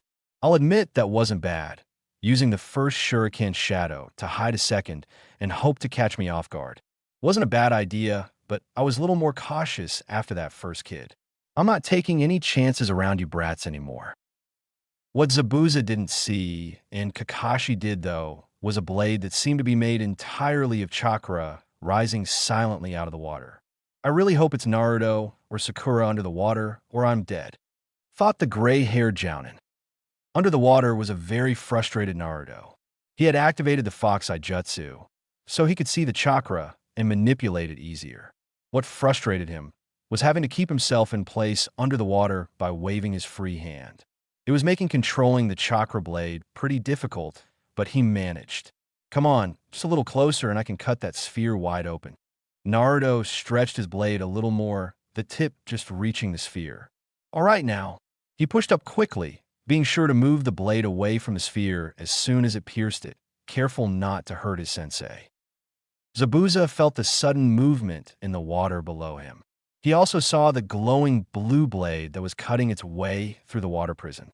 Finally, he felt the relief in his arm from letting go of the weight it was forced to carry even when it was damaged.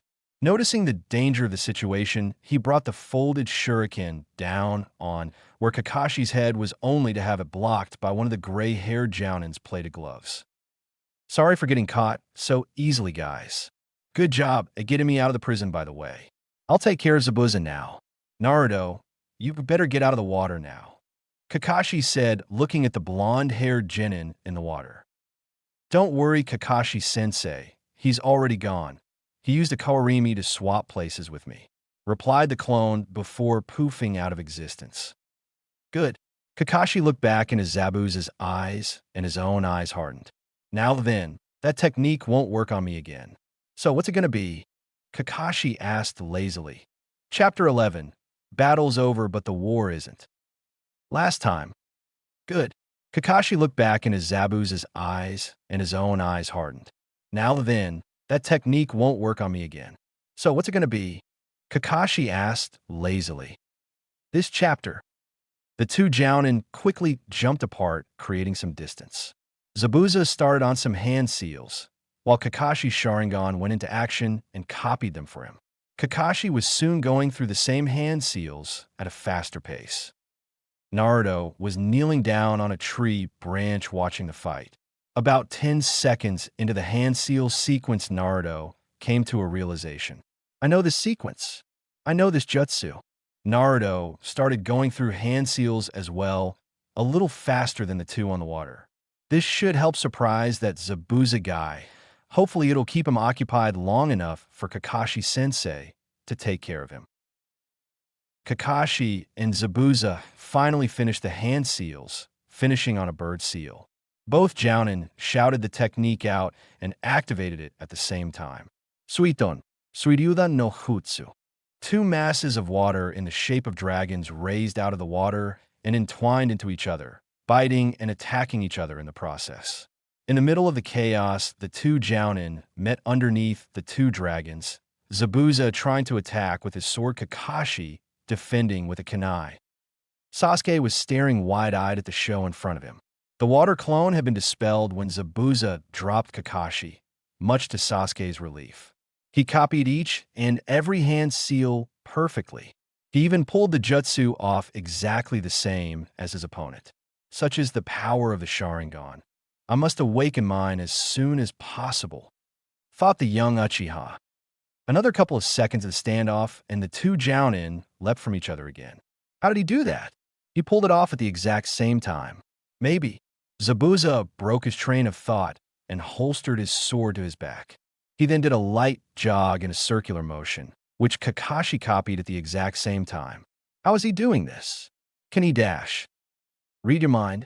Kakashi finished the thought. How'd he do that? No matter, I'll get him with dash. Zabuza's train of thought was again broken, but not by Kakashi. His train of thought halted when a third water dragon appeared in front of him. It was the same as the last two dragons, except with one major difference. It was bigger, much bigger. Zabuza froze for a second, leaving his incomplete jutsu hanging. When did he do that, and how did he make it so big? Kakashi was wide-eyed for a moment, looking at the dragon in front of him. He quickly snapped back to the fight and used Zabuza's shock to his advantage. Suiton, Daibakufu no Jutsu. The jutsu created a large torrent of water that almost completely enveloped the dragon and swept Zabuza away. How did he do that? I was about to use that jutsu, thought Zabuza as he was swept away. He finally came to a stop by being slammed into a tree. His moment of relaxation was quickly finished when the water dragon clamped its jaws around Zabuza and pinning him to the tree. He let out a howl of pain. Zabuza then looked up to see Kakashi kneeling on a tree branch. Ow! Can you see into the future? Zabuza asked weakly. Kakashi looked down on Zabuza. Yes, I see this is your last fight. Kakashi replied, bringing his kunai down, ready to slit Zabuza's throat and get rid of him as a threat. At least he would have slit Zabuza's throat if two Senbon hadn't suddenly embedded themselves into Zabuza's neck. When Naruto saw the Senbon, he was so shocked he dropped the water dragon jutsu, leaving the body to fall to the ground. He appeared in the clearing in a split second, staring at the body. Sakura chose that moment to also come out of hiding, pushing through some bushes, Tazuna following in her wake. Sasuke was already there from his attack earlier. He had narrowed his eyes and was openly glaring at the body. They were all surprised, though, to see another Nin with a mask appear in a tree a little ways away from them. Thank you for your help. It truly was his last battle, announced the mysterious Nin. Kakashi jumped lazily from the tree and kneeled next to Zabuza's body. He pressed his index and middle finger to Zabuza's neck, checking for a pulse. No vital signs. I've been tracking Zabuza for some time now, waiting for the right moment to take him down. The mysterious Nin told the group. From your mask, I can tell you're a hunter Nin from the hidden mist village. Kakashi stated to the hunter Nin, standing up and stepping away from the body. Ah, hunter Ninhu? That's what they look like. That kind of explains the fast kill, but there's something strange about this. Naruto thought. You are well informed. I am indeed a hunter Nin. Thank you again for your help. The hunter Nin disappeared in a gust of wind and reappeared next to the body. I will take care of the remains now. Another gust of wind came along, but before the Nin disappeared with the body, Naruto burst forward yelling at the Nin. Wait a second, you're supposed to take care of the body where it falls. Halfway through his yell, though, the Nin disappeared with Zabuza. Damn it. We have to get to your house, Tazuna-san. Which way and how far is it? Everyone looked at Naruto like he was possessed until all eyes went to Kakashi's prone form on floor, apparently having collapsed. Naruto was at his side in a second. He covered up Kakashi's left eye with a headband and turned to Sakura. Sakura, diagnostic jutsu, quickly. Sakura was there in a second, already flashing through hand seals and finally hovering her hand just above Kakashi's body, a light green glow coming from her hand. She passed her hand over Kakashi's prone body a couple of times and finally brought her hand down to her side with a quiet sigh. He's okay, Naruto-senpai. It's just exhaustion. He needs rest. Sasuke looked on in amazement. Since when has she been able to do that? And what's with the senpai at the end of Naruto's name? Naruto sighed heavily. I thought as much. Probably used the Sharingan for too long. Thanks, Sakura. Naruto did a flick of his wrist, and suddenly 2 clones appeared from the forest. Pick him up and prepare for Shunshin. Naruto ordered the clones, pointing to Kakashi. Now, I'll ask again, which way and how far is it to your house, Tazuna-san? Tazuna stared for a second and then came to his senses. Oh, about 4 or 5 miles that way, he replied, pointing to seemingly random direction through the forest. Okay. Naruto did another flick of his wrist, and another clone came from the forest. Saw where he was pointing. The clone nodded. Good. Head that way until you find his home. Take a look around, and then dispel yourself. I need to know where I'm going for Shunshin. Now go. The clone just disappeared at that. No smoke. He just disappeared. Okay. It should take a couple of minutes until I get the information I need. Tazuna-san, Sakura, and Sasuke team, put a hand on my shoulder and brace yourselves. If this is your first Shunshin, it might feel a little rough.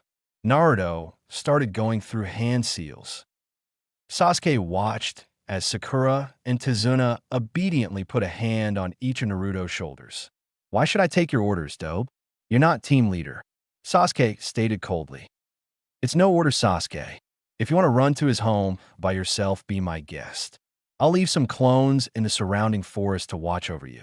This is just a suggestion since I can get us to our destination quickly, and our Jounin leader is unconscious. We're pretty vulnerable. Now either put your hand on my shoulder or start running. Naruto replied. Sasuke glared at Naruto for a second, humphed, and put a hand on one of Naruto's shoulders. I'm not following your order. I'd just rather get there in an instant than have to run through the forest. Sasuke quickly stated. Naruto just had a slight grin, which he dropped suddenly, as if in concentration. All right, the bunshin just dispelled itself. Hang on tight. Naruto performed a final hand seal and disappeared in a puff of smoke with everyone else in tow. A second later, and the 2 holding Kakashi disappeared as well. A puff of smoke appeared in front of the house on some ducks. When the smoke cleared, 2 people staggered forward and almost fell over until Naruto stepped forward and steadied them. Whoa, watch it, guys. I told you to brace yourselves. Naruto told the 2 in a comforting voice. Sakura put her hands on her knees and started breathing deeply. Tazuna just stayed standing, apparently already over the disorientation, probably from practice, being drunk and having to sober up. Sasuke just stood where they had landed, looking uninterested. Okay, guys, get inside. I'm going to set up my clones to watch the surrounding area. And Sasuke, it's just a suggestion as usual. You can go train or whatever if you want. I'll be inside in a few minutes to explain why we had to get here as fast as possible." At that, Naruto dashed into the forest, and his clones started for the house, eager to get Kakashi to a bed so he can rest. "Come on then, I'll get a futon out for your sensei. My daughter and grandson will be happy to hear that I got some good ninja to help." Tazuna told the remaining two. They all walked in after Tazuna. As soon as the clones had gotten Kakashi to a bed, they dispelled themselves. Sakura used another diagnostic jutsu and checked him over more thoroughly. Sasuke, on the other hand, just sat down in the dining area and kept quiet. After almost 10 minutes, Naruto finally returned and called Sakura into the dining area. He then sat down himself, directly across from Sakura. "All right, how's Kakashi-sensei doing?" Naruto asked Sakura as she sat down. "He's fine. He's still resting. He'll probably wake up in a day, or less even," Sakura answered. "Good. I've got some shadow clones in the forest surrounding the shore and some water clones in the water around the docks. If anyone who is not recognized as a friend approaches the house, they'll be attacked on sight by the water clones. Each clone can last a good few days if they don't use jutsu, so I'll have to replenish them later on." Naruto took a deep breath. As for why we needed to get here quickly, Zabuza isn't dead.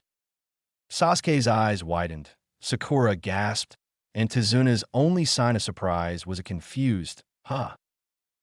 That Hunter Nin was a fake and probably working for Zabuza.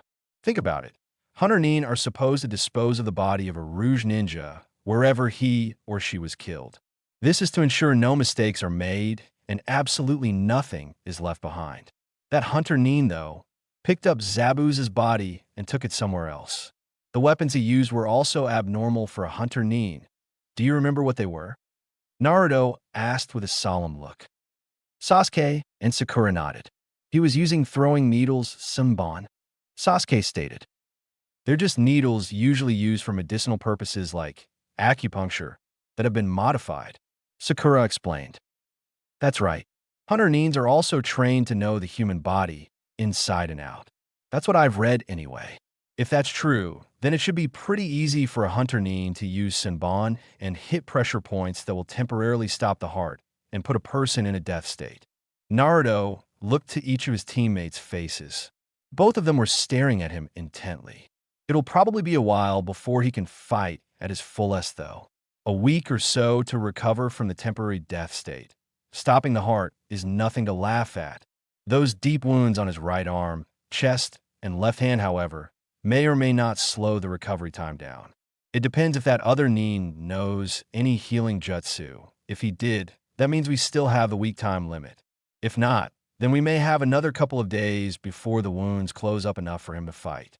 All we can do at the moment is wait for Kakashi-sensei to wake up and give us more orders. He finished. Sakura was openly gawking at Naruto. Naruto, how do you know all this? At the academy, you acted like you didn't know anything and you kept getting low scores on your tests. Naruto broke into a grin. Simple. I was holding back at the academy. I would have thought you figured that out already, Sakura. After all, I've been training you for a couple of months now. Yes, well, I just thought you were really good with physical training and practical things.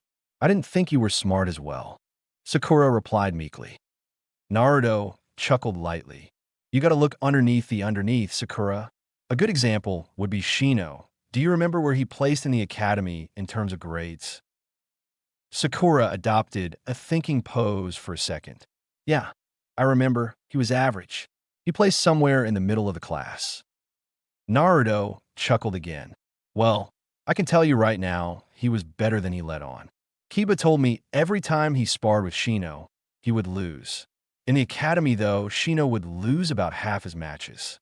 One of the people he lost his matches to was Kiba. Every time he was matched against Kiba, he would lose.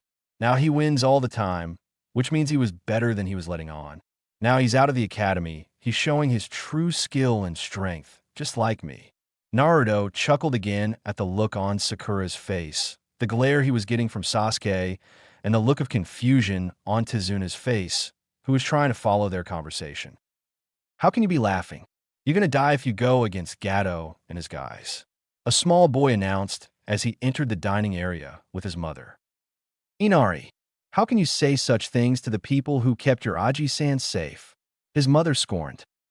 Tazuna, completely ignoring what the child, known as Inari, said, opened his arms in an invitation for a hug while shouting, Inari! Inari ran to Tazuna and embraced him in a hug, shouting just as his grandfather had. Aji-san! After a few seconds of this heartwarming reunion, they separated and Inari's mother looked to the addition at the table. Hello there, I'm Tsunami, Inari-kun's mother and Tazuna's daughter. I have already been introduced to your teammates and sensei when some of your clones, as Sakura-chan called them, brought in your sensei and your teammates followed. I felt it would be better to introduce myself to the real you. Tsunami explained as she bowed to Naruto in a greeting. I am Uzumaki Naruto. When my clones went away, I got their memories. I already know who you are, Tsunami-san. Thank you for waiting to see my real self to introduce yourself properly, though. Thank you also for allowing us into your home. Naruto said politely as he got up out of the chair and bowed to Tsunami. Wow, those etiquette lessons you gave me actually came in use, Q-sensei. Of course, I would never teach you something useless, Kit. Kyūbi answered back. Tsunami smiled lightly. No thanks necessary, Naruto-kun. It was the least I could do since you helped my Otis-san. I should also tell you that your sensei is awake. He woke up a little before I came down here. Naruto quickly thanked Tsunami again for informing him. He asked Sasuke and Sakura to come with him upstairs, and they quickly made their way upstairs. The hunter Nin leaned over Zabu's body and produced a cutting tool ready to cut the sunbon out and carefully remove them. He was halfway to Zabu's neck when his wrist was grabbed by Zabuza himself. That's enough, Haku. Why do you always have to go for neck? You're brutal, you know that. Zabuza stated as he sat up and yanked the sunbon out of his neck. If I marked your precious body, you'd complain even more. Although I'm not so sure anymore, since you have a small crater in your chest now. You're lucky you had enough muscle to protect your lungs. The explosion in your left hand seems to have gone all the way through. I'm surprised you can still use your hand at all. Your right arm lost mostly flesh in between your bicep and tricep. Your bone is showing slightly. I can stop the bleeding, but the flesh has already been cauterized slightly from the explosion. There's nothing I can do to get rid of the marks you'll be left with. Overall, you're lucky the blonde ninja didn't try and attack you with more of those things. Haku stated calmly. Zabuza frowned. I underestimated the kid. I can't wait to have another fight with him. Using a strange attack like that means one of two things. He's either really weak and uses surprise tactics a lot, or he's fairly strong and is trying to hide it with the surprise tactics. Personally, I'm hoping it's the second reason. I wouldn't want him dying on me too quickly. Zabuza broke into what looked like a sadistic grin under the bandages covering his mouth. Naruto, Sakura, and Sasuke were sitting around Kakashi's bed. They told him about Zabuza still being alive, and Naruto gave him a report on the clones he had put around the home as sentries and guards. They also told him of what they did during the fight with Zabuza, except for the water dragon jutsu and the ball bearings Naruto used. When they finished telling him all they needed to know, Naruto asked the question that was on the three's minds. What do you want us to do now, Kakashi-sensei? Kakashi closed his eyes for a second in thought. First off, let me say, good work and fight. Naruto, you did well using your clones in conjunction with Kawarimi to perform dangerous tasks.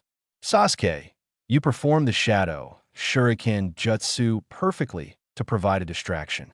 Sakura, you did good protecting Tazuna with Naruto's clones while he and Sasuke freed me.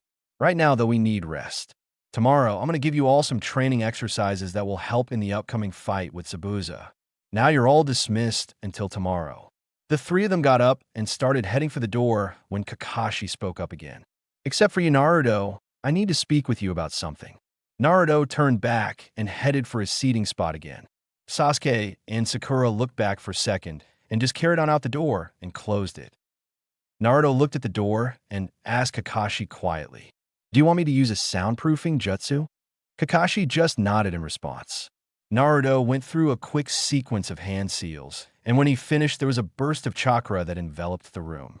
Okay, I put it up. What did you want to talk to me about, Kakashi-sensei? You're the one that did the oversized water dragon jutsu, aren't you? Kakashi stated calmly. Naruto brought his hand up and scratched the back of his neck sheepishly. Yeah, that was me. I thought it would buy you time, and when that huge water jutsu you used slammed Zabuza against a tree, I saw my chance and pinned him with a dragon, so you could finish him. Naruto, why didn't you correct Sasuke and Sakura? The way they reported the fight, they made it sound like I was the one who made the dragon. It also sounds like they didn't see your little fireworks show or the chakra blade. Kakashi asked. Naruto got a serious look on his face. I didn't tell them because it was something they didn't really need to know. Sakura knows I'm strong, just not how strong. I'm pretty sure Sasuke's in denial about the fact I'm better than him, so he wouldn't believe me anyway. I see, Kakashi said while staring up at the ceiling. If you were in another battle right now, and it required you to use that water dragon jutsu, or whatever else you may now that you haven't shown us, would you hesitate to use them if any one of us were in a life or death situation? Of course, I'd use the jutsu. Naruto yelled back immediately. If any one of your lives were in danger, I would give up my life to ensure your safety.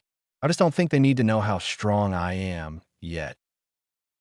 Kakashi did an eye smile at Naruto's outburst. I'm glad to hear you say that, Naruto. Seeing as you wouldn't think twice about using your full power in the proper circumstances, I'll keep your secret. Thanks, Kakashi-sensei. Did you want to talk to me about anything else? Naruto asked with relieved look on his face. Actually, I wanted to ask about how you got me out of the water prison. Kakashi replied. That was another aspect of the Uzumaki Kekkai Genkai. It allowed me to make the chakra blade. Naruto answered. So what's the main aspect of the Uzumaki Kekkai Genkai? Kakashi asked with a small frown. I had a feeling you would ask me this. The Kekkai Genkai makes my chakra slightly denser, and it forms a small layer just above my skin, which allows me to block hits if I make it spin and condense it further. Although when we get back to Konoha, don't tell Aji-san, please. Naruto asked in a pleading voice. Kakashi's eye went wide. You haven't told Hokage-sama about your Kekkai Genkai? Yes, I've told him I have a Kekkai Genkai. I just haven't told him what it does yet. He hasn't asked me about it, so I think he wants me to come forward and tell him. Please don't tell him about Kyūbi being my sensei, either. Naruto asked again as he had another pleading look in his eyes. Kakashi's eye widened further if that was possible. You didn't tell him that either? Kakashi shouted. Why did you tell me these things and not the Hokage? I thought I should tell you, so you wouldn't waste your time training me in things I already knew. Aji-san doesn't need to know about Kyūbi yet either, but I will tell him when we get back. I've been trying to put this off. I hated lying to Aji-san, and I'm afraid of how he'll take it. I just wanted to be treated the same as any other genin. Naruto replied with a guilty look on his face. Kakashi saw the look on Naruto's face and decided he was being sincere and not to take things further. Okay, Naruto, I'll let you tell the Hokage, but I'm surprised you don't trust Hokage-sama enough. He wouldn't have forced you to become genin earlier. I'm sure he would have allowed you to carry on the same as all the other genin did if you asked him. I guess it doesn't matter now, though. What's done is done. You can inform Hokage-sama when we get back. Arigato, Kakashi-sensei, Naruto said while bowing deeply. No problem, Naruto. I just want to know a few more things, and then you can go rest. From all the clones you made and the jutsu you used, I'm guessing you're pretty tired, Kakashi stated. Yeah, I feel pretty exhausted. I think I'm down to less than quarter of my reserves from the feel of things. My chakra is already replenishing itself, though. It would replenish faster if I slept. Naruto explained. Okay, I'll make this as short as possible. About how many jutsu do you know? Kakashi asked. Naruto got a slight glint in his eye and grin on his face hearing the question. I know over 50 jutsu.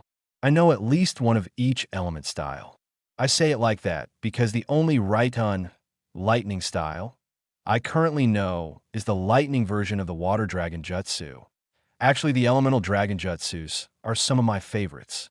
Naruto explained quickly, the grin never leaving his face. Elemental dragon jutsus? Kakashi asked apprehensively. I knew there were different versions, but could Naruto possibly know all of them? Even with all the jutsus I copied, I only managed to get 2 of them. Yeah, you know the 5 elemental dragon jutsus. Naruto brought up a hand and started counting them off. Suiton, Surin no Jutsu, Water Dragon Bullet Jutsu. Futon, Furyu Hayden no Jutsu, Wind Dragon Piercing Bullet Jutsu. Katon, Carry Inden no Jutsu, Fire Dragon Flame Bullet Jutsu. Raiton, Ruryu no Jutsu, Lightning Dragon Bullet Jutsu. And Doton, Iwaria no Jutsu, Rock Dragon Jutsu. They were a little difficult to control at first, but they have to be some of the coolest jutsus I know. I mean, what's cooler than dragons, except foxes, of course.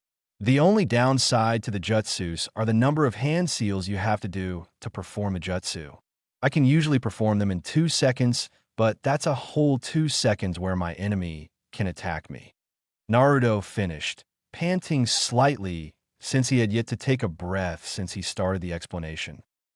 Kakashi was staring at Naruto now. That's interesting. What about the rest of your jutsus? They're mostly defensive jutsu, like that earth wall Sakura used on the way here. Naruto said with a shrug. Good to hear. That's all I needed to hear, Naruto. You can go now, Kakashi said, nodding to him. Naruto nodded to Kakashi and dispelled the soundproofing jutsu. Once out of the room, he was met with Tsunami, who had been on her way to check on Kakashi. Don't worry, he's fine, Tsunami-san. He's probably asleep, already knowing him. Tsunami-san, Naruto asked, rubbing the back of his neck in an embarrassed manner. Yes, Naruto-kun? Tsunami asked, looking down on at Naruto.